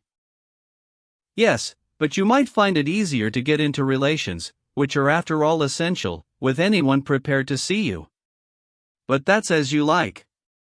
I was very glad to hear of your intention. There have been so many attacks made on the volunteers, and a man like you raises them in public estimation. My use as a man, said Vronsky, is that life's worth nothing to me. And that I've enough bodily energy to cut my way into their ranks, and to trample on them or fall, I know that. I'm glad there's something to give my life for it's not simply useless but loathsome to me. Anyone's welcome to it. And his jaw twitched impatiently from the incessant gnawing toothache that prevented him from even speaking with a natural expression. You will become another man, I predict, said Sergei Ivanovich, feeling touched. To deliver one's brother men from bondage is an aim worth death and life. God grant you success outwardly and inwardly peace, he added, and he held out his hand. Vronsky warmly pressed his outstretched hand. Yes, as a weapon I may be of some use. But as a man, I'm a wreck, he jerked out. He could hardly speak for the throbbing ache in his strong teeth, that were like rows of ivory in his mouth. He was silent, and his eyes rested on the wheels of the tender, slowly and smoothly rolling along the rails. And all at once a different pain, not an ache, but an inner trouble, that set his whole being in anguish, made him for an instant forget his toothache. As he glanced at the tender and the rails, under the influence of the conversation with a friend he had not met since his misfortune, he suddenly recalled her, that is, what was left of her when he had run like one distraught into the cloakroom of the railway station on the table, shamelessly sprawling out among strangers, the blood-stained body so lately full of life, the head unhurt dropping back with its weight of hair, and the curling tresses about the temples, and the exquisite face, with red, half-open mouth, the strange, fixed expression, piteous on the lips and awful in the still open eyes, that seemed to utter that fearful phrase that he would be sorry for it that she had said when they were quarreling. And he tried to think of her as she was when he met her the first time, at a railway station too, mysterious, exquisite, loving, seeking and giving happiness, and not cruelly revengeful as he remembered her on that last moment. He tried to recall his best moments with her, but those moments were poisoned forever. He could only think of her as triumphant, successful in her menace of a wholly useless remorse never to be effaced. He lost all consciousness of toothache, and his face worked with sobs. Passing twice up and down beside the baggage in silence and regaining his self-possession, he addressed Sergei Ivanovitch calmly. "You have had no telegrams since yesterday's?" "Yes, driven back for a third time, but a decisive engagement expected for tomorrow." And after talking a little more of King Milan's proclamation, and the immense effect it might have, they parted, going to their carriages on hearing the second bell. Chapter 6. Sergei Ivanovitch had not telegraphed to his brother to send to meet him, as he did not know when he should be able to leave Moscow. Levin was not at home when Katavasov and Sergei Ivanovitch in a fly hired at the station drove up to the steps of the Pokrovskoe house, as black as Moors from the dust of the road. Kitty, sitting on the balcony with her father and sister, recognized her brother-in-law, and ran down to meet him.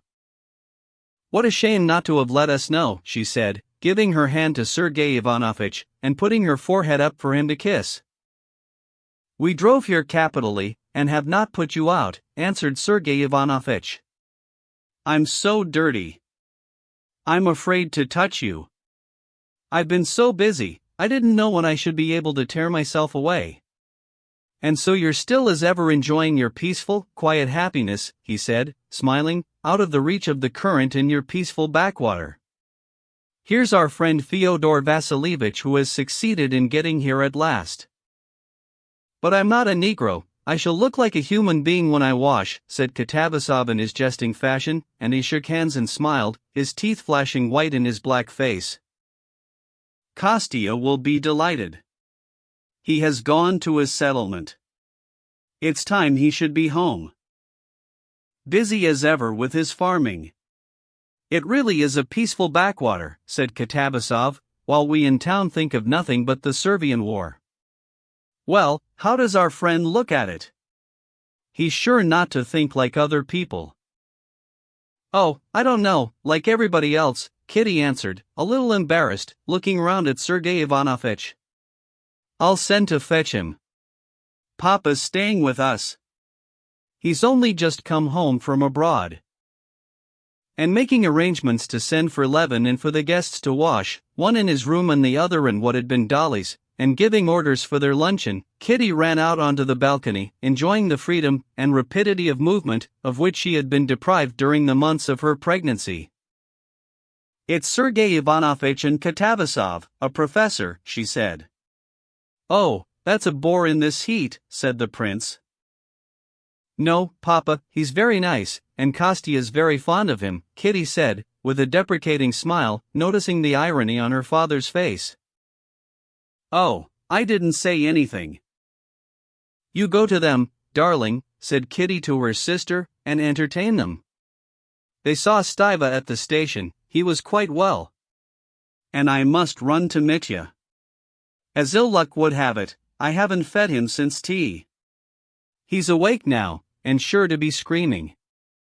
And feeling a rush of milk, she hurried to the nursery. This was not a mere guess. Her connection with the child was still so close that she could gauge by the flow of her milk his need of food, and knew for certain he was hungry. She knew he was crying before she reached the nursery. And he was indeed crying. She heard him and hastened. But the faster she went, the louder he screamed. It was a fine healthy scream, hungry and impatient.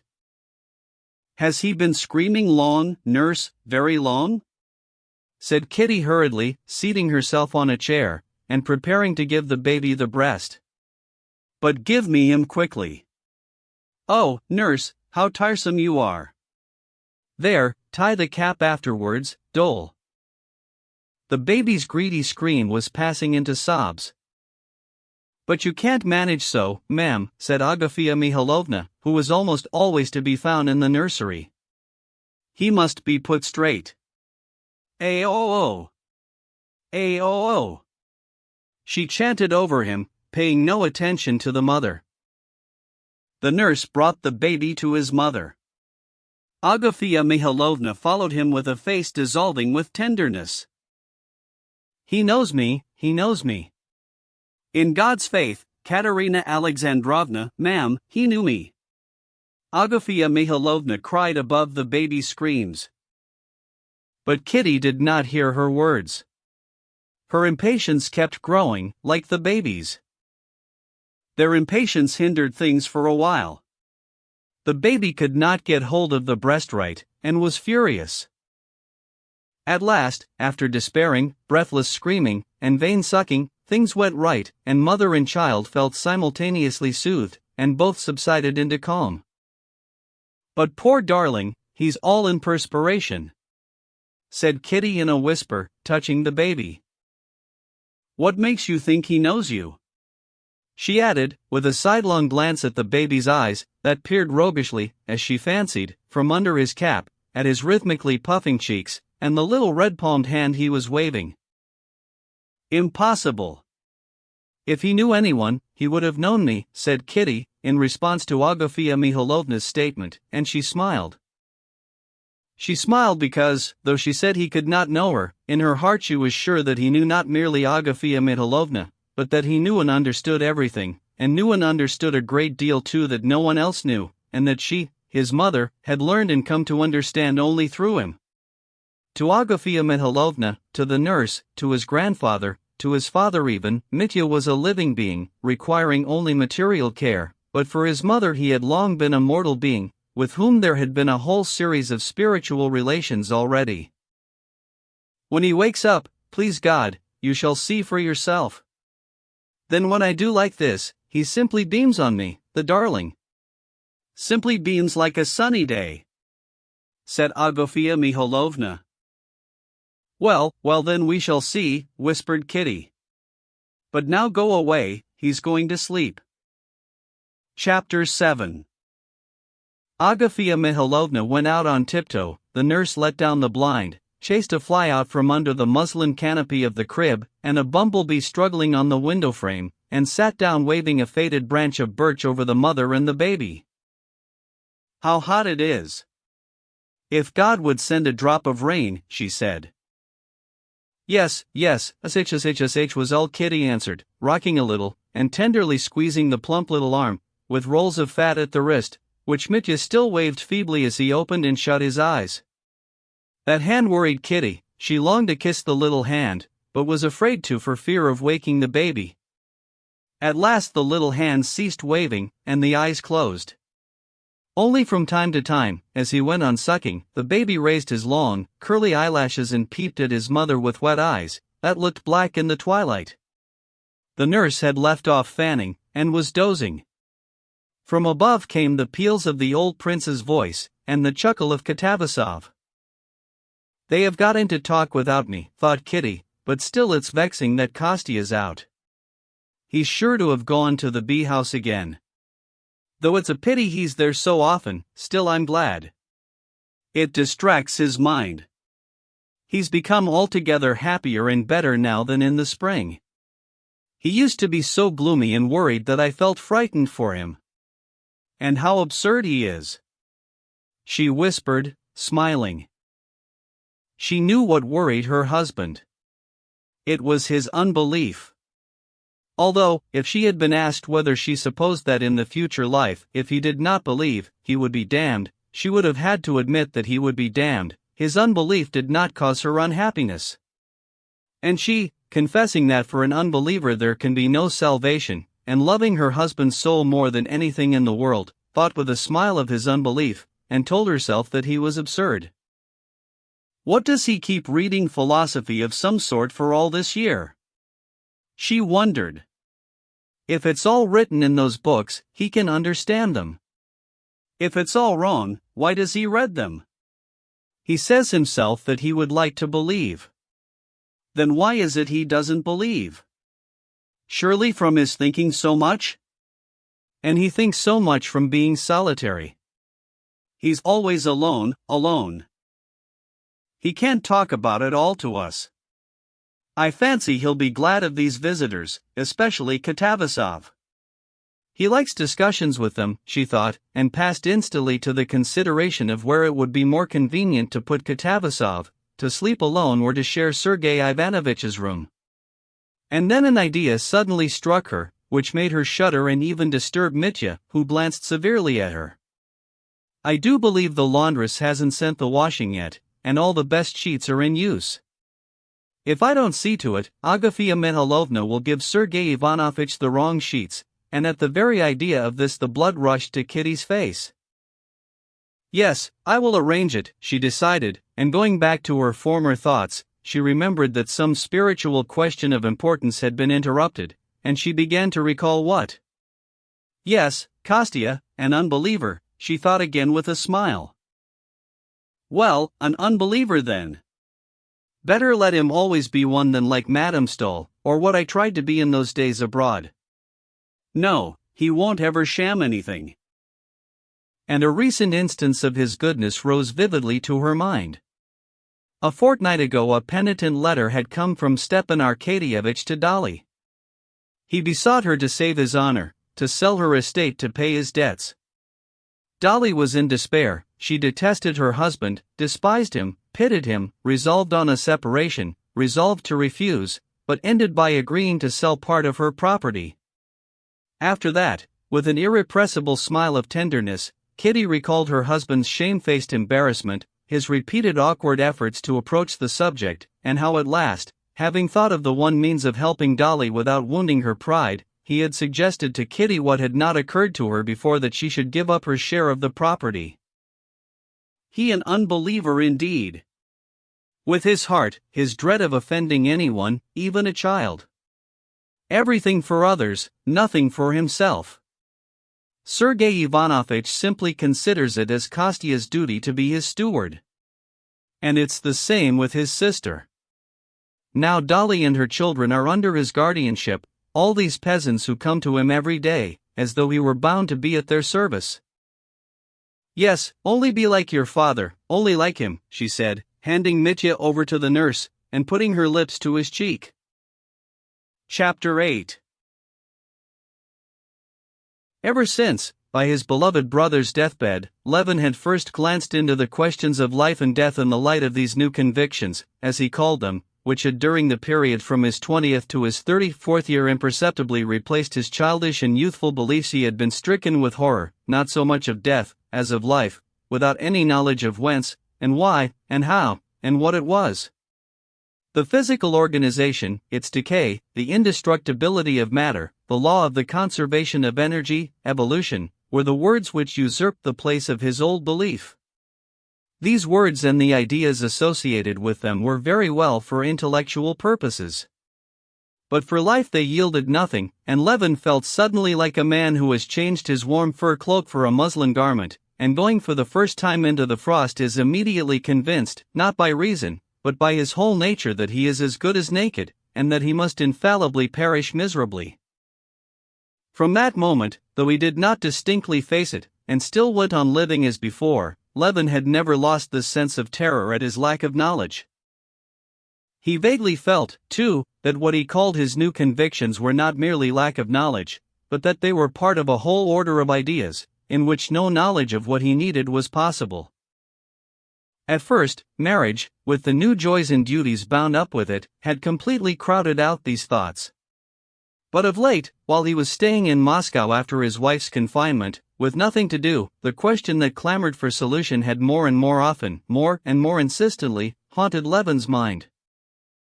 The question was summed up for him thus: if I do not accept the answers Christianity gives to the problems of my life, what answers do I accept?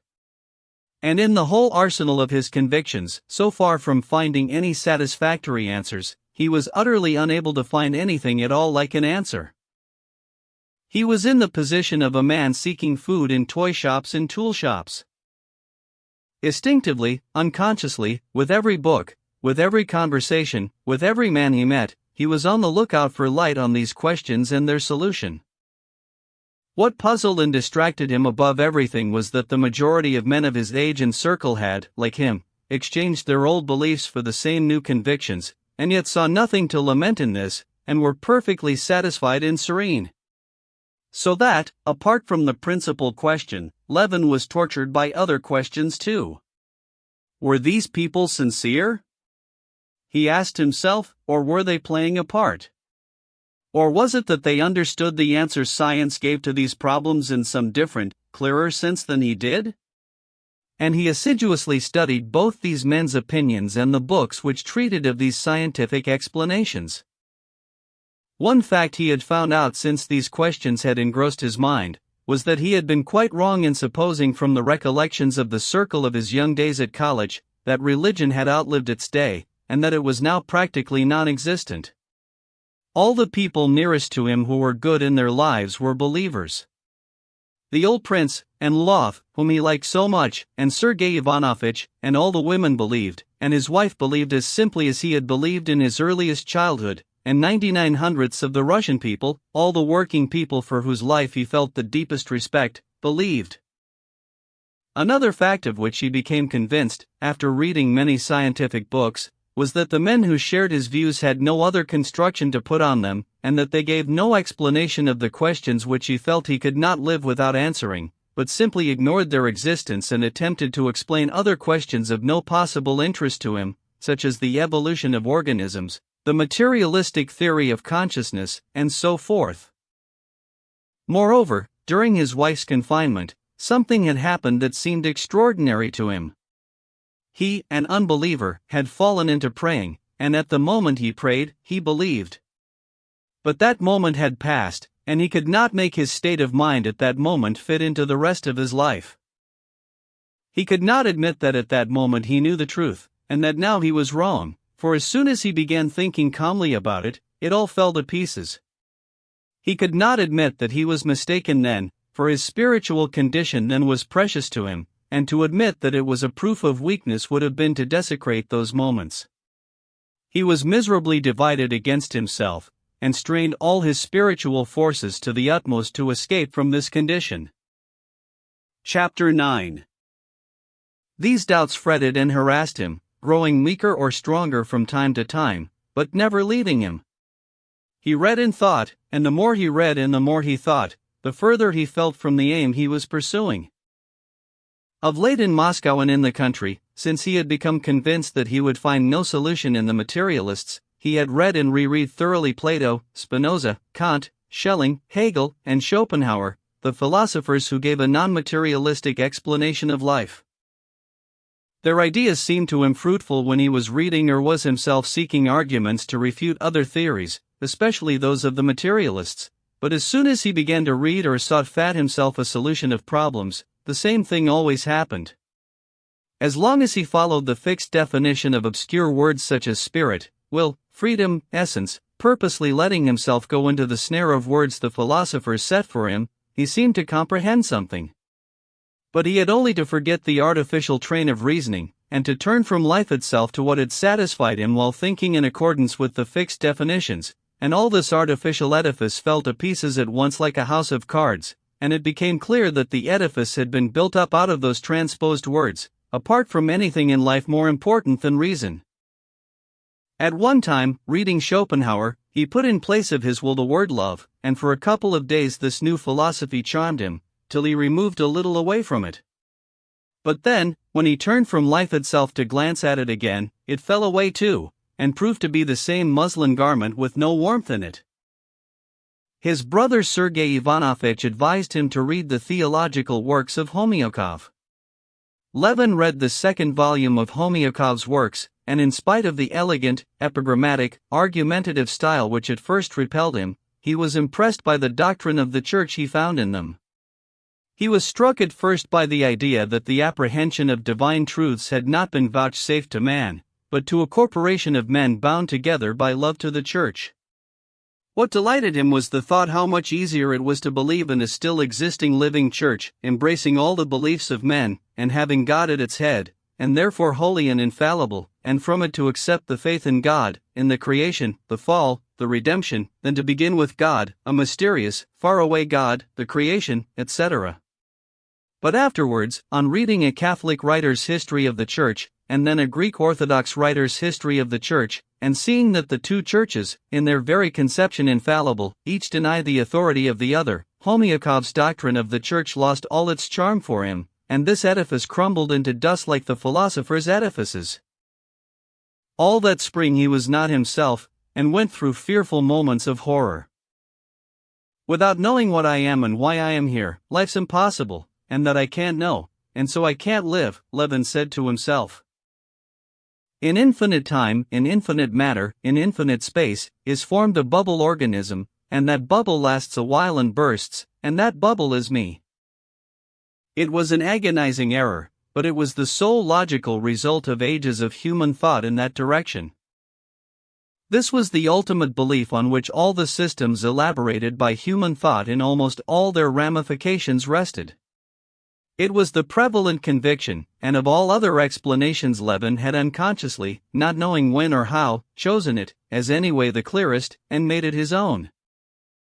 But it was not merely a falsehood, it was the cruel jeer of some wicked power, some evil, hateful power, to whom one could not submit. He must escape from this power. And the means of escape every man had in his own hands. He had but to cut short this dependence on evil. And there was one means: death. And Levin, a happy father and husband, in perfect health, was several times so near suicide that he hid the cord that he might not be tempted to hang himself, and was afraid to go out with his gun for fear of shooting himself. But Levin did not shoot himself, and did not hang himself, he went on living. Chapter 10. When Levin thought what he was and what he was living for, he could find no answer to the questions and was reduced to despair, but he left off questioning himself about it. It seemed as though he knew both what he was and for what he was living, for he acted and lived resolutely and without hesitation. Indeed, in these latter days he was far more decided and unhesitating in life than he had ever been. When he went back to the country at the beginning of June, he went back also to his usual pursuits.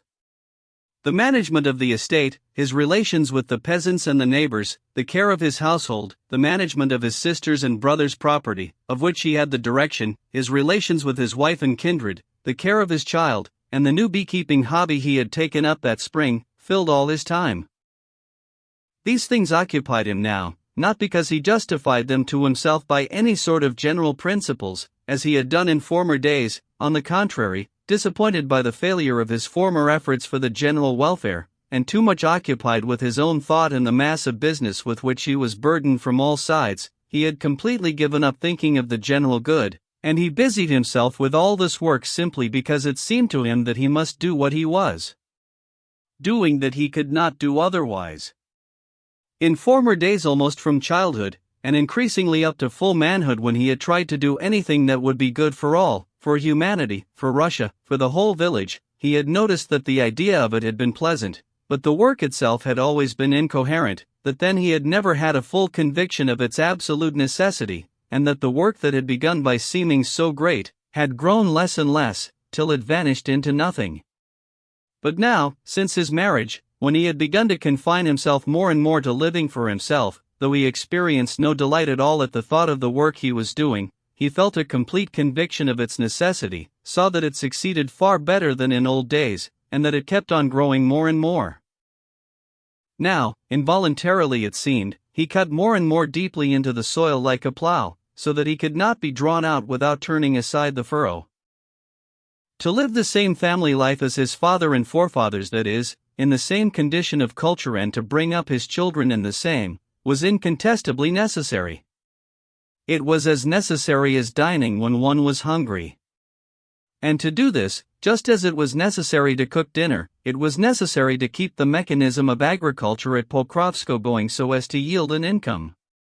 Just as incontestably as it was necessary to repay a debt was it necessary to keep the property in such a condition that his son, when he received it as a heritage, would say thank you to his father as Levin had said thank you to his grandfather for all he built and planted. And to do this it was necessary to look after the land himself, not to let it, and to breed cattle, manure the fields, and plant timber. It was impossible not to look after the affairs of Sergei Ivanovitch, of his sister, of the peasants who came to him for advice and were accustomed to do so, as impossible as to fling down a child one is carrying in one's arms. It was necessary to look after the comfort of his sister-in-law and her children, and of his wife and baby, and it was impossible not to spend with them at least a short time each day. And all this, together with shooting and his new beekeeping, filled up the whole of Levin's life, which had no meaning at all for him, when he began to think. But besides knowing thoroughly what he had to do, Levin knew in just the same way how he had to do it all, and what was more important than the rest. He knew he must hire laborers as cheaply as possible, but to hire men under bond, paying them in advance at less than the current rate of wages, was what he must not do, even though it was very profitable. Selling straw to the peasants in times of scarcity of provender was what he might do, even though he felt sorry for them, but the tavern and the pothouse must be put down, though they were a source of income. Felling timber must be punished as severely as possible, but he could not exact forfeits for cattle being driven onto his fields, and though it annoyed the keeper and made the peasants not afraid to graze their cattle on his land, he could not keep their cattle as a punishment. To Pyotr, who was paying a moneylender 10% a month, he must lend a sum of money to set him free. But he could not let off peasants who did not pay their rent, nor let them fall into arrears. It was impossible to overlook the bailiffs not having mown the meadows and letting the hay spoil, and it was equally impossible to mow those acres where a young copse had been planted. It was impossible to excuse a laborer who had gone home in the busy season because his father was dying, however sorry he might feel for him, and he must subtract from his pay those costly months of idleness. But it was impossible not to allow monthly rations to the old servants who were of no use for anything. Levin knew that when he got home he must first of all go to his wife, who was unwell, and that the peasants who had been waiting for 3 hours to see him could wait a little longer. He knew too that, regardless of all the pleasure he felt in taking his swarm, he must forego that pleasure, and leave the old man to see to the bees alone, while he talked to the peasants who had come after him to the bee-house. Whether he were acting rightly or wrongly he did not know, and far from trying to prove that he was, nowadays he avoided all thought or talk about it. Reasoning had brought him to doubt, and prevented him from seeing what he ought to do and what he ought not.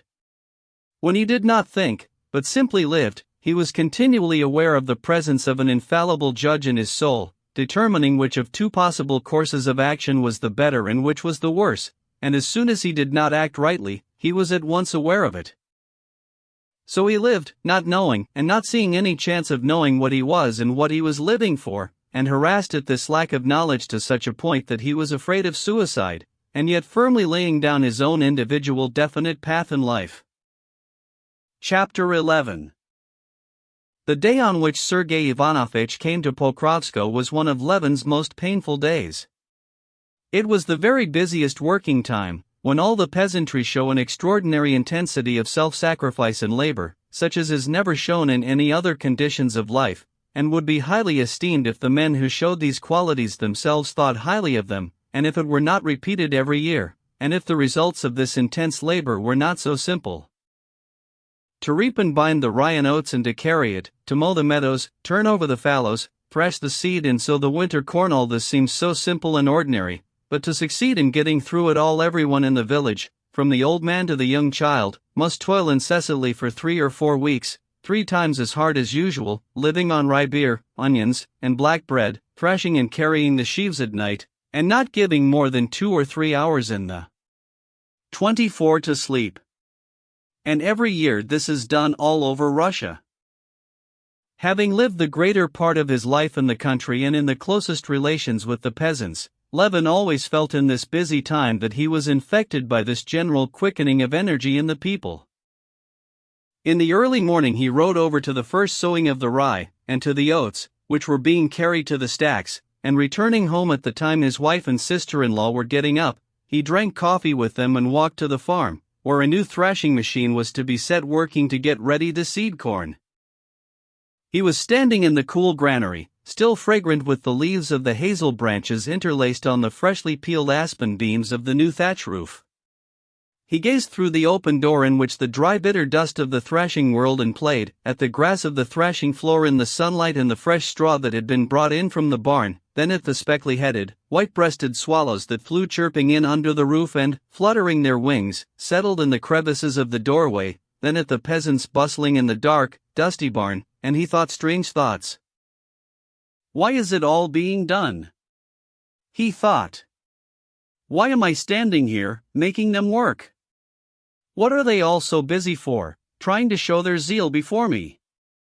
What is that old Matrona, my old friend, toiling for?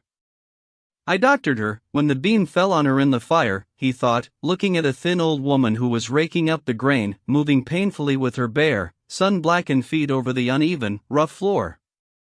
Then she recovered, but today or tomorrow or in 10 years she won't, they'll bury her, and nothing will be left either of her or of that smart girl in the red jacket, who with that skillful, soft action shakes the ears out of their husks. They'll bury her and this piebald horse, and very soon too, he thought, gazing at the heavily moving, panting horse that kept walking up the wheel that turned under him. And they will bury her and Fyodor the thrasher with his curly beard full of chaff and his shirt torn on his white shoulders, they will bury him. He's untying the sheaves, and giving orders, and shouting to the women, and quickly setting straight the strap on the moving wheel.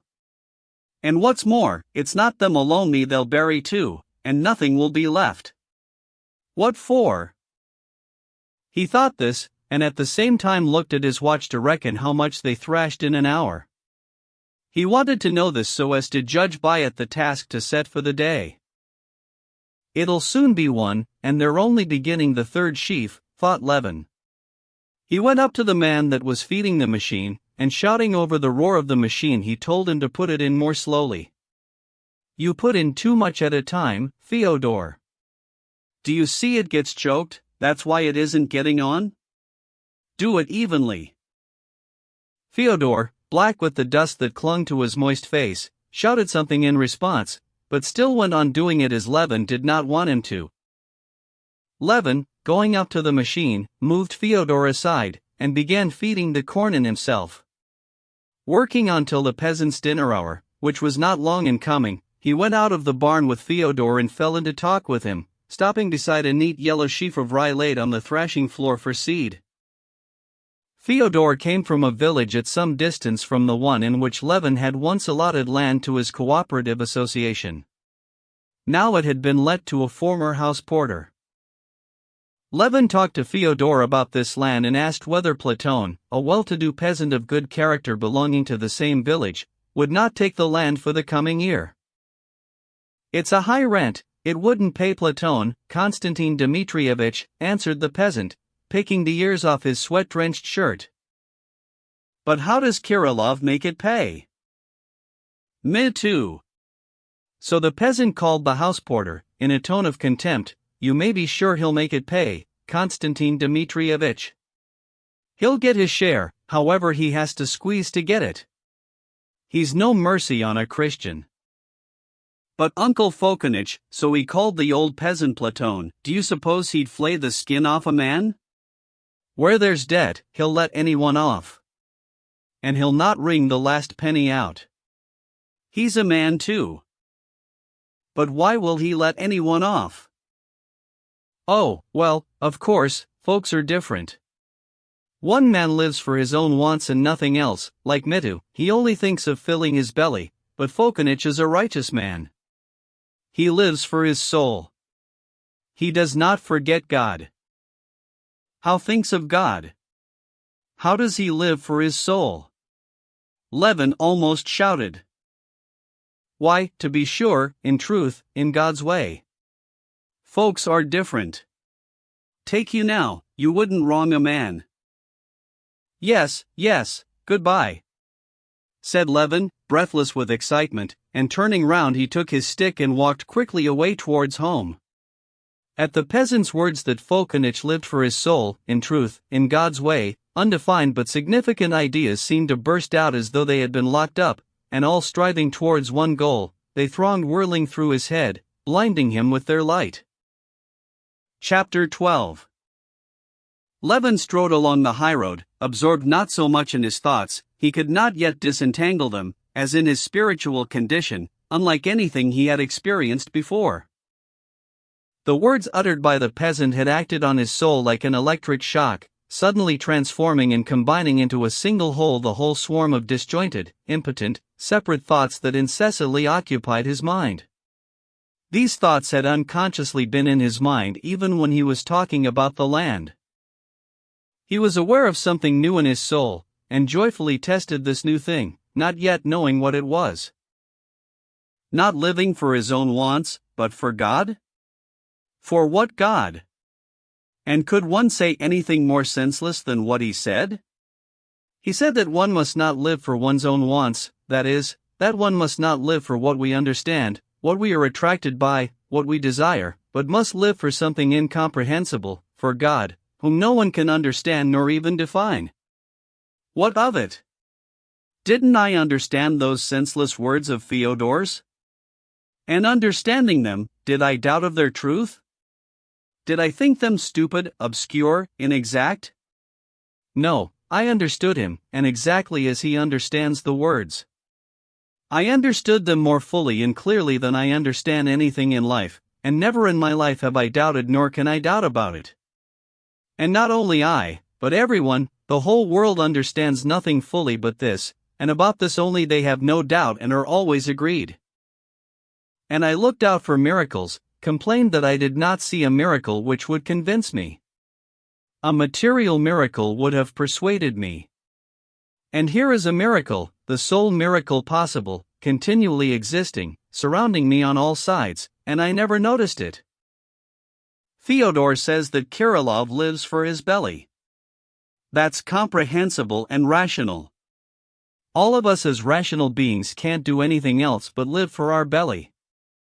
And all of a sudden the same Fyodor says that one mustn't live for one's belly, but must live for truth, for God, and at a hint I understand him.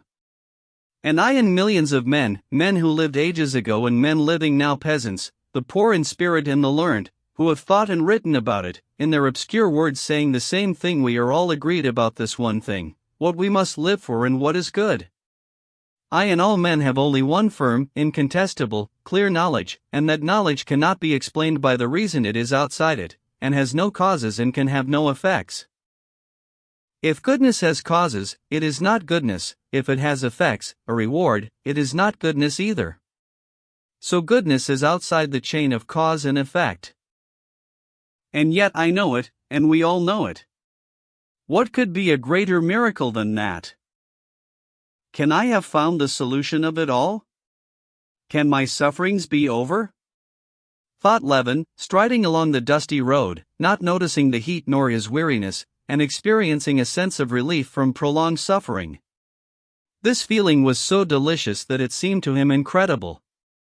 He was breathless with emotion and incapable of going farther. He turned off the road into the forest and lay down in the shade of an aspen on the uncut grass. He took his hat off his hot head and lay propped on his elbow in the lush, feathery, woodland grass. Yes, I must make it clear to myself and understand, he thought, looking intently at the untrampled grass before him, and following the movements of a green beetle, advancing along a blade of couchgrass and lifting up in its progress a leaf of goatweed. What have I discovered? He asked himself, bending aside the leaf of goatweed out of the beetle's way and twisting another blade of grass above for the beetle to cross over onto it. What is it makes me glad? What have I discovered? I have discovered nothing. I have only found out what I knew. I understand the force that in the past gave me life, and now too gives me life. I have been set free from falsity, I have found the Master. Of old I used to say that in my body, that in the body of this grass and of this beetle, there, she didn't care for the grass, she's opened her wings and flown away, there was going on a transformation of matter in accordance with physical, chemical, and physiological laws. And in all of us, as well as in the aspens and the clouds and the misty patches, there was a process of evolution. Evolution from what? Into what? Eternal evolution and struggle. As though there could be any sort of tendency and struggle in the eternal. And I was astonished that in spite of the utmost effort of thought along that road I could not discover the meaning of life, the meaning of my impulses and yearnings. Now I say that I know the meaning of my life, to live for God, for my soul. And this meaning, in spite of its clearness, is mysterious and marvelous. Such, indeed, is the meaning of everything existing. Yes, pride, he said to himself, turning over on his stomach and beginning to tie a noose of blades of grass, trying not to break them. And not merely pride of intellect, but dullness of intellect. And most of all, the deceitfulness, yes, the deceitfulness of intellect. The cheating knavishness of intellect, that's it, he said to himself. And he briefly went through, mentally, the whole course of his ideas during the last 2 years, the beginning of which was the clear confronting of death at the sight of his dear brother hopelessly ill. Then, for the first time, grasping that for every man, and himself too, there was nothing in store but suffering, death, and forgetfulness, he had made up his mind that life was impossible like that, and that he must either interpret life so that it would not present itself to him as the evil jest of some devil, or shoot himself. But he had not done either, but had gone on living, thinking, and feeling, and had even at that very time married, and had had many joys and had been happy, when he was not thinking of the meaning of his life. What did this mean? It meant that he had been living rightly, but thinking wrongly. He had lived, without being aware of it, on those spiritual truths that he had sucked in with his mother's milk, but he had thought, not merely without recognition of these truths, but studiously ignoring them. Now it was clear to him that he could only live by virtue of the beliefs in which he had been brought up. What should I have been, and how should I have spent my life, if I had not had these beliefs, if I had not known that I must live for God and not for my own desires?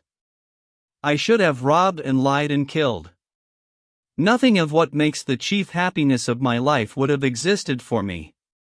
And with the utmost stretch of imagination he could not conceive the brutal creature he would have been himself, if he had not known what he was living for. I looked for an answer to my question. And thought could not give an answer to my question. It is incommensurable with my question. The answer has been given me by life itself, in my knowledge of what is right and what is wrong. And that knowledge I did not arrive at in any way, it was given to me as to all men, given, because I could not have got it from anywhere. Where could I have got it? By reason could I have arrived at knowing that I must love my neighbor and not oppress him? I was told that in my childhood, and I believed it gladly, for they told me what was already in my soul. But who discovered it? Not reason. Reason discovered the struggle for existence, and the law that requires us to oppress all who hinder the satisfaction of our desires. That is the deduction of reason. But loving one's neighbor reason could never discover, because it's irrational. Chapter 13. And Levin remembered a scene he had lately witnessed between Dolly and her children. The children, left to themselves, had begun cooking raspberries over the candles and squirting milk into each other's mouths with a syringe. Their mother, catching them at these pranks, began reminding them in Levin's presence of the trouble their mischief gave to the grown-up people, and that this trouble was all for their sake, and that if they smashed the cups they would have nothing to drink their tea out of, and that if they wasted the milk, they would have nothing to eat, and die of hunger. And Levin had been struck by the passive, weary incredulity with which the children heard what their mother said to them. They were simply annoyed that their amusing play had been interrupted, and did not believe a word of what their mother was saying. They could not believe it indeed, for they could not take in the immensity of all they habitually enjoyed, and so could not conceive that what they were destroying was the very thing they lived by. That all comes of itself, they thought, and there's nothing interesting or important about it because it has always been so, and always will be so. And it's all always the same. We've no need to think about that, it's already. But we want to invent something of our own, and new. So we thought of putting raspberries in a cup, and cooking them over a candle, and squirting milk straight into each other's mouths. That's fun, and something new, and not a bit worse than drinking out of cups. Isn't it just the same that we do, that I did, searching by the aid of reason for the significance of the forces of nature and the meaning of the life of man? He thought. And don't all the theories of philosophy do the same, trying by the path of thought, which is strange and not natural to man, to bring him to a knowledge of what he has known long ago, and knows so certainly that he could not live at all without it? Isn't it distinctly to be seen in the development of each philosopher's theory, that he knows what is the chief significance of life beforehand, just as positively as the peasant Fyodor, and not a bit more clearly than he, and is simply trying by a dubious intellectual path to come back to what everyone knows? Now then, leave the children to themselves to get things alone and make their crockery, get the milk from the cows, and so on. Would they be naughty then? Why, they'd die of hunger. Well, then, leave us with our passions and thoughts, without any idea of the one God, of the Creator, or without any idea of what is right, without any idea of moral evil. Just try and build up anything without those ideas. We only try to destroy them, because we're spiritually provided for. Exactly like the children. Whence have I that joyful knowledge, shared with the peasant, that alone gives peace to my soul? Whence did I get it? Brought up with an idea of God, a Christian, my whole life filled with the spiritual blessings Christianity has given me, full of them, and living on those blessings, like the children I did not understand them, and destroy, that is try to destroy, what I live by. And as soon as an important moment of life comes, like the children when they are cold and hungry, I turn to Him, and even less than the children when their mother scolds them for their childish mischief, do I feel that my childish efforts at wanton madness are reckoned against me? Yes, what I know not by reason, but it has been given to me, revealed to me, and I know it with my heart, by faith in the chief thing taught by the Church. The Church! The Church! Levin repeated to himself. He turned over on the other side, and leaning on his elbow, fell to gazing into the distance at a herd of cattle crossing over to the river. But can I believe in all the Church teaches? He thought, trying himself, and thinking of everything that could destroy his present peace of mind. Intentionally he recalled all those doctrines of the Church which had always seemed most strange and had always been a stumbling block to him. The creation? But how did I explain existence? By existence? By nothing? The devil and sin. But how do I explain evil? The atonement? But I know nothing, and I can know nothing but what has been told to me and all men. And it seemed to him that there was not a single article of faith of the Church which could destroy the chief thing, faith in God, in goodness, as the one goal of man's destiny. Under every article of faith of the Church could be put the faith in the service of truth instead of one's desires. And each doctrine did not simply leave that faith unshaken, each doctrine seemed essential to complete that great miracle, continually manifest upon earth, that made it possible for each man and millions of different sorts of men, wise men and imbeciles, old men and children, all men, peasants, loaf, kitty, beggars and kings to understand perfectly the same one thing, and to build up thereby that life of the soul which alone is worth living, and which alone is precious to us.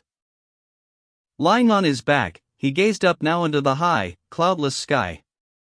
Do I not know that that is infinite space, and that it is not a round arch? But, however I screw up my eyes and strain my sight, I cannot see it not round and not bounded, and in spite of my knowing about infinite space, I am incontestably right when I see a solid blue dome, and more right than when I strain my eyes to see beyond it. Levin ceased thinking, and only, as it were, listened to mysterious voices that seemed talking joyfully and earnestly within him.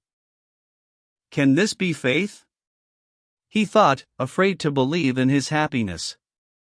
My God, I thank thee, he said, gulping down his sobs, and with both hands brushing away the tears that filled his eyes.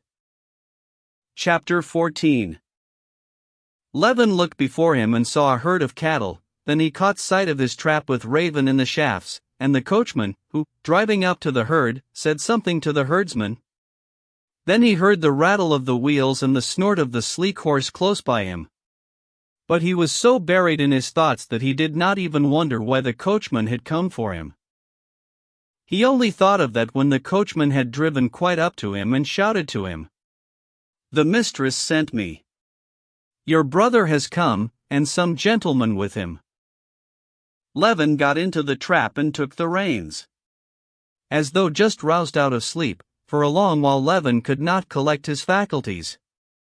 He stared at the sleek horse flecked with lather between his haunches and on his neck, where the harness rubbed, stared at Ivan the coachman sitting beside him, and remembered that he was expecting his brother, thought that his wife was most likely uneasy at his long absence, and tried to guess who was the visitor who had come with his brother. And his brother and his wife and the unknown guest seemed to him now quite different from before.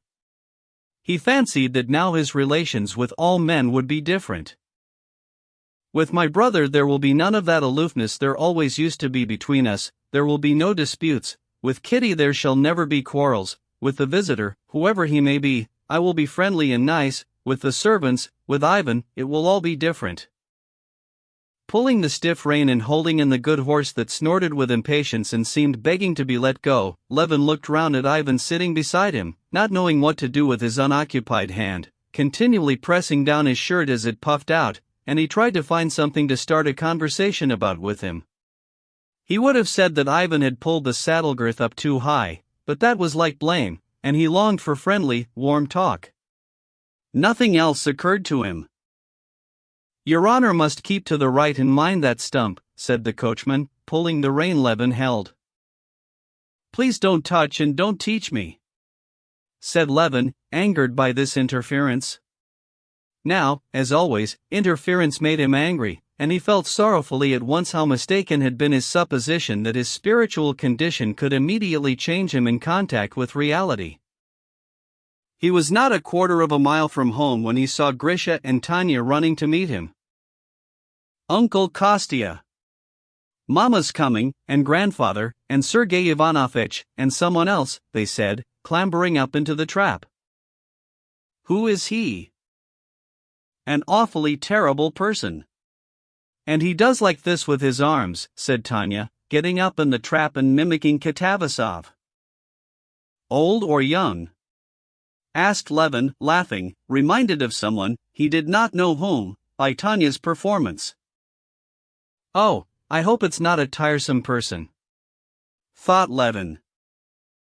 As soon as he turned, at a bend in the road, and saw the party coming, Levin recognized Katavasov in a straw hat, walking along swinging his arms just as Tanya had shown him. Katavasov was very fond of discussing metaphysics, having derived his notions from natural science writers who had never studied metaphysics, and in Moscow Levin had had many arguments with him of late. And one of these arguments, in which Katavasov had obviously considered that he came off victorious, was the first thing Levin thought of as he recognized him. No, whatever I do, I won't argue and give utterance to my ideas lightly, he thought. Getting out of the trap and greeting his brother and Katavasov, Levin asked about his wife. She has taken Mitya to Kalik, a copse near the house. She meant to have him out there because it's so hot indoors, said Dolly. Levin had always advised his wife not to take the baby to the wood, thinking it unsafe, and he was not pleased to hear this. She rushes about from place to place with him, said the prince, smiling. I advised her to try putting him in the ice cellar. She meant to come to the bee house. She thought you would be there. We are going there, said Dolly. Well, and what are you doing? Said Sergei Ivanovich, falling back from the rest and walking beside him. Oh, nothing special. Busy as usual with the land, answered Levin. Well, and what about you? Come for long? We have been expecting you for such a long time. Only for a fortnight. I've a great deal to do in Moscow. At these words the brothers' eyes met, and Levin, in spite of the desire he always had, stronger than ever just now, to be on affectionate and still more open terms with his brother, felt an awkwardness in looking at him. He dropped his eyes and did not know what to say. Casting over the subjects of conversation that would be pleasant to Sergei Ivanovich, and would keep him off the subject of the Servian war and the Slavonic question, at which he had hinted by the allusion to what he had to do in Moscow, Levin began to talk of Sergei Ivanovich's book. Well, have there been reviews of your book? He asked. Sergei Ivanovich smiled at the intentional character of the question.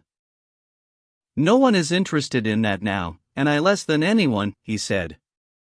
Just look, Darya Alexandrovna, we shall have a shower, he added, pointing with a sunshade at the white rain clouds that showed above the aspen treetops. And these words were enough to re-establish again between the brothers that tone hardly hostile, but chilly which Levin had been so longing to avoid. Levin went up to Katavasov. It was jolly of you to make up your mind to come, he said to him. I've been meaning to a long while. Now we shall have some discussion, we'll see to that. Have you been reading Spencer? Now. No, I've not finished reading him, said Levin. But I don't need him. How's that? That's interesting. Why so? I mean that I'm fully convinced that the solution of the problems that interest me I shall never find in him and his like. Now. But Katavasov's serene and good-humored expression suddenly struck him, and he felt such tenderness for his own happy mood, which he was unmistakably disturbing by this conversation, that he remembered his resolution and stopped short. But we'll talk later on, he added. If we're going to the bee house, it's this way, along this little path, he said, addressing them all. Going along the narrow path to a little uncut meadow covered on one side with thick clumps of brilliant heartsease among which stood up here and there tall, dark green tufts of hellebore, Levin settled his guests in the dense, cool shade of the young aspens on a bench and some stumps purposely put there for visitors to the bee house who might be afraid of the bees, and he went off himself to the hut to get bread, cucumbers, and fresh honey, to regale them with. Trying to make his movements as deliberate as possible, and listening to the bees that buzzed more and more frequently past him, he walked along the little path to the hut. In the very entry one bee hummed angrily, caught in his beard, but he carefully extricated it. Going into the shady outer room, he took down from the wall his veil, that hung on a peg, and putting it on, and thrusting his hands into his pockets, he went into the fenced-in bee garden, where there stood in the midst of a closely mown space in regular rows, fastened with baston posts, all the hives he knew so well, the old stocks, each with its own history, and along the fences the younger swarms hived that year. In front of the openings of the hives, it made his eyes giddy to watch the bees and drones whirling round and round about the same spot, while among them the working bees flew in and out with spoils or in search of them, always in the same direction into the wood to the flowering lime trees and back to the hives. His ears were filled with the incessant hum in various notes, now the busy hum of the working bee flying quickly off, then the blaring of the lazy drone, and the excited buzz of the bees on guard protecting their property from the enemy and preparing to sting. On the farther side of the fence the old beekeeper was shaving a hoop for a tub, and he did not see Levin. Levin stood still in the midst of the beehives and did not call him. He was glad of a chance to be alone to recover from the influence of ordinary actual life, which had already depressed his happy mood. He thought that he had already had time to lose his temper with Ivan, to show coolness to his brother, and to talk flippantly with Katavasov. Can it have been only a momentary mood, and will it pass and leave no trace? He thought. But the same instant, going back to his mood, he felt with delight that something new and important had happened to him.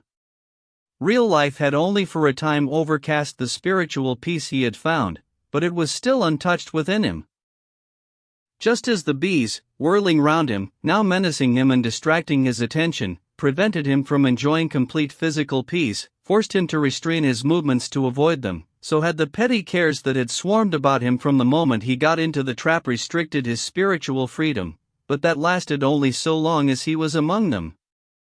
Just as his bodily strength was still unaffected, in spite of the bees, so too was the spiritual strength that he had just become aware of. Chapter 15. Do you know, Kostya, with whom Sergei Ivanovich traveled on his way here? Said Dolly, doling out cucumbers and honey to the children, with Vronsky. He's going to Servia. And not alone, he's taking a squadron out with him at his own expense, said Katavasov. That's the right thing for him, said Levin. Are volunteers still going out then? He added, glancing at Sergei Ivanovich. Sergei Ivanovich did not answer. He was carefully with a blunt knife getting a live bee covered with sticky honey out of a cup full of white honeycomb. I should think, Sol, you should have seen what was going on at the station yesterday, said Katavasov, biting with a juicy sound into a cucumber. Well, what is one to make of it? For mercy's sake, do explain to me, Sergei Ivanovich, where are all those volunteers going, whom are they fighting with? Asked the old prince, unmistakably taking up a conversation that had sprung up in Levin's absence. With the Turks, Sergei Ivanovich answered, smiling serenely, as he extricated the bee, dark with honey and helplessly kicking, and put it with the knife on a stout aspen leaf. But who has declared war on the Turks? Ivan Ivanovich Ragozov and Countess Lydia Ivanovna, assisted by Madame Stahl. No one has declared war, but people sympathize with their neighbors' sufferings and are eager to help them, said Sergei Ivanovich. But the prince is not speaking of help, said Levin, coming to the assistance of his father-in-law, but of war. The prince says that private persons cannot take part in war without the permission of the government. Kostya, mind, that's a bee. Really, they'll sting us, said Dolly, waving away a wasp. But that's not a bee, it's a wasp, said Levin. Well, what's your own theory? Katavasov said to Levin with a smile, distinctly challenging him to a discussion. Why have not private persons the right to do so?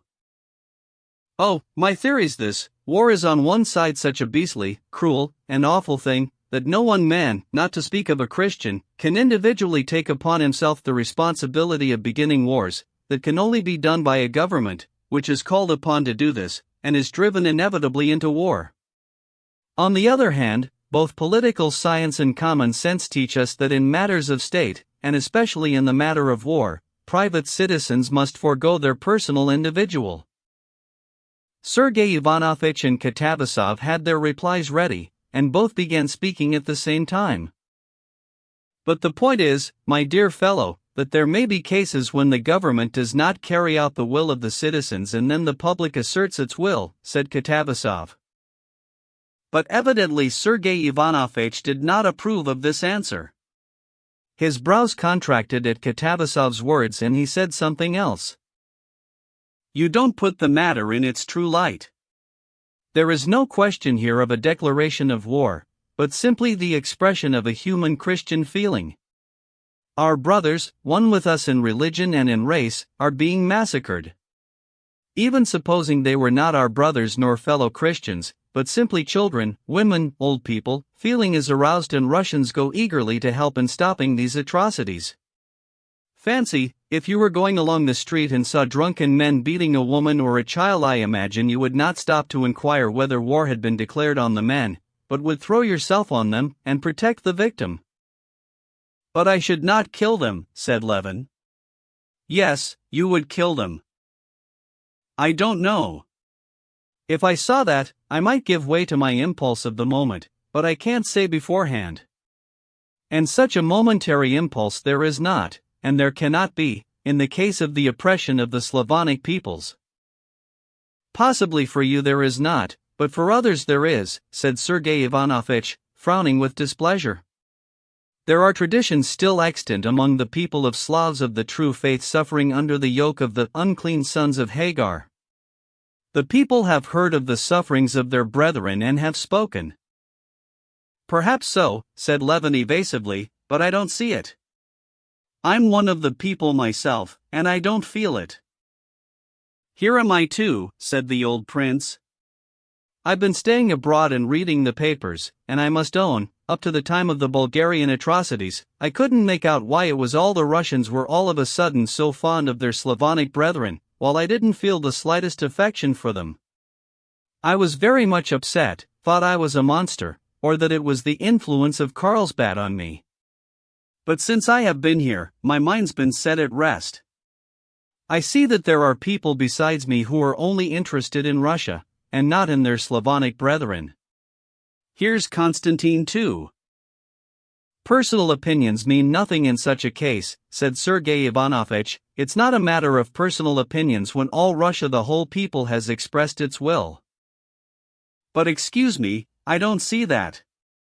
The people don't know anything about it, if you come to that, said the old prince. Oh, Papa, how can you say that? And last Sunday in church? Said Dolly, listening to the conversation. Please give me a cloth, she said to the old man, who was looking at the children with a smile. Why, it's not possible that all. But what was it in church on Sunday? The priest had been told to read that. He read it. They didn't understand a word of it. Then they were told that there was to be a collection for a pious object in church. Well, they pulled out their halfpence and gave them, but what for they couldn't say. The people cannot help knowing, the sense of their own destinies is always in the people, and at such moments as the present that sense finds utterance, said Sergei Ivanovitch with conviction, glancing at the old beekeeper. The handsome old man, with black grizzled beard and thick silvery hair, stood motionless, holding a cup of honey, looking down from the height of his tall figure with friendly serenity at the gentlefolk, obviously understanding nothing of their conversation and not caring to understand it. That's so, no doubt, he said, with a significant shake of his head at Sergei Ivanovitch's words. Here, then, ask him. He knows nothing about it and thinks nothing, said Levin. Have you heard about the war, Mihalich? He said, turning to him. What they read in the church. What do you think about it? Ought we to fight for the Christians? What should we think? Alexander Nikolaevich, our emperor, has thought for us, he thinks for us indeed in all things. It's clearer for him to see. Shall I bring a bit more bread? Give the little lad some more? He said, addressing Darya Alexandrovna and pointing to Grisha, who had finished his crust. I don't need to ask, said Sergei Ivanovitch. We have seen and are seeing hundreds and hundreds of people who give up everything to sense a just cause, come from every part of Russia, and directly and clearly express their thought and aim. They bring their halfpence or go themselves and say directly what for. What does it mean? It means, to my thinking, said Levin, who was beginning to get warm, that among 80 millions of people there can always be found not hundreds, as now, but tens of thousands of people who have lost caste, ne'er-do-wells, who are always ready to go anywhere, to Pugachev's bands, to Khiva, to Serbia. I tell you that it's not a case of hundreds or of any ne'er-do-wells, but the best representatives of the people, said Sergei Ivanovitch, with as much irritation as if he were defending the last penny of his fortune.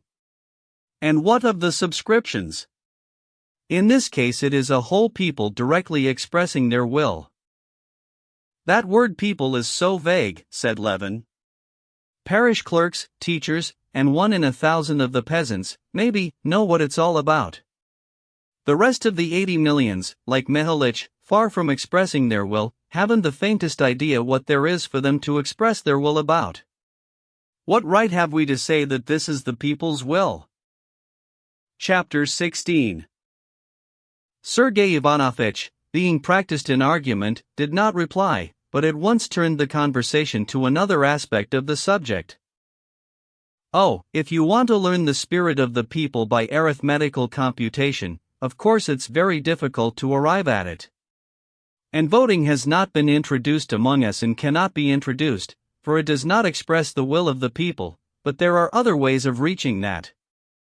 It is felt in the air, it is felt by the heart. I won't speak of those deep currents which are astir in the still ocean of the people, and which are evident to every unprejudiced man. Let us look at society in the narrow sense. All the most diverse sections of the educated public, hostile before, are merged in one. Every division is at an end, all the public organs say the same thing over and over again, all feel the mighty torrent that has overtaken them and is carrying them in one direction.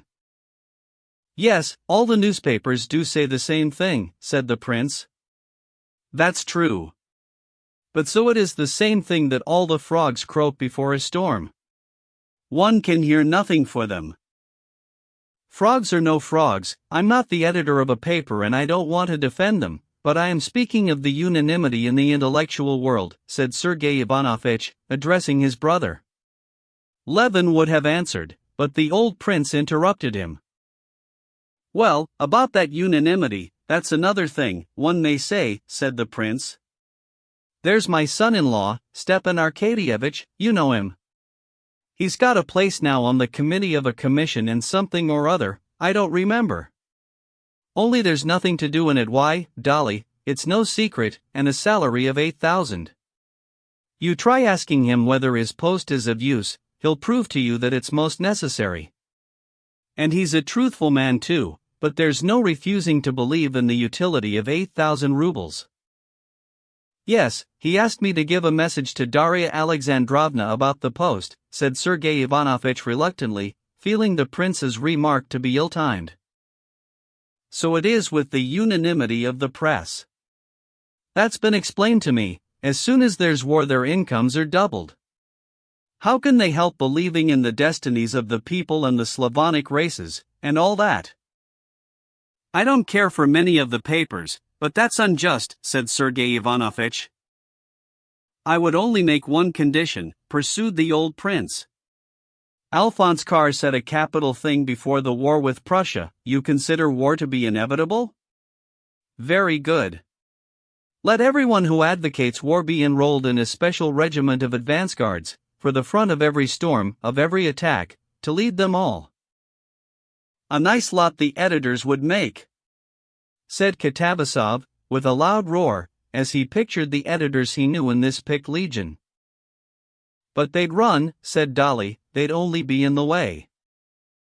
Oh, if they ran away, then we'd have grapeshot or Cossacks with whips behind them, said the prince. But that's a joke, and a poor one too, if you'll excuse my saying so, Prince, said Sergei Ivanovich. I don't see that it was a joke, that. Levin was beginning, but Sergei Ivanovich interrupted him. Every member of society is called upon to do his own special work, said he. And men of thought are doing their work when they express public opinion. And the single-hearted and full expression of public opinion is the service of the press and a phenomenon to rejoice us at the same time. 20 years ago we should have been silent, but now we have heard the voice of the Russian people, which is ready to rise as one man and ready to sacrifice itself for its oppressed brethren. That is a great step and a proof of strength. But it's not only making a sacrifice, but killing Turks, said Levin timidly. The people make sacrifices and are ready to make sacrifices for their soul, but not for murder, he added, instinctively connecting the conversation with the ideas that had been absorbing his mind. For their soul? That's a most puzzling expression for a natural science man, do you understand? What sort of thing is the soul? Said Katavasov, smiling. Oh, you know. No, by God, I haven't the faintest idea, said Katavasov with a loud roar of laughter. I bring not peace, but a sword, says Christ, Sergei Ivanovich rejoined for his part, quoting as simply as though it were the easiest thing to understand the very passage that had always puzzled Levin most. That's so, no doubt, the old man repeated again. He was standing near them and responded to a chance glance turned in his direction. Ah, my dear fellow, you're defeated, utterly defeated, cried Katavasov good-humoredly. Levin reddened with vexation, not at being defeated, but at having failed to control himself and being drawn into argument. No, I can't argue with them, he thought, they wear impenetrable armor, while I'm naked. He saw that it was impossible to convince his brother and Katavasov, and he saw even less possibility of himself agreeing with them. What they advocated was the very pride of intellect that had almost been his ruin. He could not admit that some dozens of men, among them his brother, had the right, on the ground of what they were told by some hundreds of glib volunteers swarming to the capital, to say that they and the newspapers were expressing the will and feeling of the people, and a feeling which was expressed in vengeance and murder. He could not admit this, because he neither saw the expression of such feelings in the people among whom he was living, nor found them in himself, and he could not but consider himself one of the persons making up the Russian people, and most of all because he, like the people, did not know and could not know what is for the general good, though he knew beyond a doubt that this general good could be attained only by the strict observance of that law of right and wrong which has been revealed to every man, and therefore he could not wish for war or advocate war for any general objects whatever.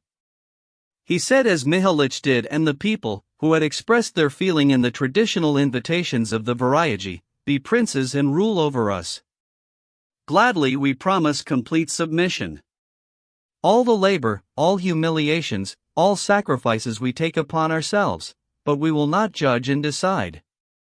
And now, according to Sergei Ivanovich's account, the people had foregone this privilege they had bought at such a costly price. He wanted to say too that if public opinion were an infallible guide, then why were not revolutions and the Commune as lawful as the movement in favor of the Slavonic peoples? But these were merely thoughts that could settle nothing. One thing could be seen beyond doubt, that was that at the actual moment the discussion was irritating Sergei Ivanovich, and so it was wrong to continue it. And Levin ceased speaking and then called the attention of his guests to the fact that the storm clouds were gathering, and that they had better be going home before it rained. Chapter 17. The old prince and Sergei Ivanovich got into the trap and drove off. The rest of the party hastened homewards on foot. But the storm clouds, turning white and then black, moved down so quickly that they had to quicken their pace to get home before the rain.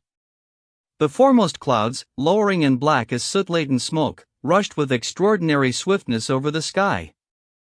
They were still 200 paces from home and a gust of wind had already blown up, and every second the downpour might be looked for. The children ran ahead with frightened and gleeful shrieks. Darya Alexandrovna, struggling painfully with her skirts that clung round her legs, was not walking, but running, her eyes fixed on the children.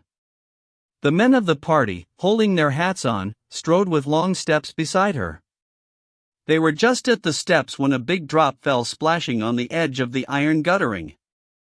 The children and their elders after them ran into the shelter of the house, talking merrily. Katerina Alexandrovna? Levin asked of Agafia Mihailovna, who met them with kerchiefs and rugs in the hall. We thought she was with you, she said. And Mitya? In the copse, he must be, and the nurse with him. Levin snatched up the rugs and ran towards the copse. In that brief interval of time the storm clouds had moved on, covering the sun so completely that it was dark as an eclipse.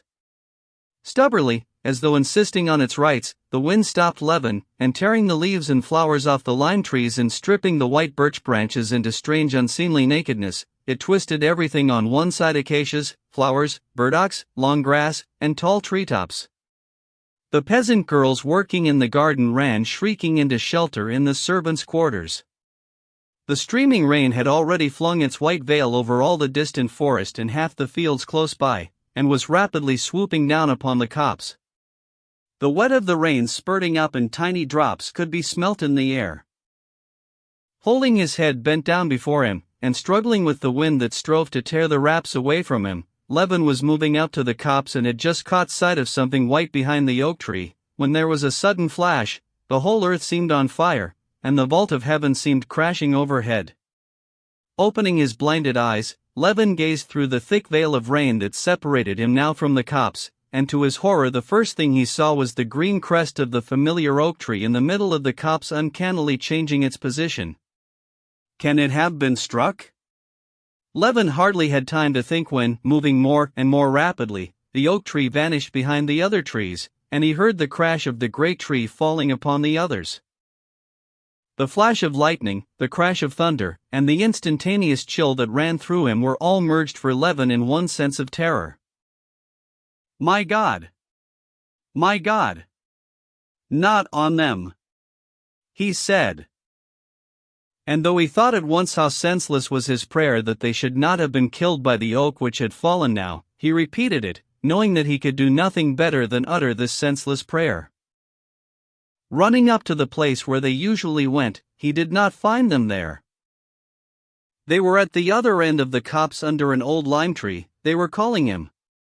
Two figures in dark dresses, they had been light summer dresses when they started out, were standing bending over something. It was Kitty with the nurse. The rain was already ceasing, and it was beginning to get light when Levin reached them. The nurse was not wet on the lower part of her dress, but Kitty was drenched through, and her soaked clothes clung to her. Though the rain was over, they still stood in the same position in which they had been standing when the storm broke.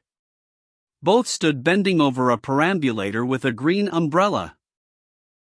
Alive? Unhurt? Thank God! He said, splashing with his soaked boots through the standing water and running up to them. Kitty's rosy wet face was turned towards him, and she smiled timidly under her shapeless sopped hat. Aren't you ashamed of yourself? I can't think how you can be so reckless, he said angrily to his wife. It wasn't my fault, really. We were just meaning to go, when he made such a to-do that we had to change him. We were just... Kitty began defending herself. Mitya was unharmed, dry, and still fast asleep. Well, thank God. I don't know what I'm saying. They gathered up the baby's wet belongings. The nurse picked up the baby and carried it. Levin walked beside his wife, and, penitent for having been angry, he squeezed her hand when the nurse was not looking. Chapter 18. During the whole of that day, in the extremely different conversations in which he took part, only as it were with the top layer of his mind, in spite of the disappointment of not finding the change he expected in himself, Levin had been all the while joyfully conscious of the fullness of his heart. After the rain it was too wet to go for a walk. Besides, the storm clouds still hung about the horizon, and gathered here and there, black and thundery, on the rim of the sky. The whole party spent the rest of the day in the house. No more discussions sprang up. On the contrary, after dinner everyone was in the most amiable frame of mind. At first Katavasov amused the ladies by his original jokes, which always pleased people on their first acquaintance with him. Then Sergei Ivanovitch induced him to tell them about the very interesting observations he had made on the habits and characteristics of common houseflies, and their life. Sergei Ivanovitch, too, was in good spirits, and at tea his brother drew him on to explain his views of the future of the Eastern question, and he spoke so simply and so well, that everyone listened eagerly. Kitty was the only one who did not hear at all. She was summoned to give Mitya his bath. A few minutes after Kitty had left the room she sent for Levin to come to the nursery. Leaving his tea, and regretfully interrupting the interesting conversation, and at the same time uneasily wondering why he had been sent for, as this only happened on important occasions, Levin went to the nursery. Although he had been much interested by Sergei Ivanovitch's views of the new epoch in history that would be created by the emancipation of 40 millions of men of Slavonic race acting with Russia, a conception quite new to him, and although he was disturbed by uneasy wonder at being sent for by Kitty, as soon as he came out of the drawing room and was alone, his mind reverted at once to the thoughts of the morning. And all the theories of the significance of the Slav element in the history of the world seemed to him so trivial compared with what was passing in his own soul, that he instantly forgot it all and dropped back into the same frame of mind that he'd been in that morning. He did not, as he had done at other times, recall the whole train of thought that he did not need. He fell back at once into the feeling which had guided him, which was connected with those thoughts, and he found that feeling in his soul even stronger and more definite than before. He did not, as he had had to do with previous attempts to find comforting arguments, need to revive a whole chain of thought to find the feeling. Now, on the contrary, the feeling of joy and peace was keener than ever, and thought could not keep pace with feeling. He walked across the terrace and looked at 2 stars that had come out in the darkening sky, and suddenly he remembered. Yes, looking at the sky, I thought that the dome that I see is not a deception, and that I thought something, I shirked facing something, he mused. But whatever it was, there can be no disproving it. I have but to think, and all will come clear. Just as he was going into the nursery, he remembered what it was he had shirked facing. It was that if the chief proof of the divinity was his revelation of what is right, how is it this revelation is confined to the Christian Church alone?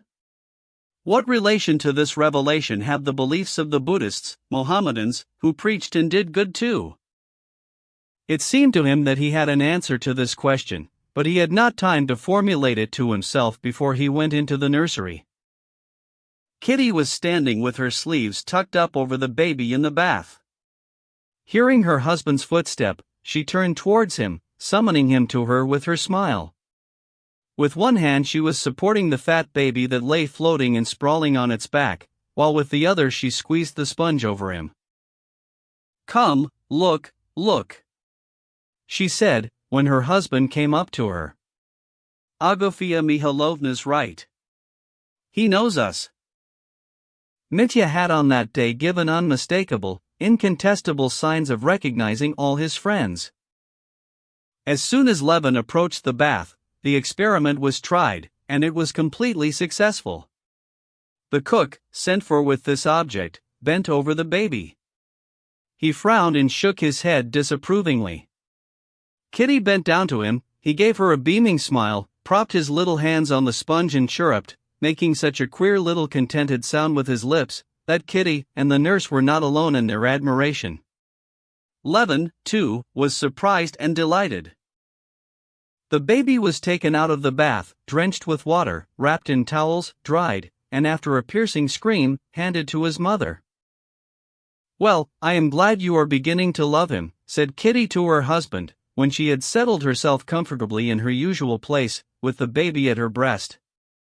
"I am so glad. It had begun to distress me. You said you had no feeling for him." "No, did I say that? I only said I was disappointed." "What? Disappointed in him?" "Not disappointed in him, but in my own feeling. I had expected more. I had expected a rush of new delightful emotion to come as a surprise. And then instead of that disgust, pity." She listened attentively, looking at him over the baby, while she put back on her slender fingers the ring she had taken off while giving Mitya his bath. And most of all, at there being far more apprehension and pity than pleasure. "Today, after that fright during the storm, I understand how I love him." Kitty's smile was radiant. "Were you very much frightened?" she said. "So was I too, but I feel it more now that it's over. I'm going to look at the oak. How nice Katavasov is. And what a happy day we've had all together. And you're so nice with Sergei Ivanovitch, when you care to be. Well, go back to them. It's always so hot and steamy here after the bath." Chapter 19. Going out of the nursery and being again alone, Levin went back at once to the thought, in which there was something not clear. Instead of going into the drawing room, or he heard voices, he stopped on the terrace, and leaning his elbows on the parapet, he gazed up at the sky. It was quite dark now, and in the south, where he was looking, there were no clouds. The storm had drifted onto the opposite side of the sky, and there were flashes of lightning and distant thunder from that quarter. Levin listened to the monotonous drip from the lime trees in the garden, and looked at the triangle of stars he knew so well, and the Milky Way with its branches that ran through its midst. At each flash of lightning the Milky Way, and even the bright stars, vanished, but as soon as the lightning died away, they reappeared in their places as though some hand had flung them back with careful aim. "Well, what is it perplexes me?" Levin said to himself, feeling beforehand that the solution of his difficulties was ready in his soul, though he did not know it yet. Yes, the one unmistakable, incontestable manifestation of the divinity is the law of right and wrong, which has come into the world by revelation, and which I feel in myself, and in the recognition of which I don't make myself, but whether I will or not I am made one with other men in one body of believers, which is called the Church. Well, but the Jews, the Mohammedans, the Confucians, the Buddhists, what of them? He put to himself the question he had feared to face. Can these hundreds of millions of men be deprived of that highest blessing without which life has no meaning? He pondered a moment, but immediately corrected himself. But what am I questioning? He said to himself. I am questioning the relation to divinity of all the different religions of all mankind. I am questioning the universal manifestation of God to all the world with all those misty blurs. What am I about? To me individually, to my heart has been revealed a knowledge beyond all doubt, and unattainable by reason, and here I am obstinately trying to express that knowledge and reason in words. Don't I know that the stars don't move? He asked himself, gazing at the bright planet which had shifted its position up to the topmost twig of the birch tree. But looking at the movements of the stars, I can't picture to myself the rotation of the earth, and I'm right in saying that the stars move. And could the astronomers have understood and calculated anything, if they had taken into account all the complicated and varied motions of the earth? All the marvelous conclusions they have reached about the distances, weights, movements, and deflections of the heavenly bodies are only founded on the apparent motions of the heavenly bodies about a stationary earth, on that very motion I see before me now, which has been so for millions of men during long ages, and was and will be always alike, and can always be trusted. And just as the conclusions of the astronomers would have been vain and uncertain if not founded on observations of the seen heavens, in relation to a single meridian and a single horizon, so would my conclusions be vain and uncertain if not founded on that conception of right, which has been and will be always alike for all men, which has been revealed to me as a Christian, and which can always be trusted in my soul. The question of other religions and their relations to divinity I have no right to decide, and no possibility of deciding. Oh, you haven't gone in then? He heard Kitty's voice all at once, as she came by the same way to the drawing room. What is it? You're not worried about anything? She said, looking intently at his face in the starlight. But she could not have seen his face if a flash of lightning had not hidden the stars and revealed it. In that flash she saw his face distinctly, and seeing him calm and happy, she smiled at him. She understands, he thought, she knows what I'm thinking about. Shall I tell her or not? Yes, I'll tell her. But at the moment he was about to speak, she began speaking. Kostya. Do something for me, she said, go into the corner room and see if they've made it all right for Sergei Ivanovich. I can't very well.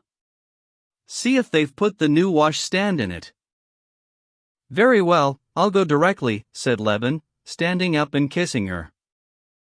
No, I'd better not speak of it, he thought, when she had gone in before him. It is a secret for me alone, of vital importance for me, and not to be put into words. This new feeling has not changed me, has not made me happy and enlightened all of a sudden, as I had dreamed, just like the feeling for my child. There was no surprise in this either. Faith or not faith, I don't know what it is, but this feeling has come just as imperceptibly through suffering, and has taken firm root in my soul. I shall go on in the same way, losing my temper with Ivan the coachman, falling into angry discussions, expressing my opinions tactlessly. There will be still the same wall between the holy of holies of my soul and other people, even my wife. I shall still go on scolding her for my own terror, and being remorseful for it. I shall still be as unable to understand with my reason why I pray, and I shall still go on praying. But my life now, my whole life apart from anything that can happen to me, every minute of it is no more meaningless, as it was before, but it has the positive meaning of goodness, which I have the power to put into it. The end. About the author. Leo Tolstoy, 1828–1910, was a Russian novelist, moral thinker, and social reformer, widely regarded as one of the greatest authors in history. Born into an aristocratic family, Tolstoy lived through an era of profound change in Russia. His early experiences in the military inspired his first works, including Childhood, 1852, and The Monumental War and Peace, 1869, which established him as a master of the epic form. With Anna Karenina, 1877, Tolstoy turned from the sweep of history to the intricacies of private life, producing one of the finest psychological novels ever written. His later years were marked by a spiritual crisis that led him to embrace a radical Christian-inspired philosophy of nonviolence, simplicity, and social justice. His essays on morality and religion influenced figures such as Gandhi and Martin Luther King, Jr. Tolstoy's work bridges the intimate and the universal, the personal and the political. His novels and essays remain essential for their profound moral inquiry, their unmatched narrative artistry, and their deep compassion for the struggles of human beings. Pigeon, Publishing House, presented Anna Karenina. Author, Leo Tolstoy. Thank you for listening to this audiobook. We hope you enjoyed it.